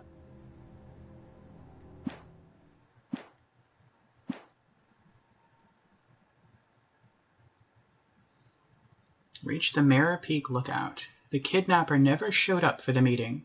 Instead, he wants to meet Wake at the Mirror Peak observation platform. Wake must reach it.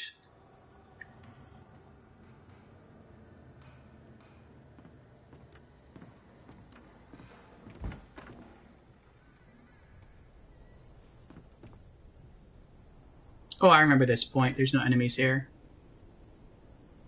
And there's items. I remember when I first saw this area, I was like really, really nervous.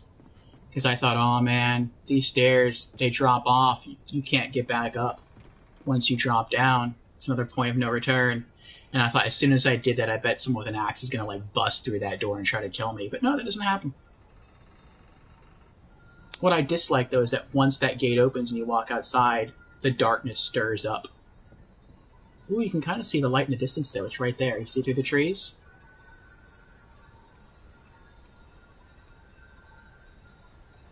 I'm trying to think what comes next. I know I walk through there.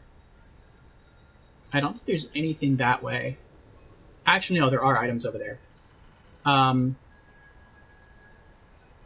But we're supposed to walk that way to the right.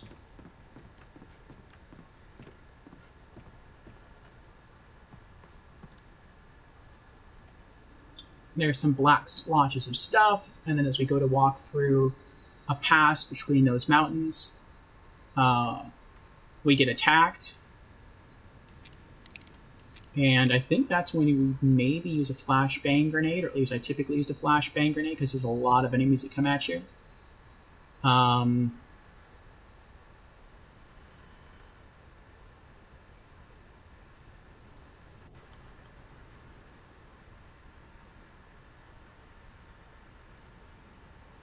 And then I think you go past there. This is some of the harder segments. You have to get through. I'm thinking what episode 4 is like. Episode 4 in the building. And then episode 4. I know one of these has like a really tough area you have to get through. And I don't remember if it's episode 3 or 4 because I haven't gone through it yet.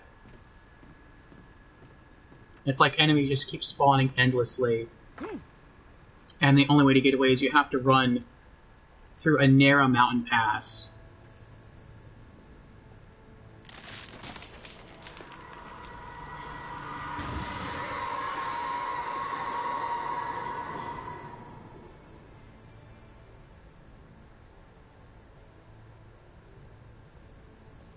That looks more like it would lead to a side area than a main quest area.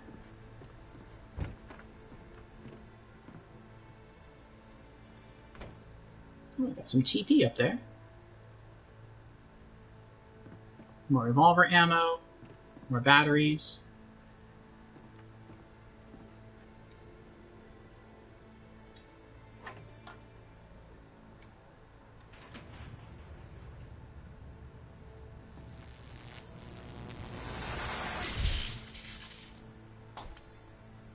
Here goes our safety area.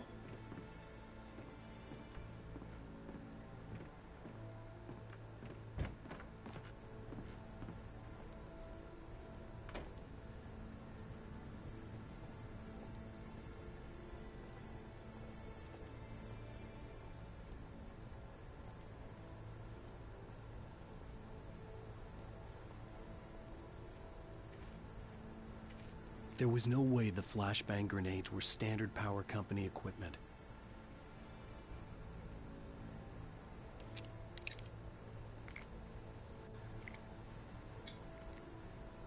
Okay.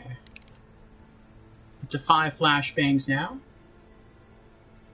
Now as we go through there, I think once we get around those wooden posts, that's when enemies start to spawn and try to kill us. So we're not going to go that way yet. You can actually go this way, I think, and there are other items you can pick up.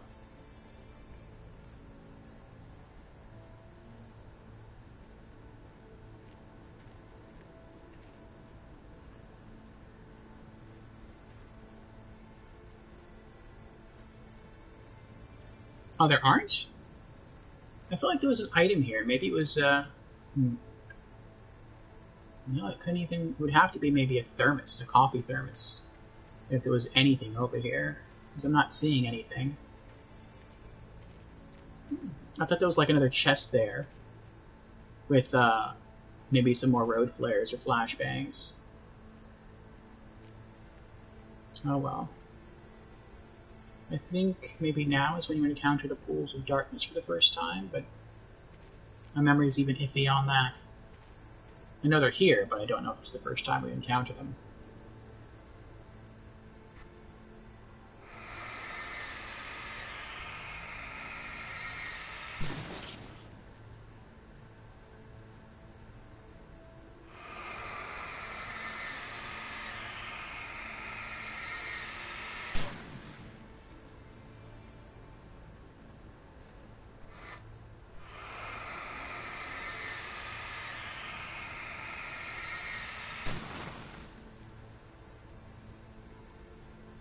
Oh, they're already there. I can see them.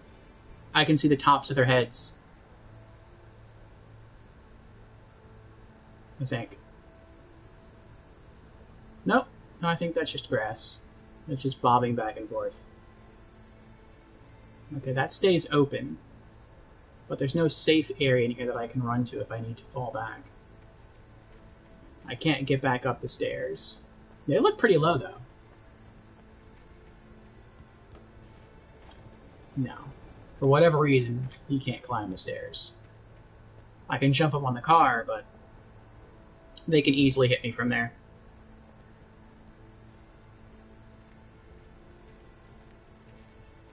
Okay, so when I head over there, the plan's going to be... what? Should I use a flashbang?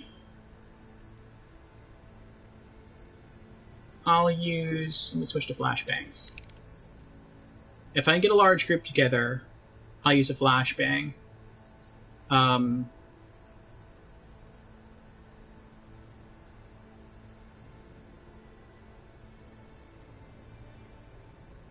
Otherwise, I will use my revolver. Especially since I know I have 12 revolver shots in there that I can go back and retrieve.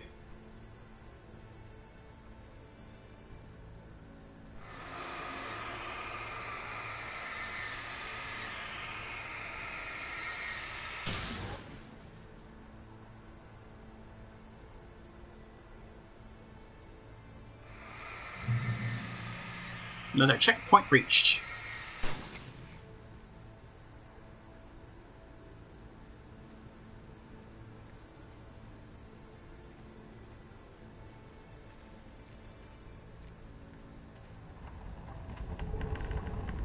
Here we go.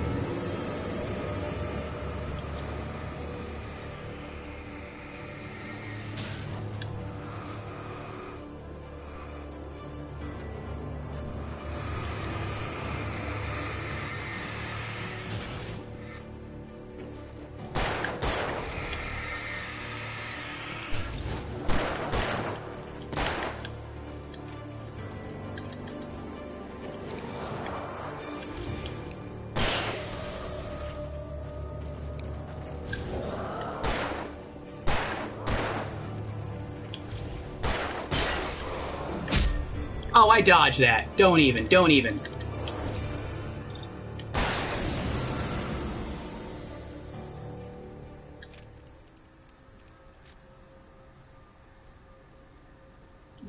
Oh, here they come again. They're not done yet. They come in 2 waves. A big 2 waves.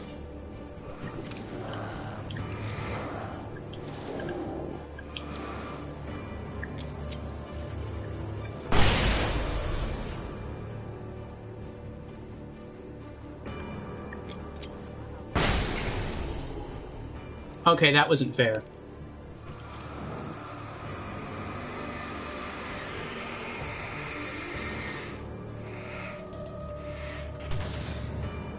Gotcha.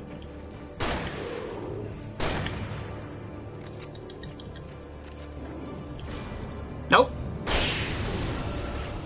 Ooh, right in the kisser. Oh.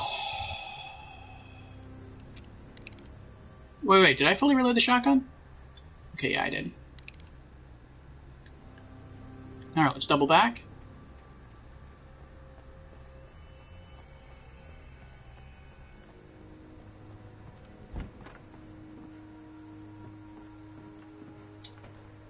Alright, back at full magnum rounds, but we are minus 2 flashbang grenades. Let me toggle back to our road flares.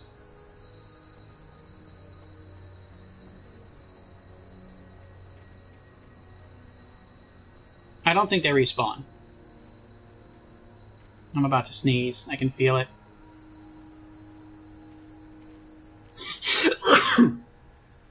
Oh, excuse me.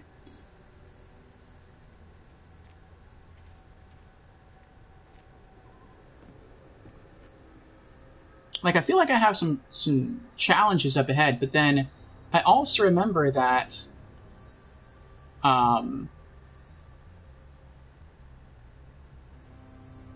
that with this game, or this part of the episode, this part of the game, we're supposed to be able to beat it in less than 30 minutes for a specific trophy. And I know I did that. I thought I saw something flicker out of the left-hand side there. So that means it can't be too long. It can't exist for too much longer. And it can't be too difficult if they want you to beat it in less than half an hour. Which is why I'm still playing tonight.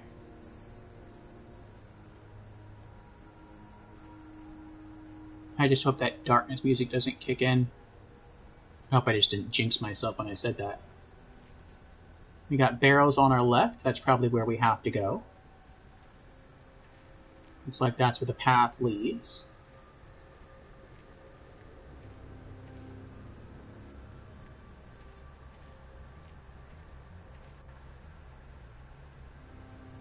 There's a manuscript page. That's not one of the 2 that we're looking for on Nightmare mode, but we'll pick it up just because it's there.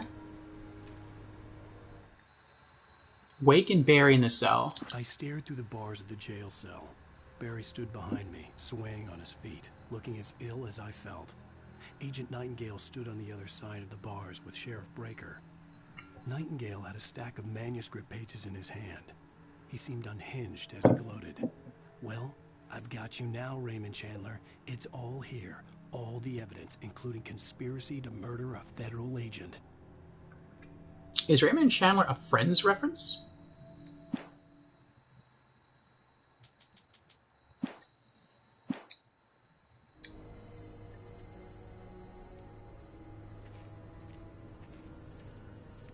I don't remember.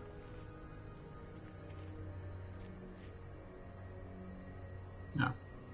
Remember, I thought that was a path leading up. Like maybe there was a hidden cache up there. Checkpoint reached. Okay, looks like the path goes up and to the right.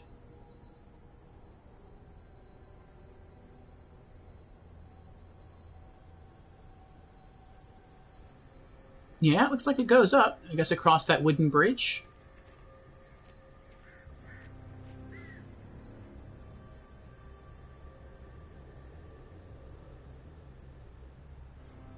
That's discomforting. Oh, it's rolling back. That's even more discomforting. We got a light there, though. Oh, I guess we don't cross the bridge. It's out. Can we just run that way? Is there a shortcut? Looks like the path kind of bends that way.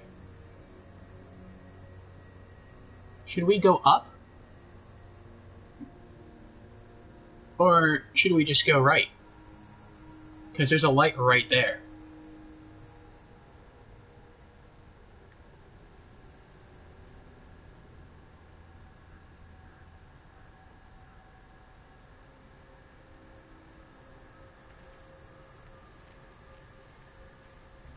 Ah, I thought so. I thought so.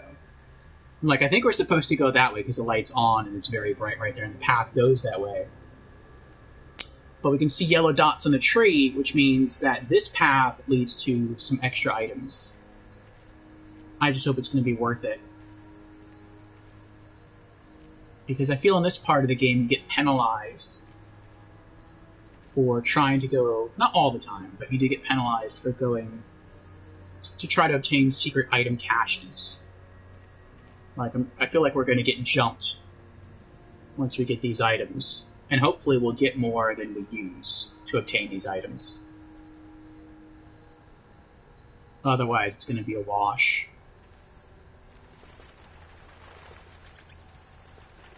Not turning around. If I don't hear people coming up on me, I'm not turning around for bats. There's that eerie breathing. Music's picking up. Here's our cache. Nothing here. Here's the chest.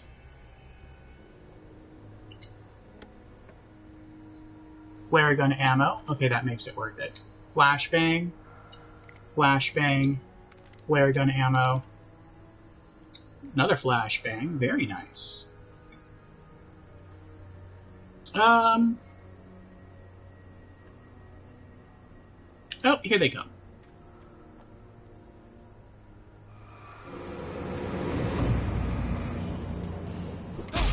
Ah! Reload. Back to Magnum.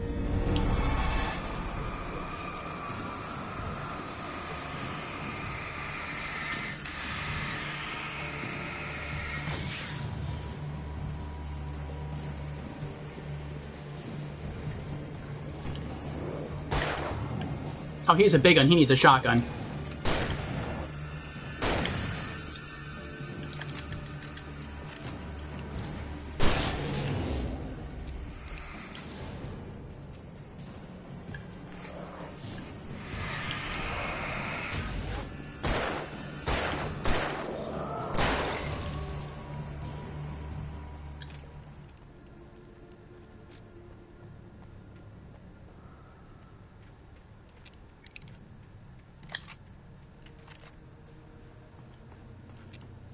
Oh, I totally went.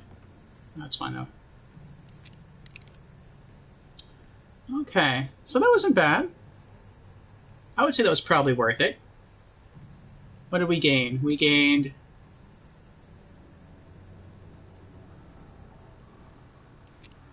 I forgot how many we gained. I think we gained like 3 flashbang grenades. We still came out ahead with 1 extra flare gun ammunition. We lost some shotgun shells and some magnum rounds, but I think we'll probably get some more of that as we continue. No, we didn't do bad at all. We didn't do bad.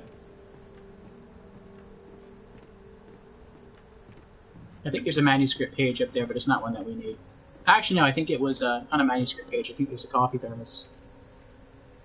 But again, we already got that.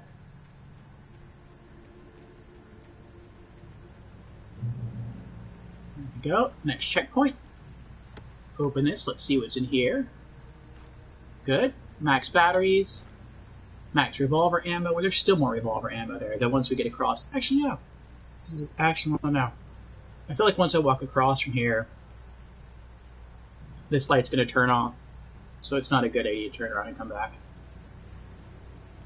Good. We got more shotgun ammo. We got a lot more shotgun ammo. We're at, 25 shells. Very nice. Okay, so if we have to fall back, we have more batteries. We have more revolver ammo, another 12 rounds.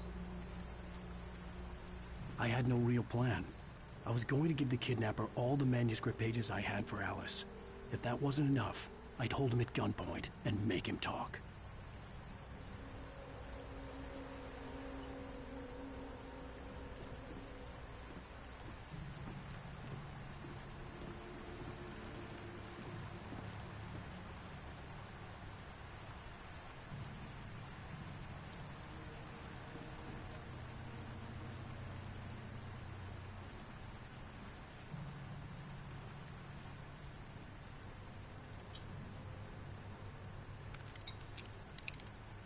Nice. Pump action shotgun.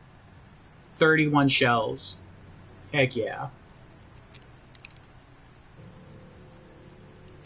And that holds how many at a time? 3, 6... Looks like 8 shells. Alright. Now I think... I'm not sure. Let's turn this on. I think as I walk forward, I think a big guy will spawn and try to come kill us. And then once we kill him, that's when the real craziness sort of begins. Once we get across this waterway, you can go to the left, and I think up there somewhere is a hut. Not a hut, a house you can go to with a secret cache, but it's not worth it. It has some items in it, but the items you're going to waste to go all the way over there and then to get all the way back to the main path, you're going to burn through all the items you collect, and then some. It's not worth it. So it's smarter just to stick to the right-hand side of the mountain. And as close to the right-hand side as you can stay, you can see there's another switch over there. And make your way around, and you'll eventually reach where you need to be. And I think that's actually like the shortcut, faster way to do it. So we're gonna do that.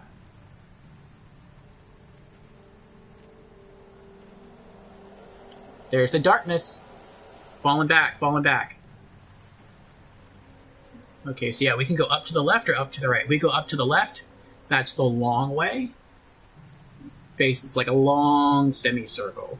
Or you can go to the right, and then just stick to the right, and you'll be... I mean, you're still going to have enemies coming after you, but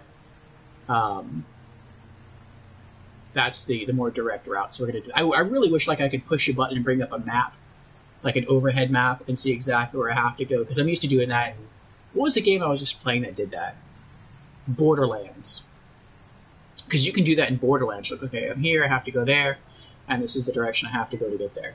You can't do that in Outbreak, and I so want to. But it makes it a lot scarier that you can't. Okay.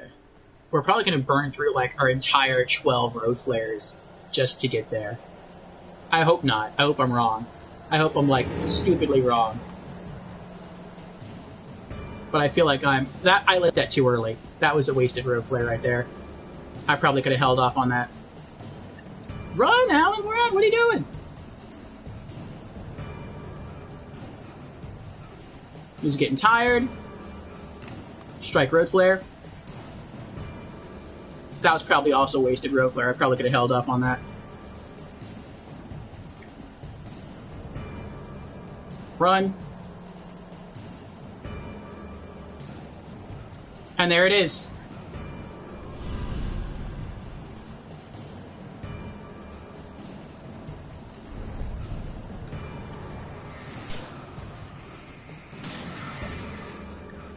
Oh, I'm stuck!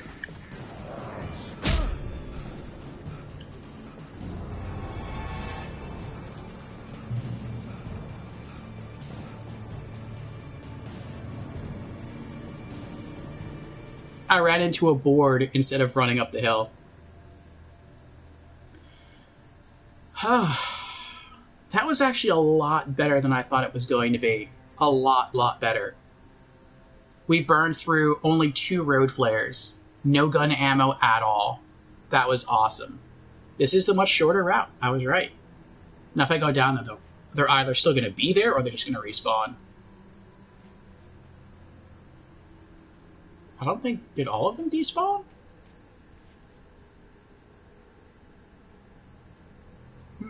Interesting. Oh!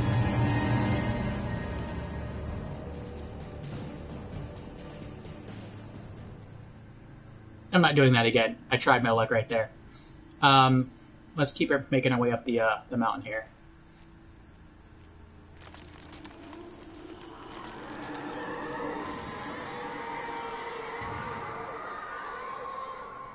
The dark presence was moving ahead of me in the same direction I was going. A cold feeling settled itself in the pit of my stomach. Was it going for Alice?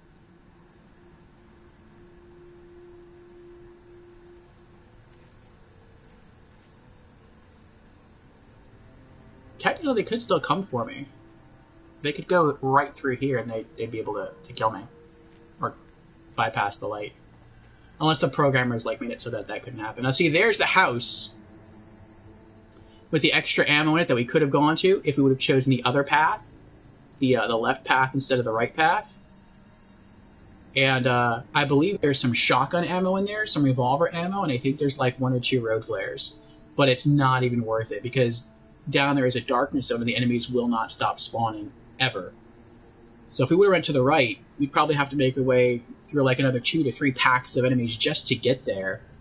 And then kill another pack of enemies while we're inside trying to loot the items. Then kill more enemies as we make our way from there all the way over here. It would not have, we would have burned through all of those items. So that's like the one house it's really not worth it to go and loot items. I'm not even sure if there's cash there. I know there's items there, but I don't know if there's a cache, like a box of items.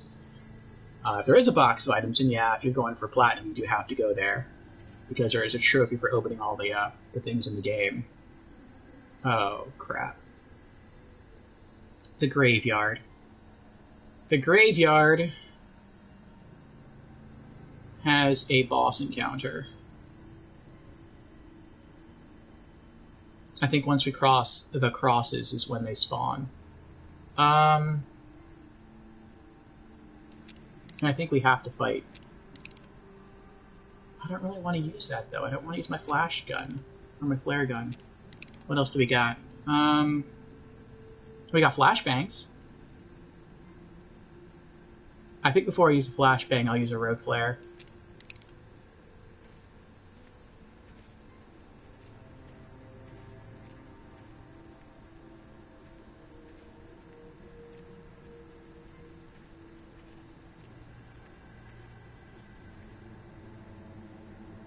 We'll eventually be up there.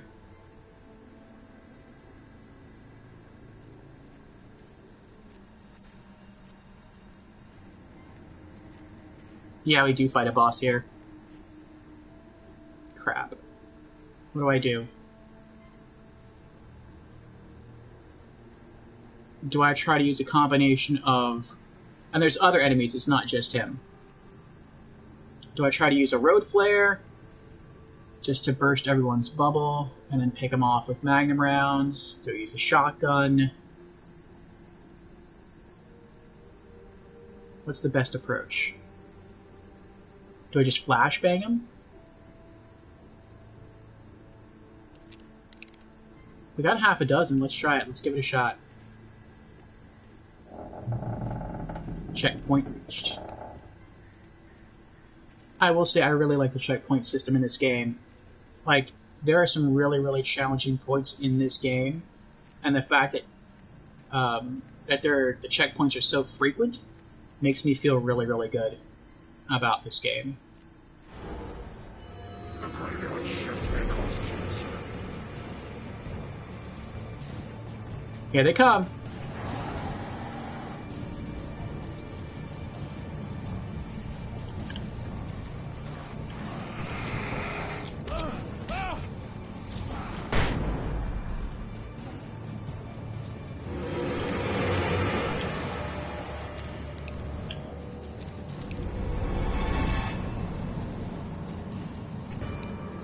Did he get stuck? I think he got stuck. Oh.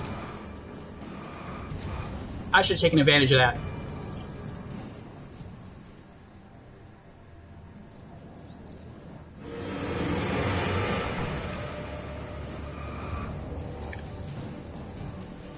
I remember in easy mode, I just ran. I was like, screw it.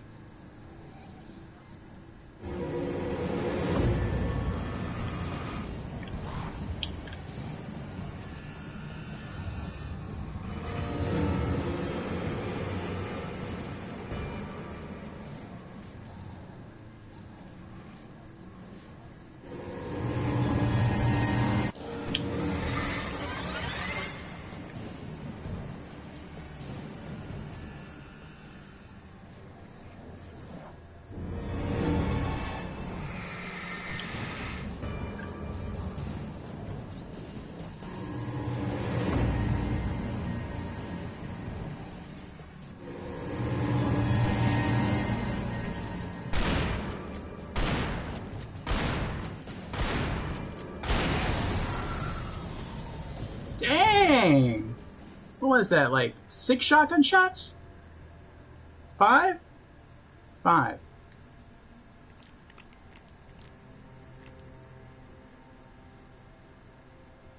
Yeah. That's a little ridiculous. Switching back to Magnum, switching back to road flares.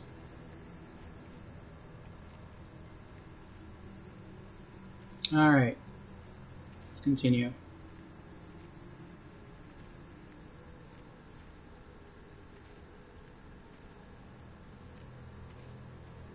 But yeah, I think on easy mode, and I was just trying to get through this for a trophy. I was like, screw it. I'm just gonna run, I'm just gonna leg it and hope not to die. And I did too, because that guy plays around a lot. Like, he'll keep sprinting around you. But, it takes him a while before he actually tries to, or is able to finally really kill you. Checkpoint reached. I see this light glowing in here. There we go. More batteries. Oh, this just creates a save point. A checkpoint, I mean. There we go. Little safety area. We're still full on batteries. We don't need that.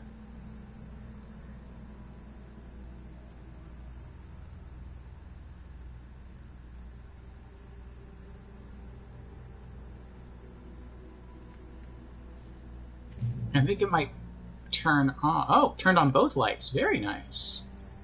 So we have a little safety area here. Unless it turns off or it busts when we walk away, which would suck. Okay, we have to go there.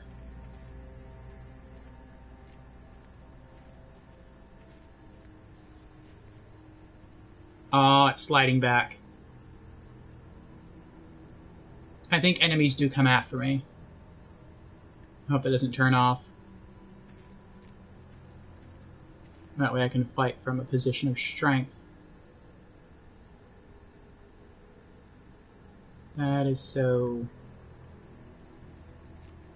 eerie.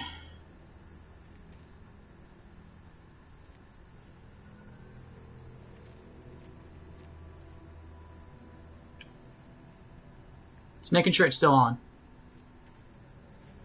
Also, I think that guy who was teleporting all over the place, he can still come after you. If I didn't kill him, like, he could still teleport up through here. Because he doesn't have to take the path that goes through the light. But I feel like eventually he does back off. I could be wrong about that.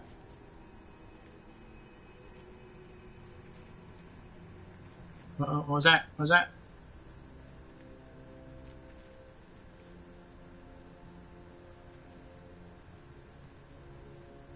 Alright, we're at the ghost town.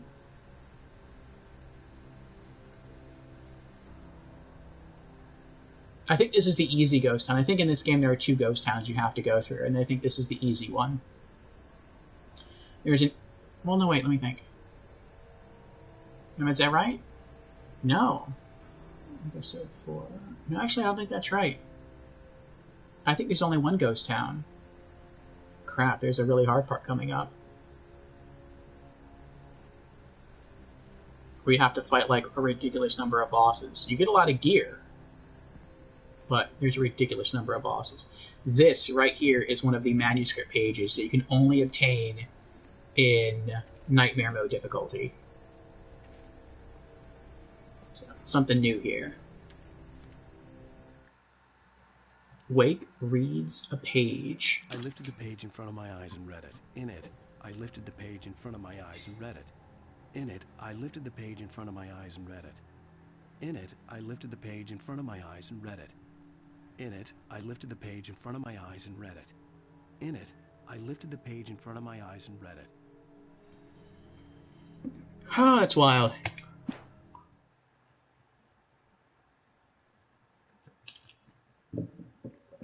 All right, only one page left. Let's see where it might be. Oh, it's pretty close. Nightmare Mode, manuscript page number 7. Opposite the building is a red shack on your left. Inside is a Nightmare manuscript page.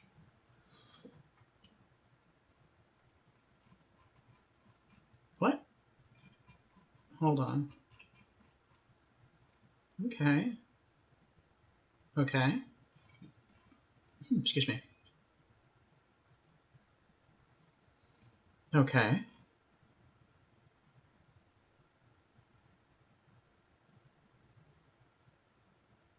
Okay.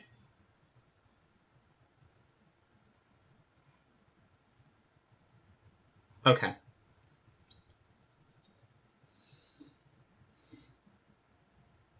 I think I'm wrong. The hard ghost town area that I'm thinking of is in episode... Yeah, I think it is. I think it's in episode 6.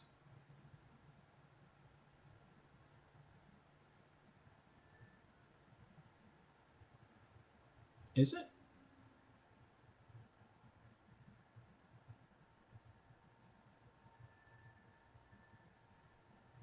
I don't remember. Crap. I know one of these areas with the ghost towns is like, it has a part in it that's like super, super ridiculously hard. It's possibly the hardest part in the whole game. And I haven't crossed it yet. I haven't come to it yet. And I'm not looking forward to it either. And I've died there multiple times on easy mode and normal mode. When you die in an area multiple times during a second playthrough on easy mode, that should tell you something about how hard the area is. Like, I think they actually messed up and made it too hard. Like, the developers are just kind of having fun. And they're like, let's just keep throwing enemies at it. This is pretty cool. And they made the area, like, the place was dead. Hard. A ghost town. Had been for decades, maybe a century.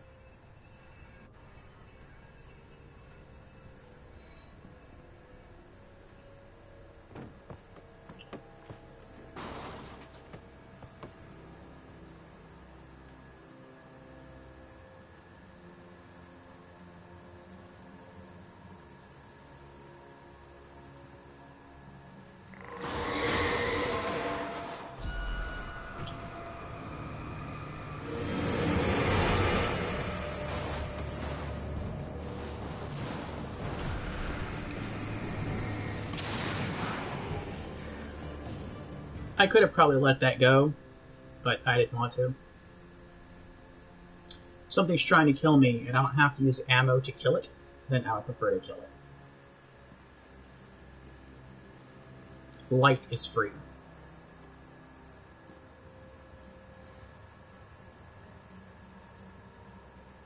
You can't go in there. You'd think you could, but you can't. And then when you look in there, there's nothing in there anyway, so it's not bad. The roof of a building.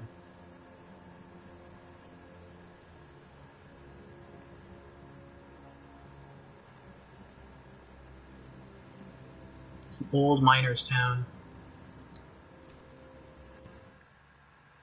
Wake and Casey. Things were never as simple in real life as in fiction. I had lost count of the times I had wished there'd be a clear reason for my writer's block. Something to fight. Something to lash out on. There wasn't. I was filled with doubt. I was nothing like the hero in my books. Alex Casey had gone through his life with single-minded determination, never wavering from his goal. Even now, I was angry at myself, angry at Alice, angry at Barry. I was fumbling and I had no plan.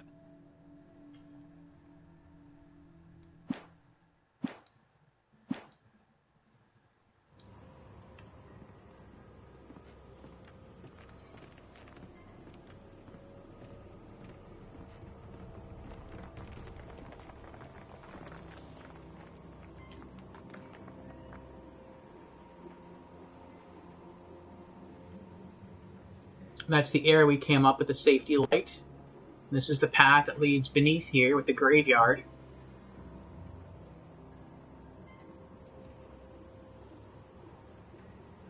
I think the very first time I came this way on normal mode,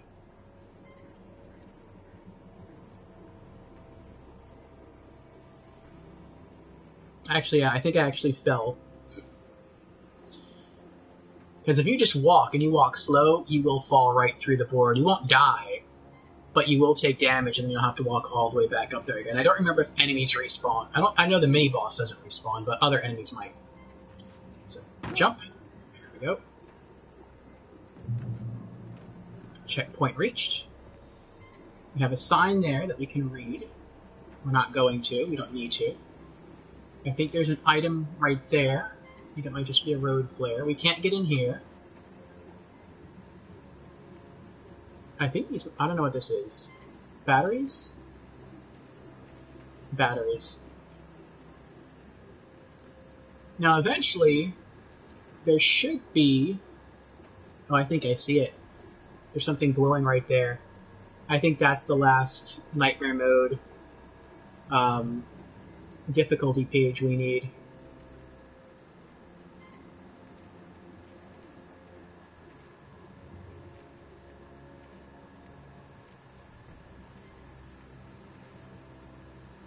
No.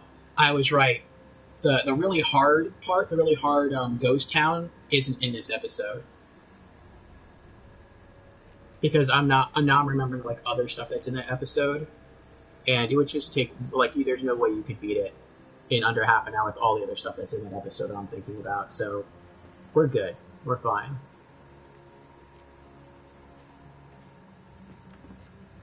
Is there anything in here? No. I think... Oh, what's that? Oh, I think that's more batteries. Yeah. Even on Nightmare Mode difficulty, I'm still not really burning through that many batteries. I would say I probably would if the flashlights... If the battery's more efficient, then I would. Like, if I were focusing on someone and then I dropped a battery in my flashlight and it gave it a full charge all over again, I would burn through a lot of batteries. But the fact that it just restores only a small portion of your flashlight rather than giving you, like, a full charge is what makes you, like, not really care to use the batteries that much. Because they're not really all that useful. Alright, is this it? That is it. Awesome, we did it. Doc examines Barry and Rose. Doc sat down heavily. He examined Barry and Rose. Barry was already recovering. Rose was another story.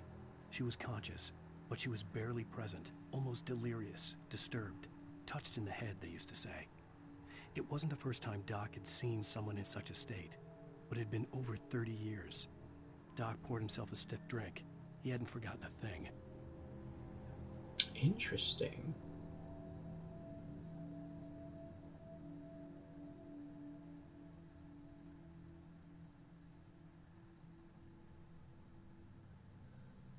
I think 30 years ago is when the story with, what's his name? With Barbara Jagger and Thomas Zane took place. You know, that's something they could do, Remedy Entertainment, the developers of this game, if they wanted to. If they kind of wanted to milk the property of Alan Wake a little bit more, while also giving people more story and more lore, they could create a new Alan Wake game and just not call it Alan Wake. They could call it Thomas Zane and have it be based around Thomas Zane. Now, Thomas Zane, if you play Alan Wake, you know that he meets an unfortunate end. But it's still cool it would be cool to play a game even knowing that, and just to see how that happens. And then perhaps even to maybe even play through some moments of Alan Wake 1 as Thomas Zane. But I think that's something that I would like to see. I think some fans would like to see that as well. But we'll see if Remedy Entertainment ever wants to tell that story. I think right now they're very focused on telling the story of Alan Wake. I think it would have been better if they did make a story based around Thomas Zane to have that come out before Alan Wake 2, which leads me to think they're not going to develop a game based around Thomas Zane, which is sad. They could. It'd be good. Or it could be good.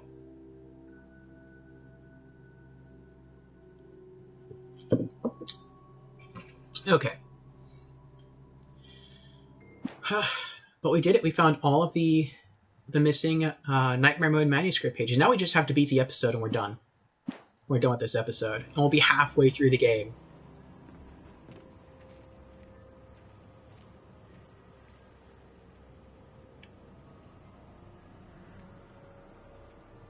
I forgot where I was.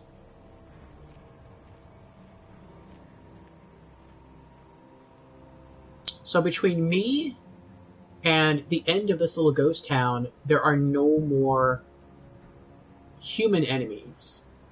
There's just some possessed objects that I have to not get hit by.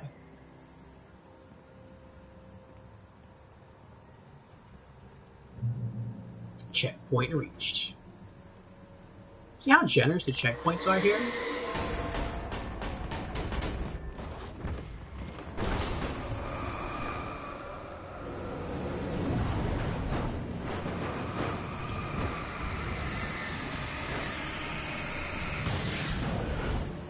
Alright, we got one.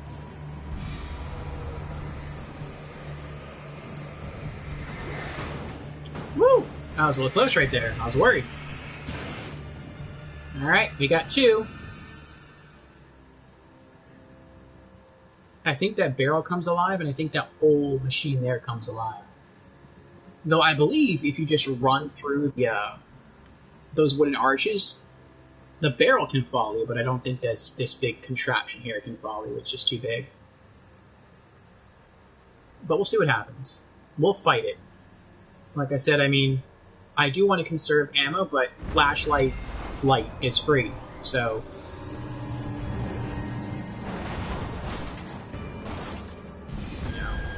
If I can fight something and pay no ammo doing it, I'll do it.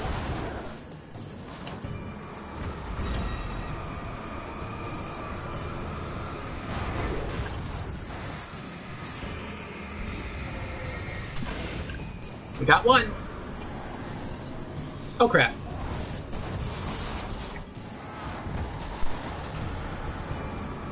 Let's use this tree.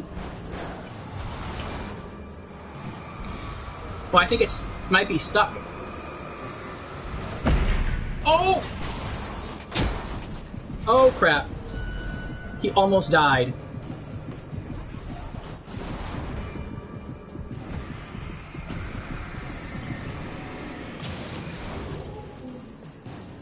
Alright, we got the main menace. Now it's just this guy.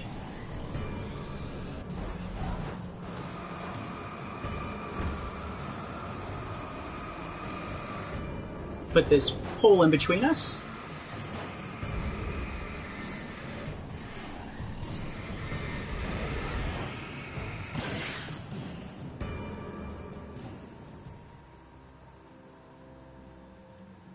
Whew, that was kind of close, wasn't it? I think before we continue, we're going to wait for our health to regenerate.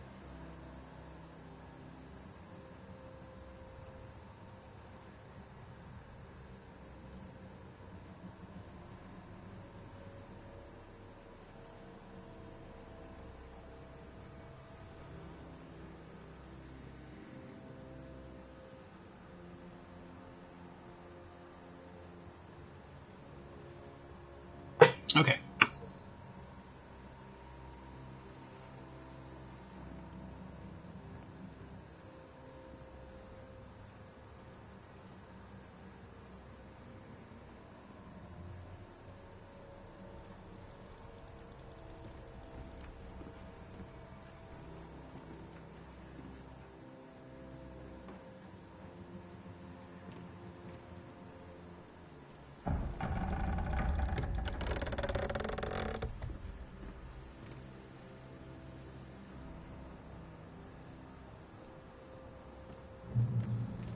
Another checkpoint reached.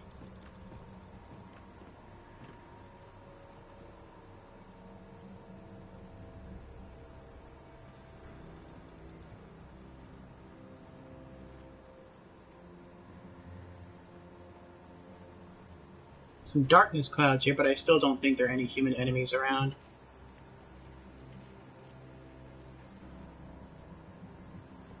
This is a drop-off point of no return. Ah, yes. This is the...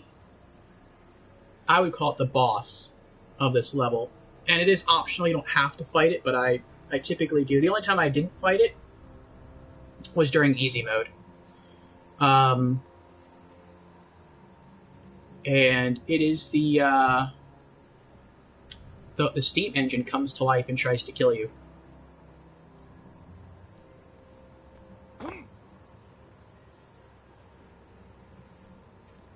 But it doesn't try to kill you until you go pick up the key, because that door is locked. Oh! Nope, I was wrong.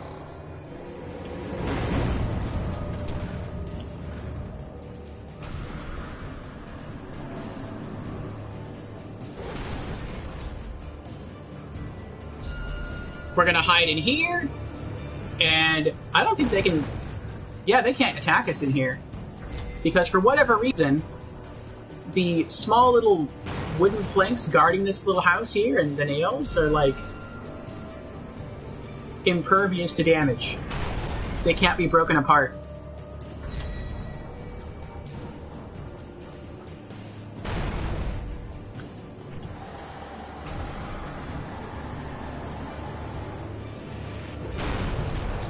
I don't see how that makes sense. But you know what? I don't care.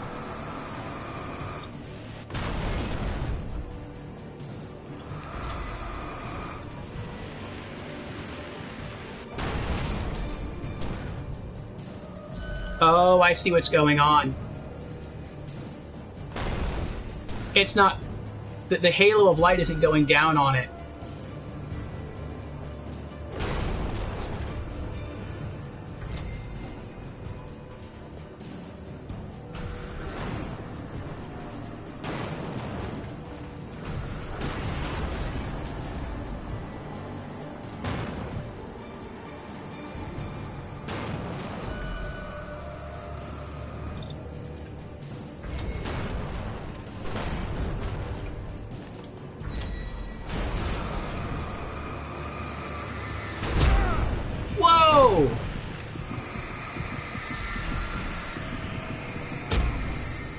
I'm dead.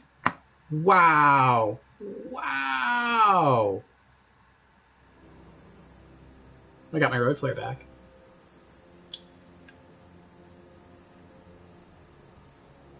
I got to keep my manuscript page, right? Yeah, I did. I did. That's the first time I've died this episode. I guess I won't take him so lightly now.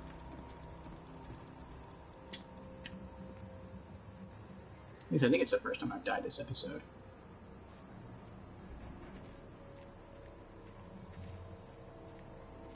They weren't dropping.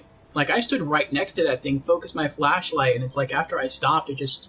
the halo light, like, just regrew. You know what? Screw it. I am going to try to... I mean, they're still going to be able to hit me, though. That's the thing. Well, maybe. Because it takes time for him to unlock the door and then go inside the building.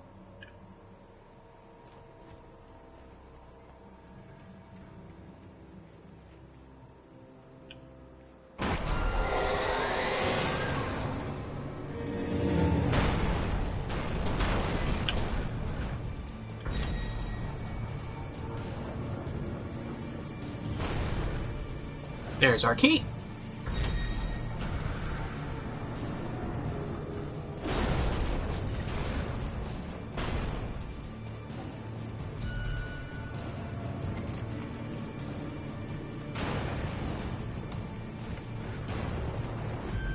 We got away.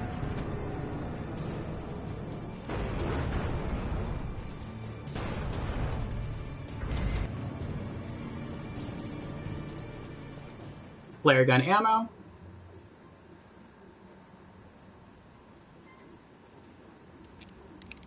Up to 4 flare gun shots again. Nice. Now, what happens if I go outside?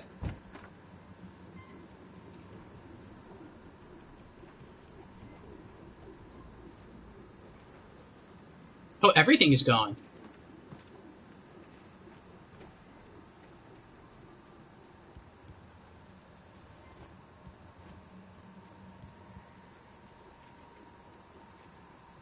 Oh, we could have run in circles.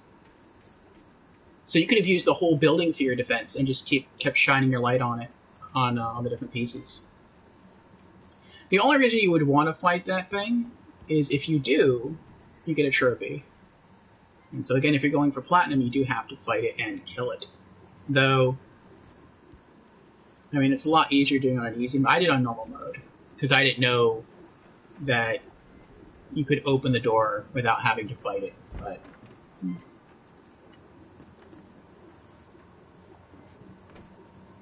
right, before we get any further, I want to make sure that all of our guns are fully loaded. They are. Okay. And we have a handful of flashbang grenades and 10 road flares left. I think we're actually through the hardest parts of the outside of riding is a struggle. Episode, though. I managed to make my way downstairs. There's a shoebox filled with books and papers by Thomas Zane. It's very hard to focus, but I managed to read some of it. He's a poet, and a good one. He writes of muses and creators summoning fabulous things from a magic lake, using his powers to shape the world of a realm of gods and dreams and demons, dark things that wait for a chance to slip through, wearing the flesh of men as disguise. Zane writes about himself, his girlfriend being taken over by a dark presence, about growing scared of the lake. Zane believes it's a mirror to the gaping void of darkness above, where some Lovecraftian presence lurks. I crawled back upstairs. I'll borrow these things for my story. They ring true. They fit.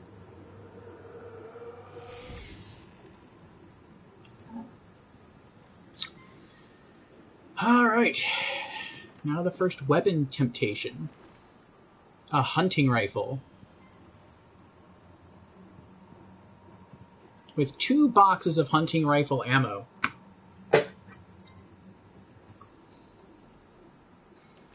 But we can't hold both weapons. We have a shotgun with 26 shells. Or what can we exchange it for? Let's see. A hunting rifle with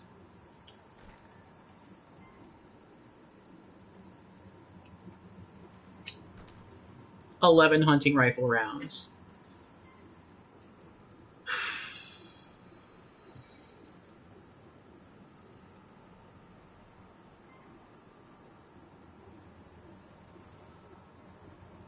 I'll go with the shotgun. If I'm right, I think the hunting rifle is like twice as strong as the shotgun. So I wouldn't need as many hunting rifle bullets to kill something, which is good. But the hunting rifle only shoots a single bullet, whereas a shotgun sprays. So if I have a group of enemies coming at me, I could potentially use less ammo by shooting a full group. But that's not typically how I use a shotgun, though. I typically only use a shotgun for the big guns. And because of that, the hunting rifle might actually be better. But, again, this is 11 bullets in the hunting rifle versus 26 shotgun shells.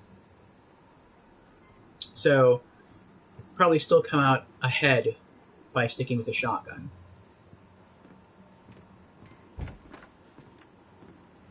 And there are no enemies here.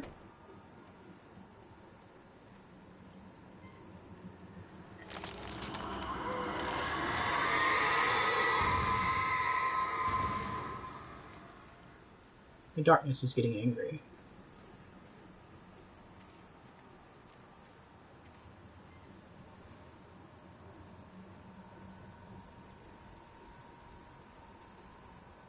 I don't know if I ever was down there.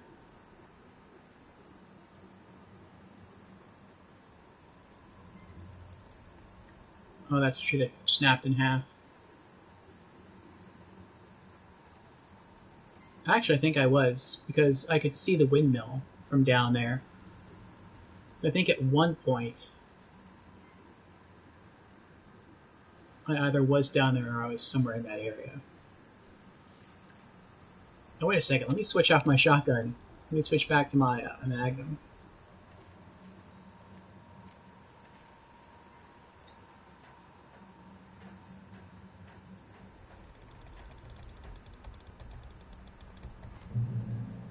Checkpoint reached. Reach the Mirror Peak Lookout.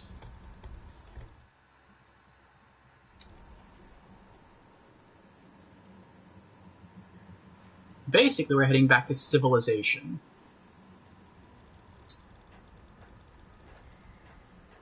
We're going through the woods to get out of the woods. Okay. Now you would think we're going into another part of the ghost town. This is actually the end of the ghost town, which is pretty awesome. We're getting out of here. I don't remember where the next human enemy is, though. But I know there is potential. Oh, we have another chest here coming up. Looks like. Yep. Oh, phone. The kidnapper had sent me a text. The message was full of spelling errors and insults. It was telling me to hurry up.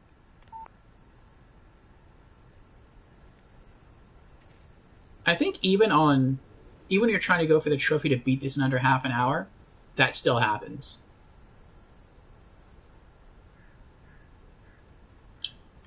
I could be wrong, but I feel like this is the end.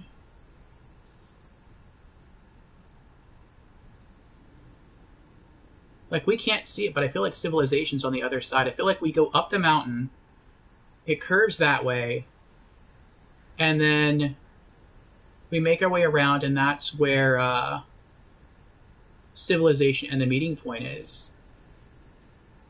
So we don't really have to go this way. I'm pretty sure if we go this way to get more gear from the supply cache, we will get jumped. But you know what? I don't care. We're going to do it anyway. Because I could always be wrong. And maybe once we get up the hill, there's a whole bunch of crazy enemies up there that I just don't remember. And stuff from here would probably help a lot. So what do we got? We got more flare gun ammo. We got another flare gun. We're up to half a dozen flare gun shots now. That is awesome. Another flare gun. We're up to 7 flare gun shots. More flare gun ammo. 8 shots. We're up to 8 shots now. That is epic.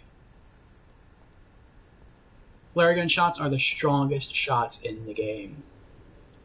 And even on Nightmare mode, unless it's like a large possessed object, a flare gun shot will kill anything in one shot.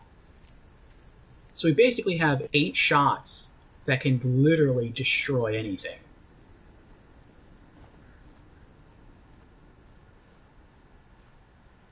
I know eventually we get to the mine, and there are some enemies in the mine, and the mine is sort of divided in, I would say it's kind of divided in thirds, but each of the thirds is really short. Checkpoint reached. The first third is a couple of enemies. The second third is a lot of enemies, or a good portion of enemies, and then the last third is no enemies, but a puzzle segment.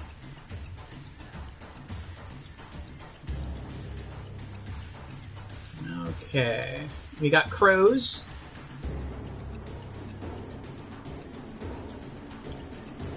Now on easy mode, if you're going for the trophy to beat this in under half an hour, this is the only time I would recommend you completely ignore the crows and just run for the light. But on normal mode, I would say if you can, fight. On Nightmare difficulty, fight. See how close I can get to the fence without walking over and killing myself. We got 2 flocks here. Now, as soon as I try to run across, they're going to attack me. But I want to see if they can get close enough to where I can defeat them. Because sometimes the birds are stupid. Sometimes they'll flutter far enough away from you where you can still damage them with the flashlight, and they'll actually let you kill them. But I don't see that happening right now. Okay, so we're going to have to run. We're going to run across, stop where that part of the mountain is, and then try to fight.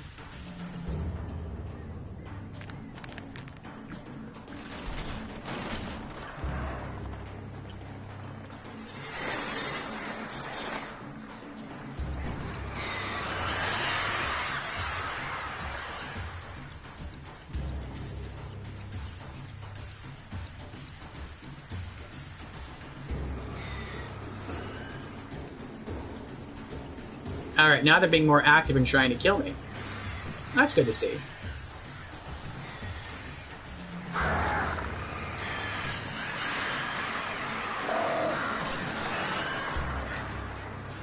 Alright, I killed one.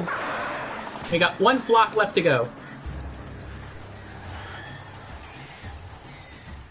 It's a big flock, but we can do it.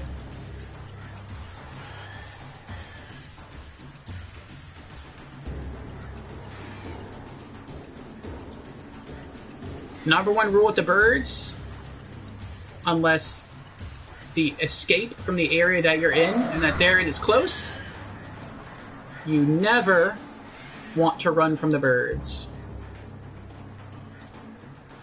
They do a surprising amount of damage.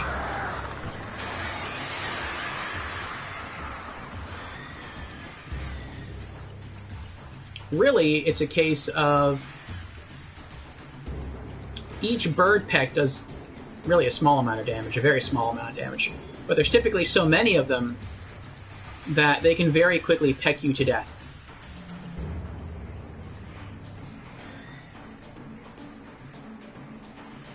So put your back against a wall, and if possible, put yourself in a corner so the birds can only face you from a single direction. And once you funnel them into a limited pattern where they can attack you, just wait. Try to keep your flashlight always trained on them, and if they rush you, focus your flashlight and they will disperse typically before they hit you.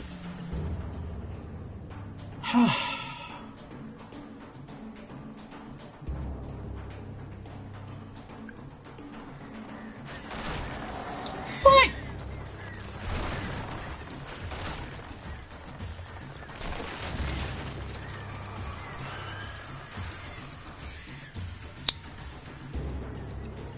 But yes, typically that is what you should do.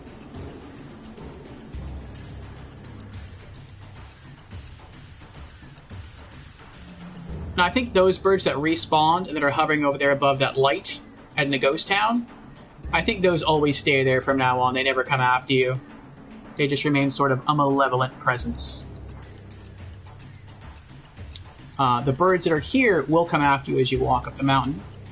But you can actually just run away from them. You don't have to encounter them if you don't want to. At least I don't think so.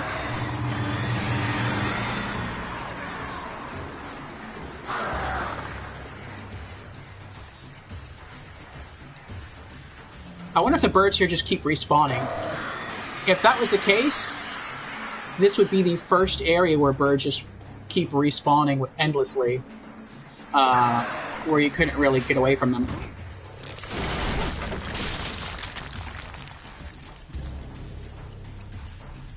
We did it! Exit the silver mine. See, I think there's only 2 areas in the game where birds endlessly spawn. I guess that was one of them. I think the second instance is in episode 5. Alright, made it to the silver mine. Checkpoint reached. We got some nice little music going on. I think we have 2 or 3 enemies to fight until the mine opens up for us. We have no possessed objects down here.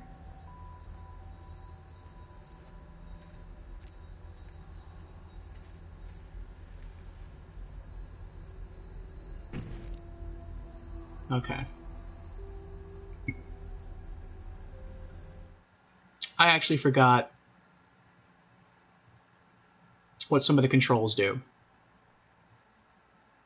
I know L2 is to focus a flashlight, R2 is to fire a gun, R1 is to use my road flares and my flashbangs. What does L1 do?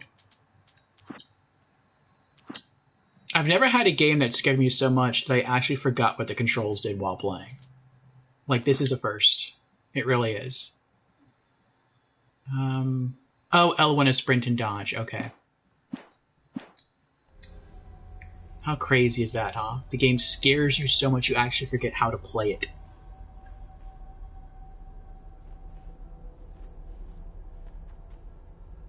Okay, nothing that way.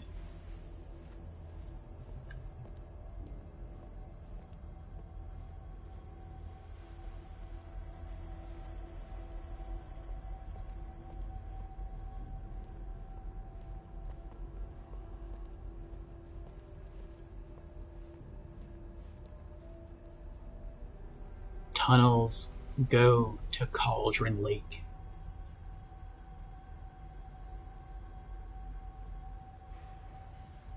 Now, if you just want to beat this, just go that way. Or just go that way. That'll work too.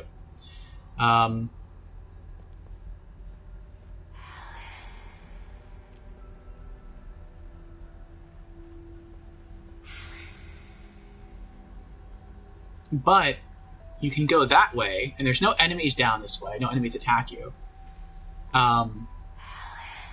There is a manuscript page down here, and there is actually a cutscene down here. And you can totally miss both. You don't have to ever go this way, but I always like to. The only time I think I skipped going this way was in the easy mode playthrough.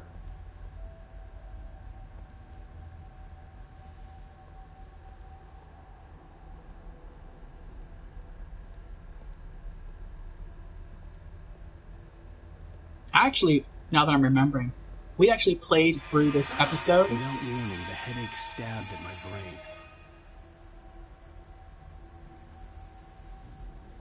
We actually played through this episode on easy mode twice, from what I remember. The first time we were just looking for collectibles, using the guide, and the second time we did it for the trophy of beating this episode under half an hour.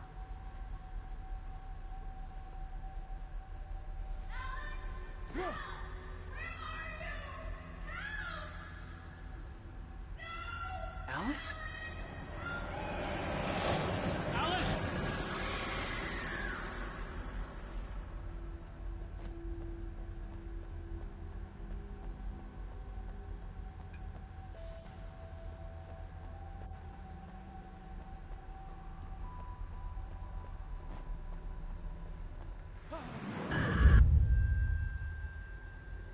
I'm losing it. I gotta get out of here. He's being affected because Cauldron Lake is literally right here.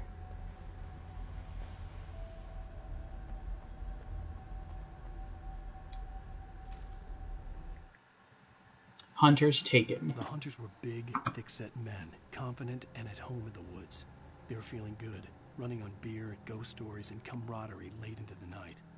It did them no good, as they were taken by the dark presence, sucked deep into a darkness far worse than any ghost story they ever told or heard.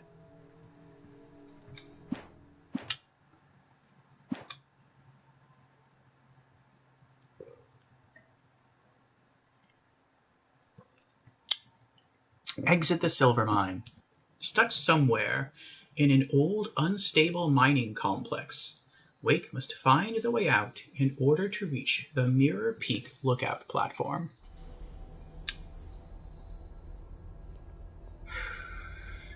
Now we can retrace our steps.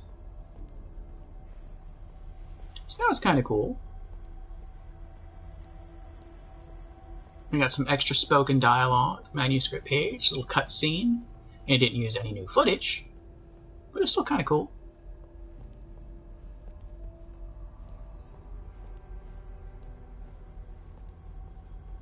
And there are no enemies in the cave. Well, not in this part of the cave at all.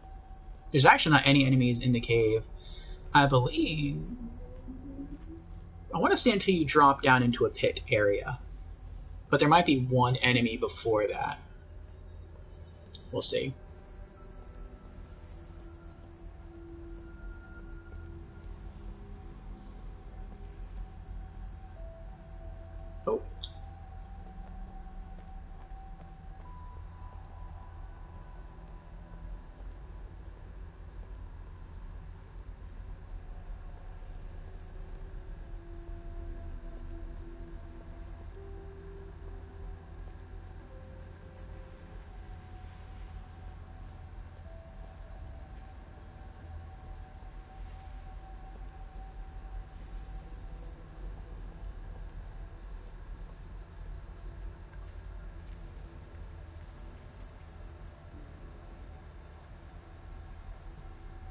I'm not even sure what that's supposed to be. Moonlight, I guess?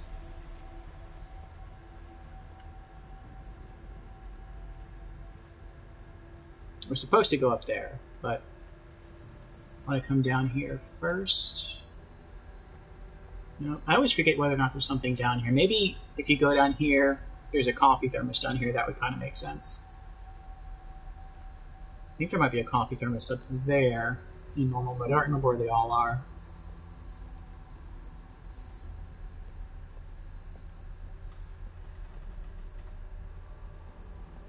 Nope, I was right. Enemies in the KMT drop down into the pit. We have some more road flares.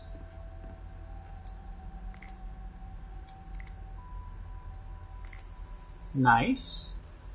Baker's dozen. Still full on batteries. Down here we have a manuscript page.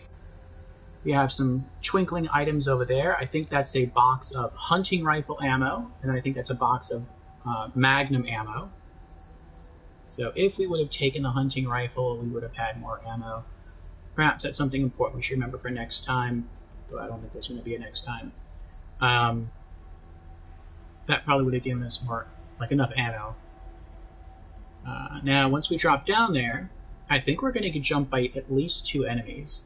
One's going to spawn from behind this wooden crate here, and it's going to be one of those enemies that are really fast, but weak. A glass cannon. And then we're going to have a really big Bubba type enemy burst through there. And we're going to have to manage both.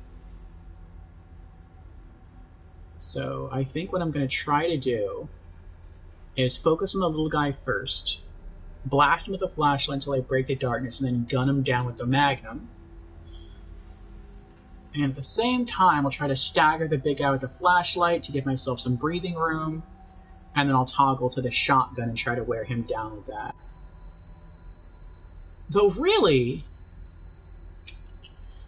I mean, knowing what I know about the episode, I really don't think I have too many enemies left. Like, I really, really don't. And considering how many flare gun shots I have, I do not see a problem. Or I would not see a problem in using them. But then, again, I could be wrong. Maybe after we get out of the mine, like, there are some strong enemies. I know we're almost done with this episode. We have to be. Due to the time trophy of beating this part of the game in under half an hour. But I don't remember what enemies we really face after exiting the mine and continuing onward. Maybe we're going to need all of those flare gun shots. Maybe we're going to run into so many tough enemies it's going to be a necessity. I don't know. But we're going to find out. If we need to, we have some road flares to push him back a little bit.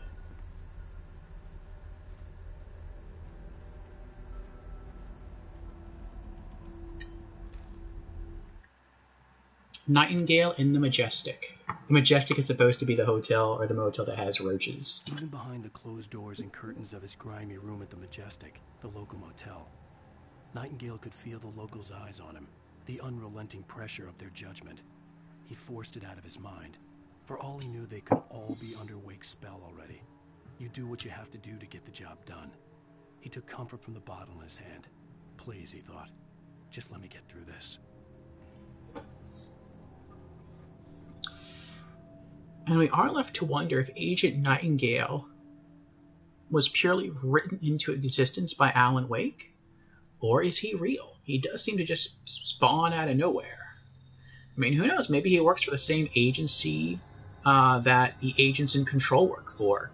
Maybe there was a report of something there, and he's sent to investigate. And the reason they chose him to investigate is because he was mentioned in maybe somehow a copy of a manuscript page they obtained. So, could be. That would make sense. But maybe we'll find the answer to that when we actually play Control.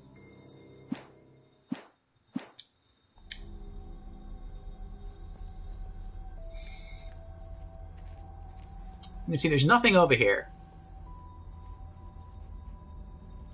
But this is where that little guy is going to spawn from. I don't think we get attacked until we try to approach those arches, and then they cave in, and then we get attacked. Here we go. Hunting rifle ammo. Looks like we got some free Magnum ammo there, though. We got 12 free shots of Magnum.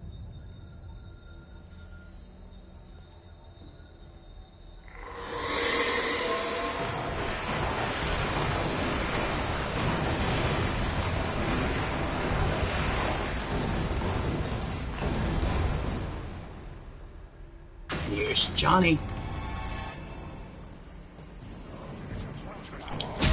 Oh, crap!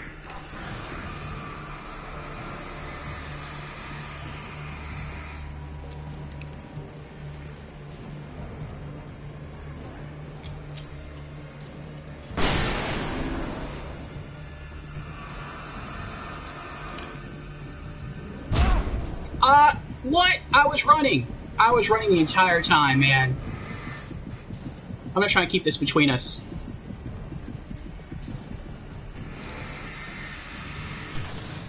There we go.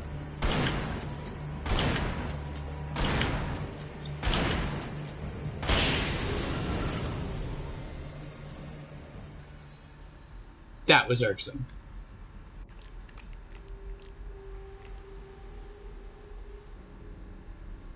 He almost killed me. One blow on Nightmare mode from his weapon sent me down to, like, no health, or like a sliver of health. That's crazy. That is crazy.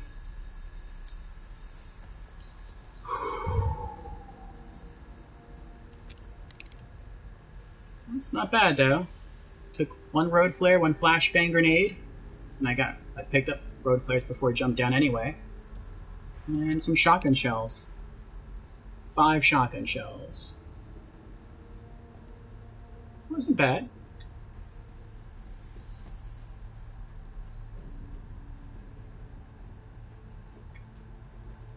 Okay. Let's keep going. And I want to say that's it. That's all the enemies now. We're done. In the mine, anyway, with enemies. Again, I could be wrong, but I don't think I am.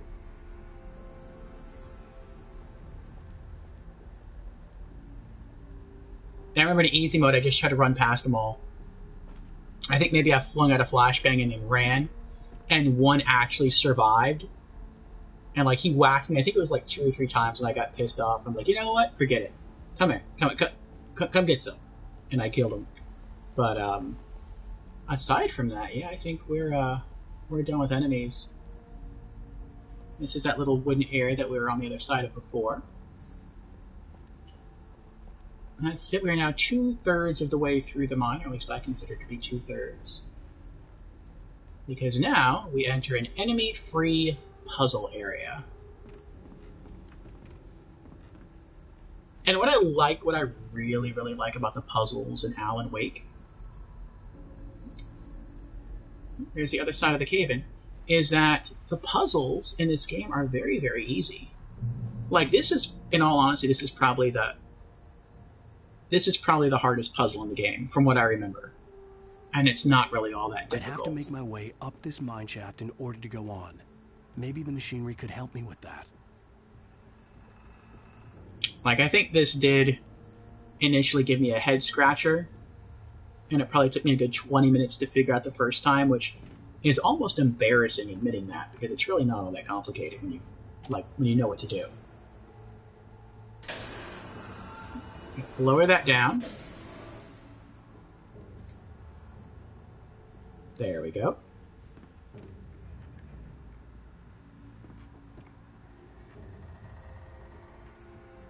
Oh, I guess you can walk down.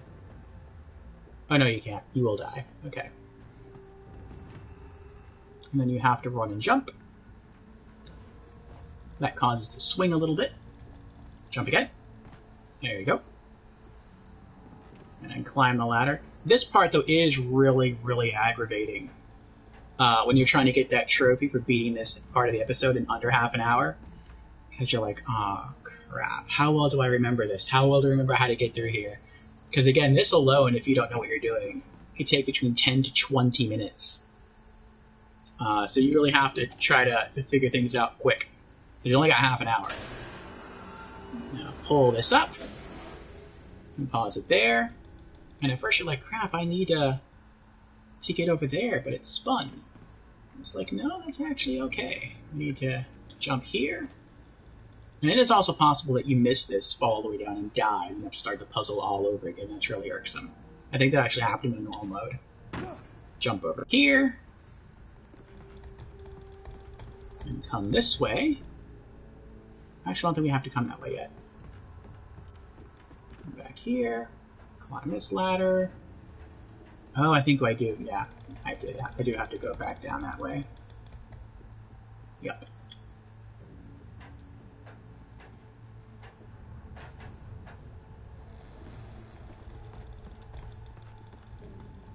Now it's like sweating bullets on this part. Going for the time survey. Pull this up a little bit more. And stop about there. There we go.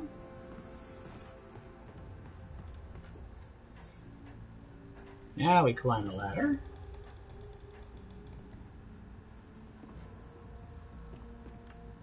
Now we jump from here to there. There we go. And then jump again. Good. Don't knock the lantern down.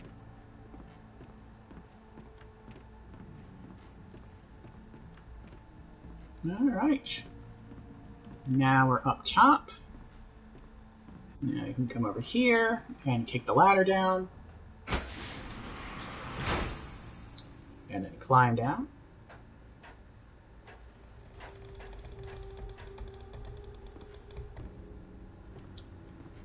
And then use this. And raise it all the way to the top. You can't go too high because you're not going to be able to get on there. There we go. And then climb the ladder again.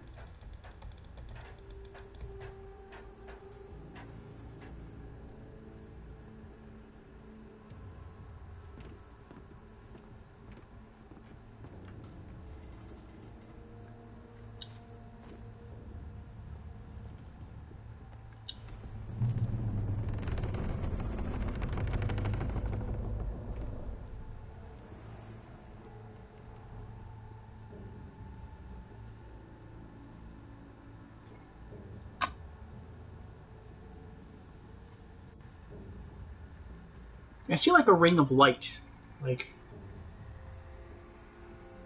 right now it's in the center of my face, and it looks kind of, I don't know if it's just something on my monitor, or is it something on the camera? I don't know, it's weird. Can you see that on stream? You can see that on stream. Maybe it is something. I'll try to clean my camera lenses after we end stream, see if that fixes it. They don't look dusty, they look pristine to me. But who knows, maybe I could be wrong. Maybe they're dusty.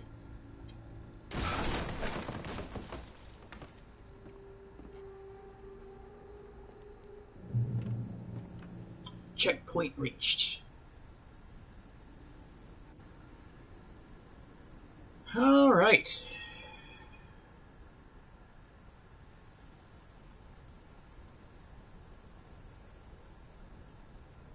Trying to think of what's going to happen.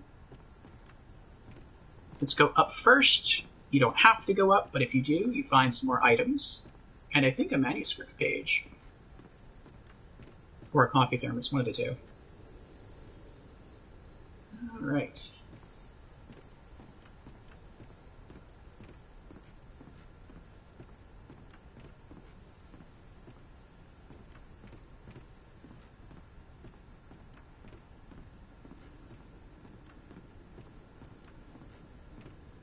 I am so surprised we're actually doing this. It's been a real... Oh, hold on. Let me switch back to the road flares. It's been a really long time since I have played any game on hard mode. Probably not since Borderlands, a pre-sequel. And that was like... I think it's been a year since that's happened. since we played that.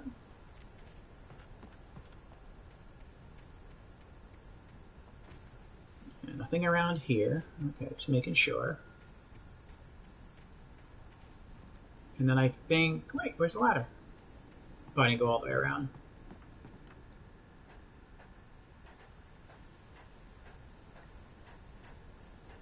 Oh, it was a coffee thermos. Oh no, it's a manuscript page.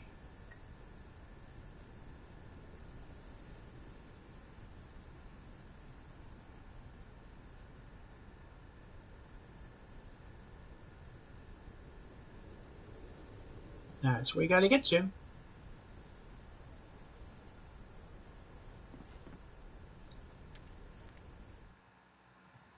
Tor hits Nurse Sinclair.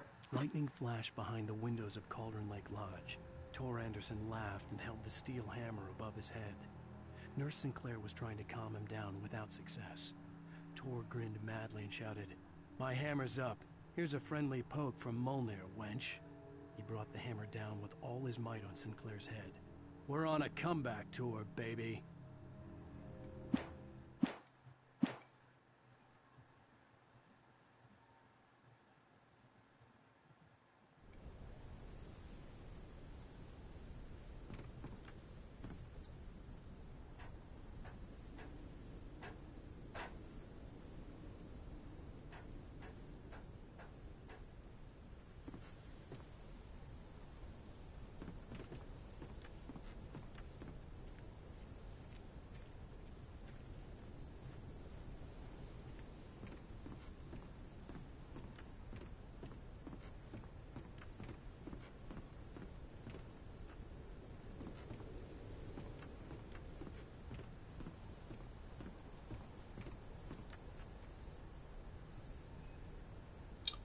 These situations never turn out well. I remember thinking to myself the first time I went through here, I was like, wouldn't it really suck if we were riding this across and it fell and we fell all the way back down there and we had to find some other way to get up there? And this episode would basically increase in length by like another, who even knows, like another hour or something, or a half hour. Thankfully, that doesn't happen.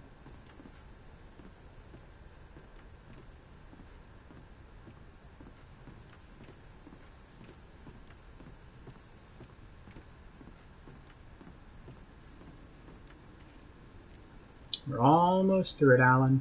We're almost through it. There's the ghost town over there we went through earlier.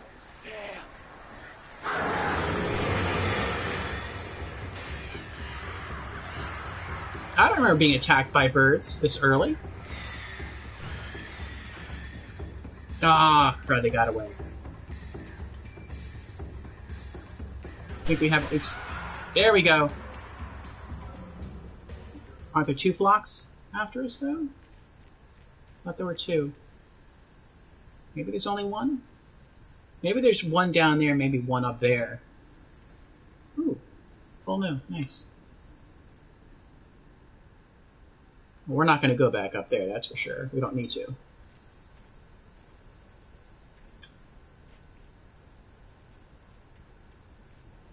Oh, I was curious. I thought maybe there's something that way that I hadn't explored before.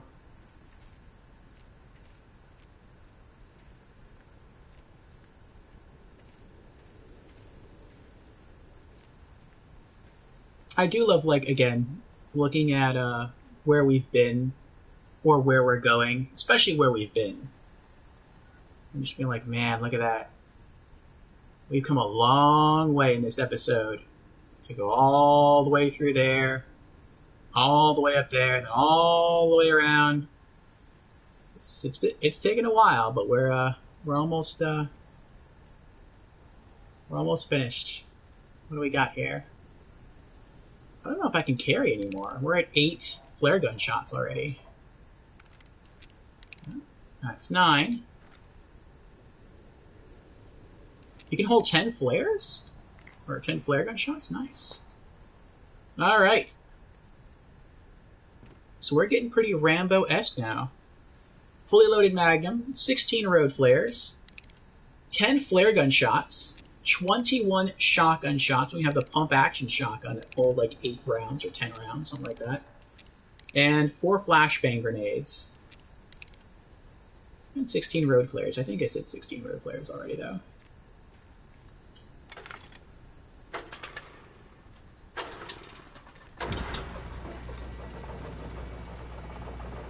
I also thought, it'd be really funny. And this never happens, and I'm not really sure why this never happens, but it would be funny. Annoying, but funny.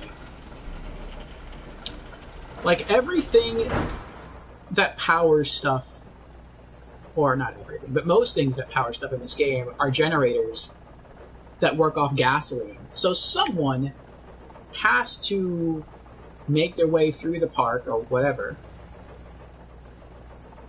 with fuel canisters to keep filling up the generators. I'm guessing that's what all these barrels are here for.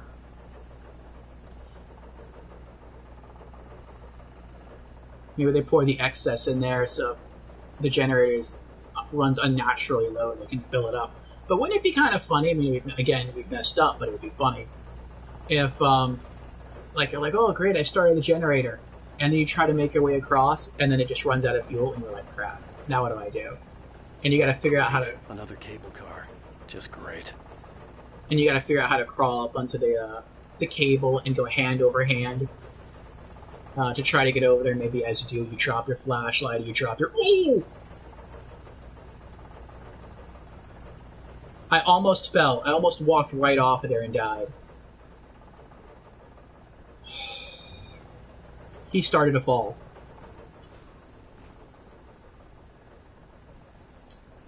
Okay. We're good, we're good. Start it up.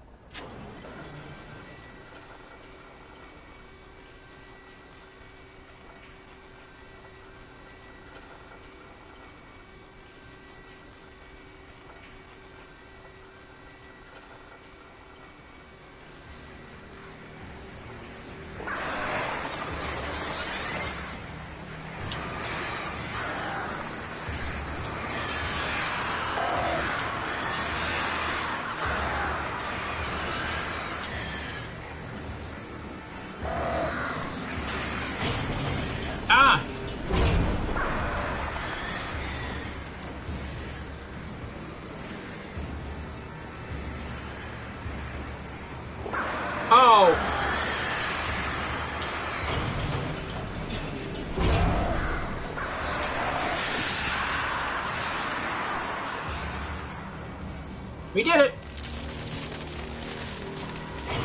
Oh man! Ha! You missed. Uh-oh. Checkpoint reached.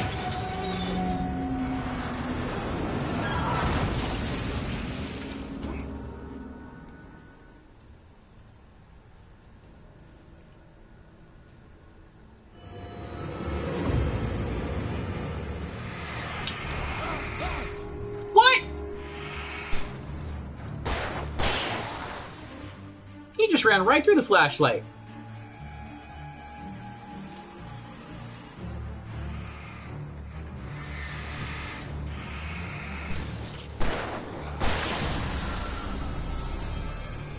Like he didn't even care.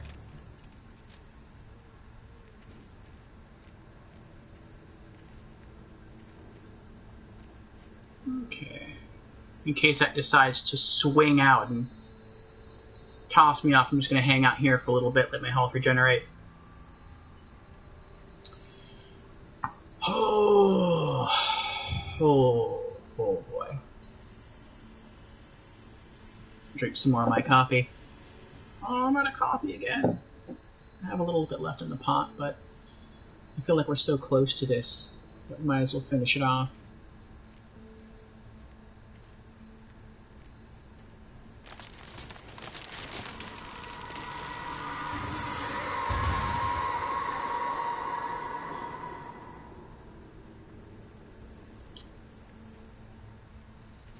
Y'all are not nice. But maybe that's done to try to... Well, no. Maybe it's done to try to help you. Maybe if you weren't paying attention, you just run that way. Or run that way. Could you go that way? Not really.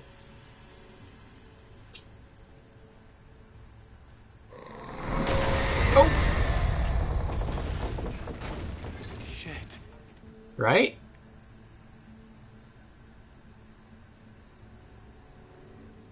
That was a one-hit KO right there. One of those rare occasions where if you sprint from the enemies, you will die. That probably would have killed us. It's over there. Okay. Can we go that way? Can we go that way? Oh no, there's nothing over there. Okay.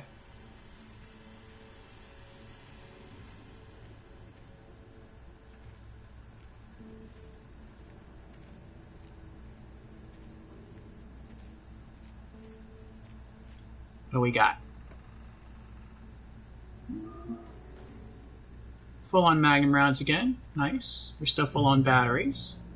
Checkpoint reached. No going back.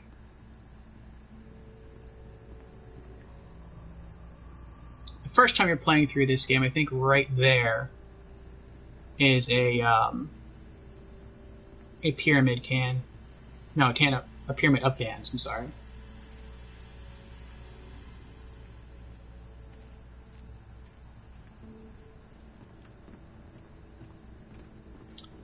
Alright, what's our next obstacle?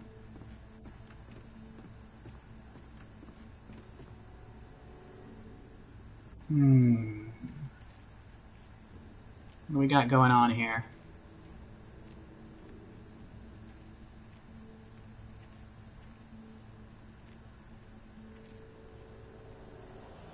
Oh!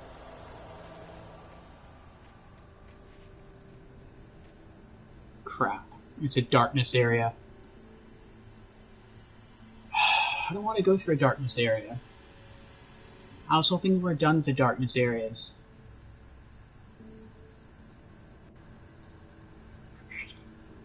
But I know we're close to the end. I know we're close.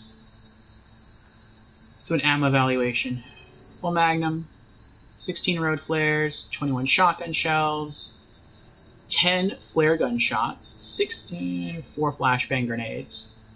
Again, I know we're really close, but I don't really want to use flare gun shots yet. I think what I'm going to do is I'm going to try to walk myself through the darkness. I'm going to sprint as fast as he can go. When he gets tired, I'll strike a road flare, and that will allow him to catch his breath.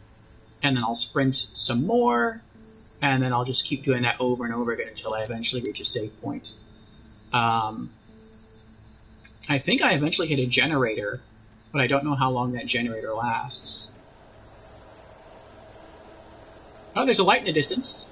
Maybe I'm misremembering. What's up, guys? How you doing?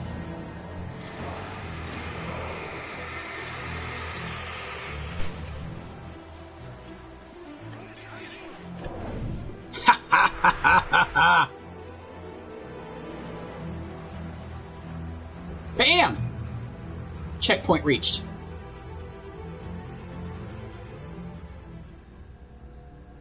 I actually forgot the checkpoint was going to be that close. Very nice. We only used a single road flare. That's so epic. What's in here? More hunting rifle ammo. Not that we need any. Anything else? Oh, more road flares. There we go. Nice. We came out 2 road flares ahead. That was epic. I don't know how much anyone really cares about that, except for me.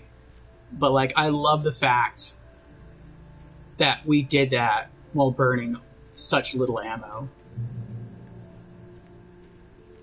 I thought I heard people running after me.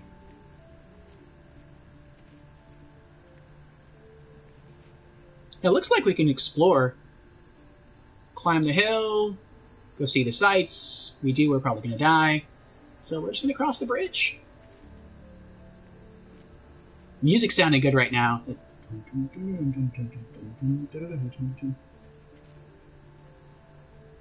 If we get jumped, crossing the bridge, I'm striking a road flare. If we get groups of enemies coming at us from both directions,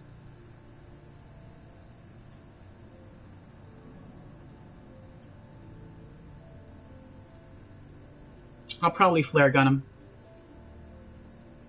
Oh, no, no, no. I know it's coming. That freaking house is coming. Where we fall through the floor. That thing sucks.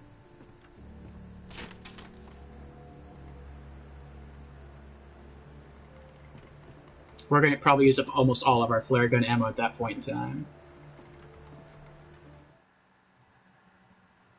What?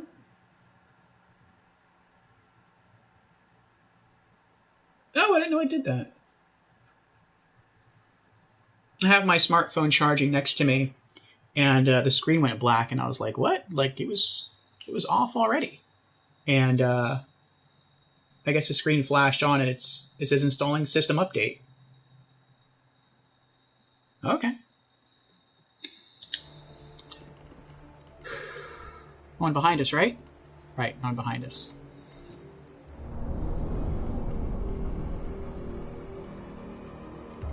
Here they come. Oh! Dang. I wish we could kind of Indiana Jones it.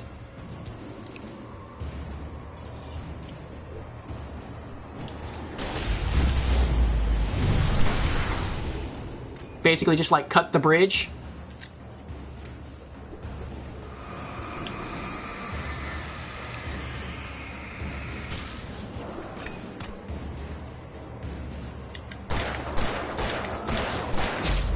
Ah! Ow!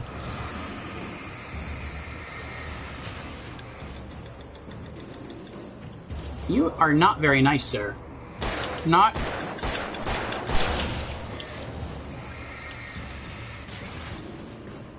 very nice at all. You know that? Huh? Do you know that? I don't think you know that. I think he knows that now.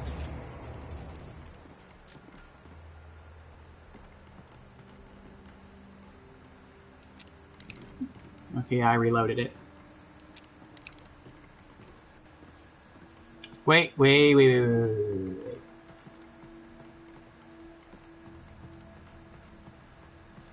Was there a box of magnum ammo at the safe light?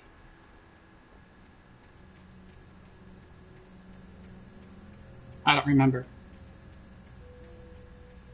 There's a box. Uh-huh, there was. Very nice. Nice! We're only 2 bullets shy of a full magnum. Mm-hmm.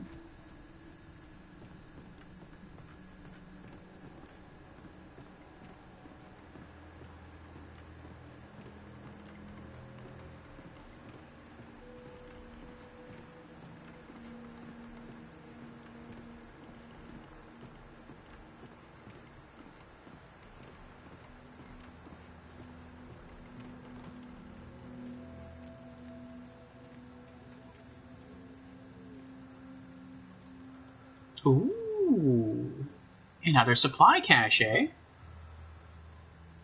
Well, I'm not really sure where else we'd go. I guess we're gonna go this way.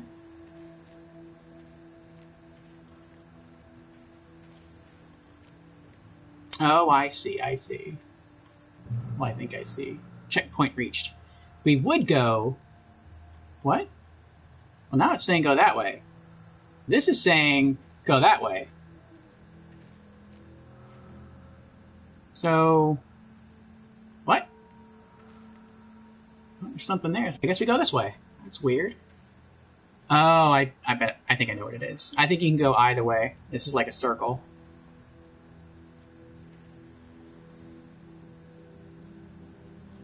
Nice, another supply cache. What's in here?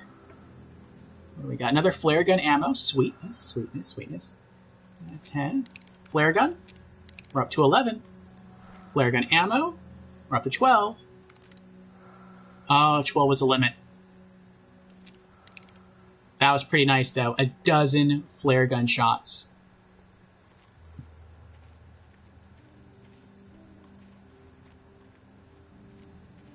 Okay, let's try to get back to the main trail if we can.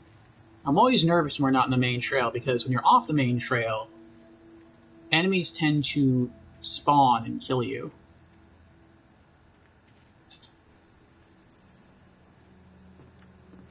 Okay. Helen's not quite that gung-ho. There's the house of problems.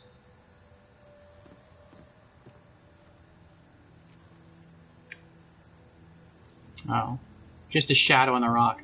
I thought there was a guy crouching down, coming at me with an axe.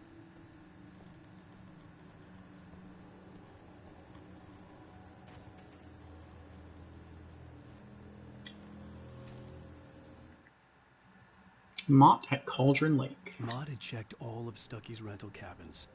There had been no sign of the wakes. It was dark when he'd found their car parked at the end of the road by Cauldron Lake. It made no sense. They must have taken a wrong turn, but there was no sign of them, and the car had been there for hours already. Frustrated, Mott stood on the rotten ruin of the footbridge that had once led to Diver's Isle before it sank beneath the waves years ago. The boss wouldn't be happy.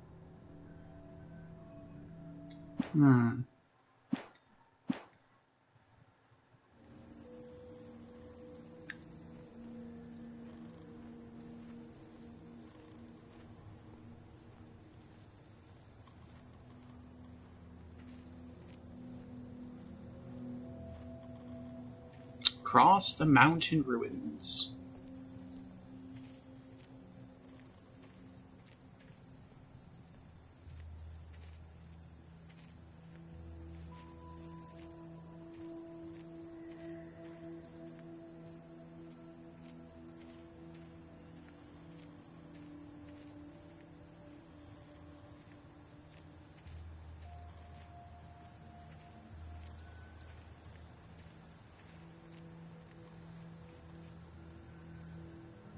Oh.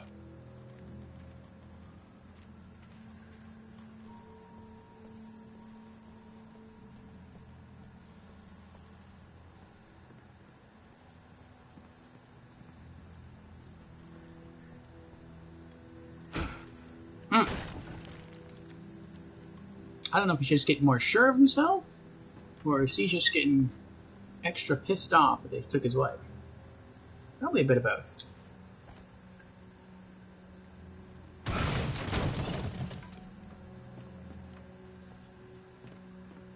Let's go shoving and taking stuff down now.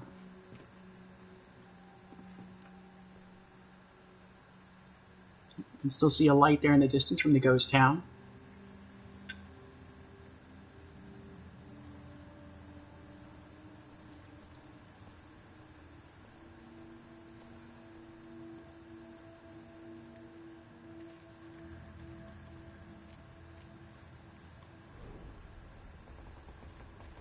I'm gonna say I think it would be pretty cool to live out here in a house like this.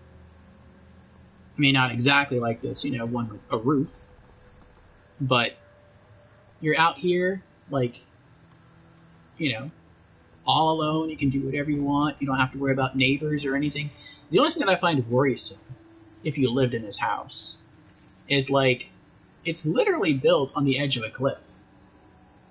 I mean, it's probably a really stable cliff. But at the same time, it's like, I don't know. That's kind of close to the edge for me. Like, what if a strong wind blew or something, like a hurricane or a tornado? You wouldn't have to slide that much, you know, that far off the foundation to just send the whole house plummeting into a ravine. Or down the cliff. But aside from that, I'd imagine living here is pretty cool. Okay. And again, in normal mode or easy mode, there should be a coffee thermos right there.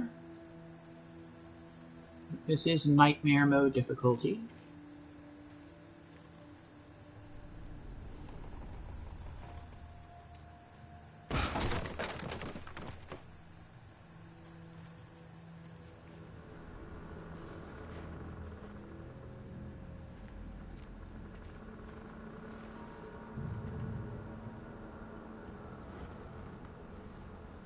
Aw. Tom, I miss you. I wonder if this is where... What's her name? Thomas Zane plus CW is... I forgot her name. But I wonder if this is where she used to live, because she doesn't live here anymore. You talked to me on TV, Tom. Did you write this? I curse you, Thomas Zane. She has sort of a love-hate relationship with him as well. I really thought on Nightmare Mode, the pages for Nightmare Mode difficulty would be hidden like in these kinds of cabinets. Because for some reason you're never given the option to open these. I'm like, maybe the pages are in there and you just can't get access to them until Nightmare Mode difficulty, and then you're given the option to open the cabinets to gain access to the pages. But nope, that's not it. I think... Actually, no, I think when we try to go up the stairs, 2 enemies will spawn on us.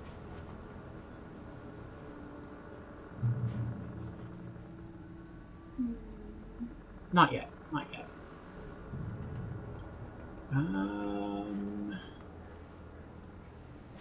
We got more hunting rifle ammo.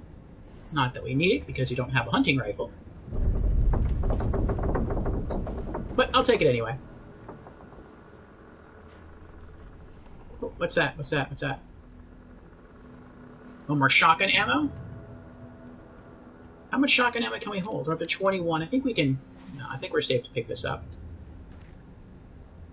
Up to 25 now. Looks like we got 3 more road flares. I don't know how many road flares you can hold in total. But we're about to find out. Maybe. 18, 19. We got 20. Alright. We'll go up here, we'll strike a road flare once the enemies spawn. Oh, really? Interesting. I thought as we try to go up the stairs, they would spawn on us immediately. And then we'd kill them, and then we'd continue making our way up through here. Okay. You know, I remember this part. No matter how careful you are, it will collapse beneath you. There's no getting around that. So what we're going to do is, we're going to get ready. We're going to switch to our flashbang grenades. And we're going to take out our flare gun.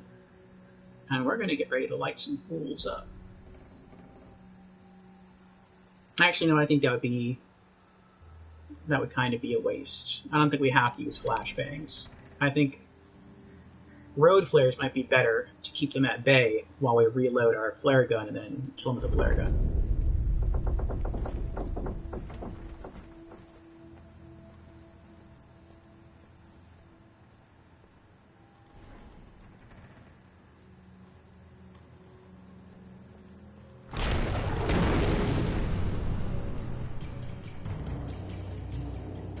Road flare. Let's put ourselves in a corner.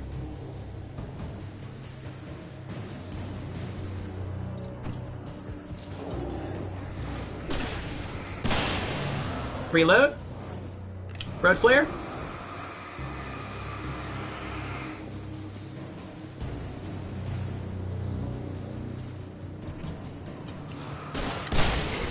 Run towards the road flare.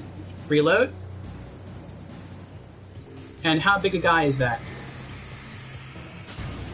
Shadow's broken. He's a normal guy. We can use our revolver on him. Our magnum. Okay. I didn't know if there was anyone behind us. I just hope there wasn't. Reload. Check our flare gun. Still reloaded. And... okay. That didn't go bad at all. We're still not going to pick that up. I think 2 enemies will spawn on us now as we try to go up the stairs. I could be wrong, but we'll see. If they do, we'll strike another road flare. And then we'll wear them down with the... Nope, I was wrong. Sweet. Okay, let's go back down and get some magnum ammo then. Nice. And we're full on magnum ammo.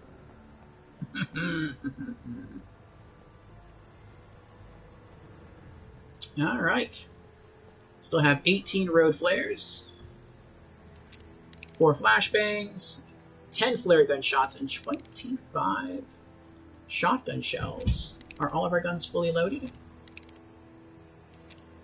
Yes, okay. Just making sure.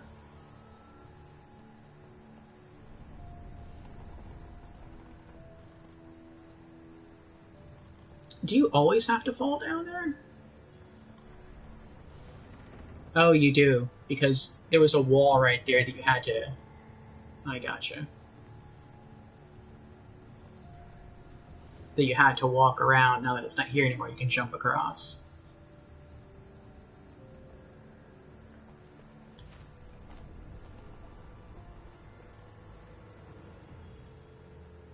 Wait, I was over there. Am I going the right way? Yeah, I am. Okay.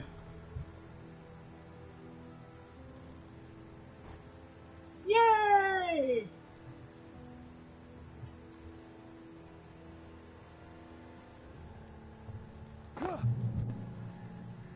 Checkpoint reached. I am really surprised that went so well. I really, really am. Both in normal mode and easy mode, I died there multiple times. You know what I think it is? Is that because I know this is nightmare mode, I'm not being as conservative with my ammo. Because usually I'm very, very conservative. I try and always use the weakest gun that I can to overcome an obstacle. Reach the Mirror Peak Lookout. We did it! I think there's still some enemies that we could fight, almost like if we choose to. But we're done. We should start to hear the guy talk once we get around this this bend here.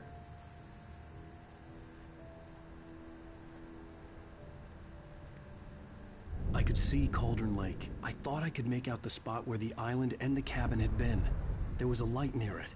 It had to be a boat. Now we should start hearing him talk soon.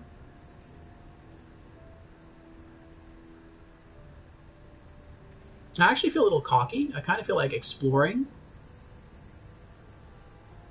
But there's always a risk that I could die, and if I do die, I don't really want to die. So we might try to cut it, just kind of go towards the light. I was close now. I had to get there fast. I dreaded what I would find.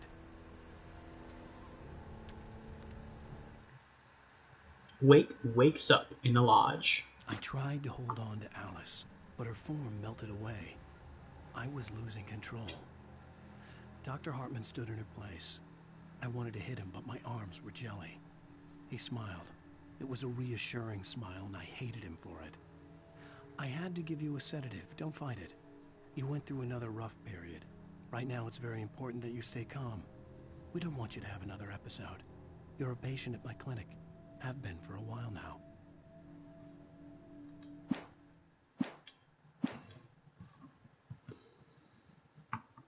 All right. Reach the Mirror Peak Lookout. The kidnapper told Wake to meet him at the Mirror Peak observation platform. Wake has reached the mountain itself. He is now approaching the platform.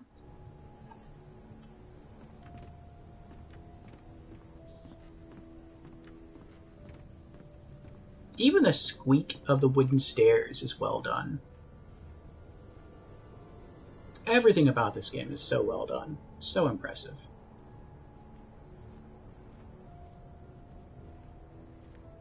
I think once you hear him speak, that's when the timer stops. Right there. Hey, I'm here! I'm coming! No! Get away! I'm sorry. Please, lady. The boss didn't know who he was messing with. I didn't know. I swear, I didn't know. We don't have a wife. That's the platform right there. She's probably drowned. We just said we had her to make a play ball. You see? They got him writing for us.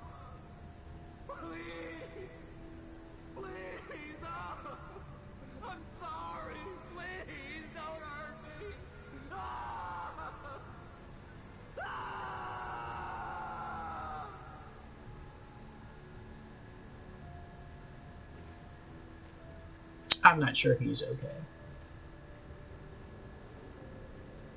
I think my phone finished updating.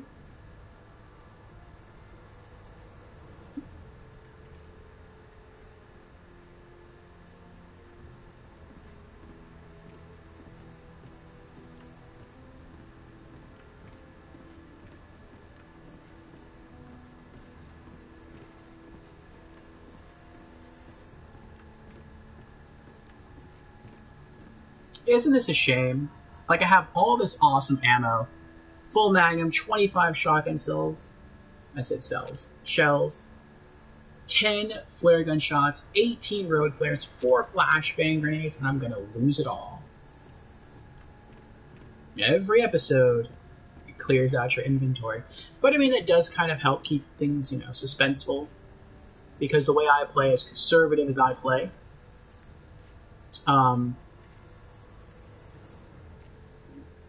even on Nightmare mode, this game probably wouldn't be too difficult for me if I could just keep racking up weapons and ammo.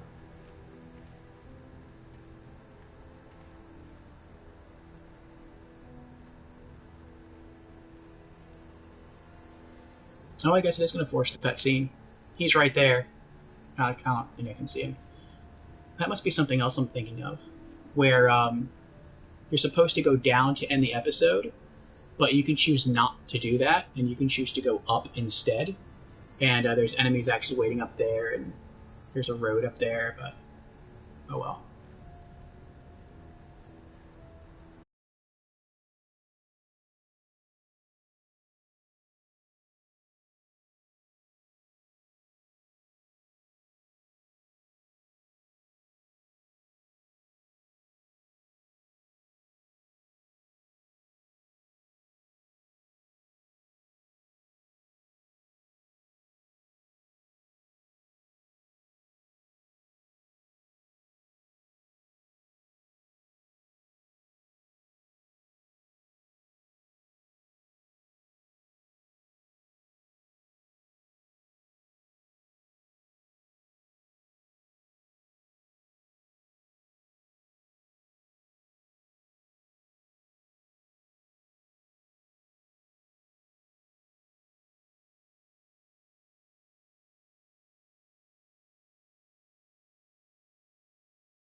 Don't fight it. You went through another rough period. What? Right now, it's very important that you stay calm. We don't want you to have another episode. You're a patient at my clinic. Have been for a while now. The shock of your wife's death triggered a mental illness. No, you're lying. You're suffering from various symptoms of undifferentiated schizophrenia. Bastard. It's okay, Alan. Just let go.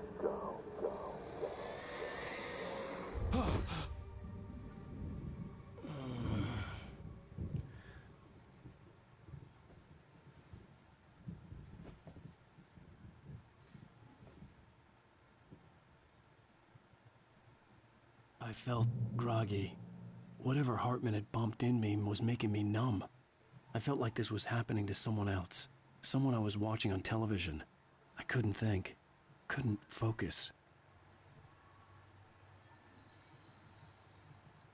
Okay, and that, ladies and gentlemen, is where we are going to call it for the night. How many manuscript pages are left? We have 8 pages left to find. So there's only 1 page this entire episode. That means between episodes 5 and 6, the last 2 episodes of the game, there's going to be 7 pages to find. That is interesting. And a bit frightening, considering how tough those episodes can be. Yeah. All right. Let me take a little break here. I'm going to blue screen for a moment because I really have to use the bathroom. And then I will be back, and I'll really just be back to make some closing announcements and throw a raid and a host to someone else. So if you want to take off, I understand. The night's show is done. But like I said, I will be back to throw a raid and a host to make some closing announcements.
Okay, I am back.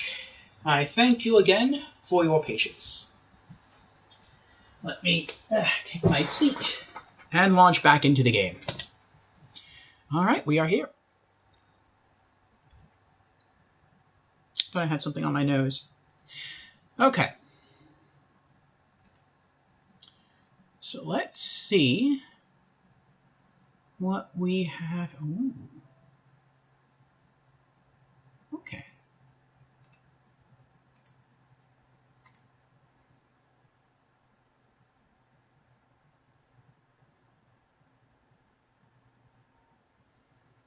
Okay, I think we're going to head to another horror stream.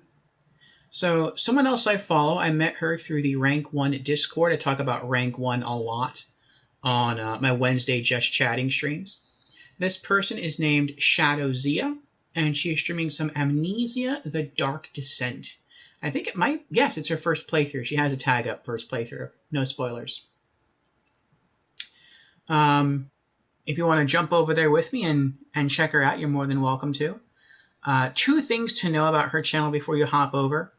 One, I believe you have to be following her channel in order to chat, which I know turns some people off. You also have to be, I don't know if you have to be following her for half an hour and then you're allowed to chat, or if you have to be viewing her channel for a half an hour before you're allowed to follow. But I know that it's not just, she has like double requirements. So it's like you have to be on the channel for like half an hour. It's either half an hour or an hour. And then you have to follow as well. So if you don't want to go through the like, I understand. But if you're just looking for a good horror stream to watch or a good game to watch, right now I'm seeing the spooky looks on her face. So that's pretty cool. And Amnesia is a good game. We actually streamed all of the Amnesia games on this channel. The Dark Descent, Justine, A Machine for Pigs, which is a little disappointing, and Rebirth. And I have to say, out of all the games, Dark Descent is my second favorite. Justine would be my first. Though I know people say, oh, well, Justine's not a real game. It's just the DLC from the first game. I don't care. For me, it's a full game. Different characters, different locations, different setting. Probably roughly same time period as Dark Descent, but different location. And so you know what? I consider it to be a different game. So yeah, we're going to throw her a raid. And then I'm going to do some closing announcements as we hop over. And then we'll be there to support her. So, let's see here. I think I got to refresh the page. No, I'm not going to do it. I'll just type it in.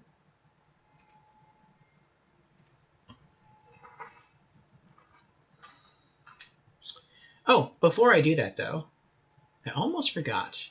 I always like to give thanks to where thanks is due. So let me scroll up and give out some thank yous. I would like to say thank you to Zetman for keeping me company and chat a bit. I know he was here unwinding from work, and so I appreciate that. Also, thank you to Magos. Magos popped in a while. Magos from Brazil. And he also followed. So thank you times 2. All right. And also thank you to the lurkers. I know you could be anywhere doing just about anything, but you chose to pop into my stream for at least a little while. And for that, I say thank you. So, all right. Let us get the raid ready. I want to make sure I spell it correctly.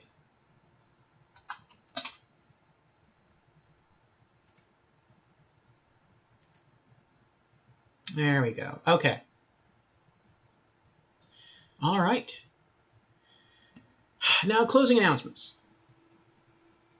So, if you like these spooky Saturday streams, you are more than welcome to join me again next Saturday, especially if you like Alan Wake, because we'll be going through the first half of episode 4 of Alan Wake Remastered, and that'll be from 8 p.m. Eastern till at least 11 p.m. Eastern, but these Alan Wake streams do tend to go on for a bit.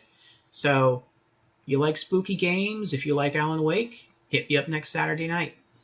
The next time I'll be streaming in general will be tomorrow night, Sunday night, from 8 p.m. Eastern to at least 11 p.m. Eastern, and that will be for Sunday cinemas, during which we screen full motion video games. And we'll be having a rescreening of 5 Dates, which is a romantic comedy, fitting for this time of the year. This is the month of February. So, if you want to hop in for an interactive movie night, you're more than welcome to join. So perhaps I will see you next Saturday for more Alan Wake, or tomorrow night for 5 Dates, or in the next few moments in the stream of Shadow Zia with Amnesia: The Dark Descent. Till then, my friends, I will see you again soon. Ta-ta.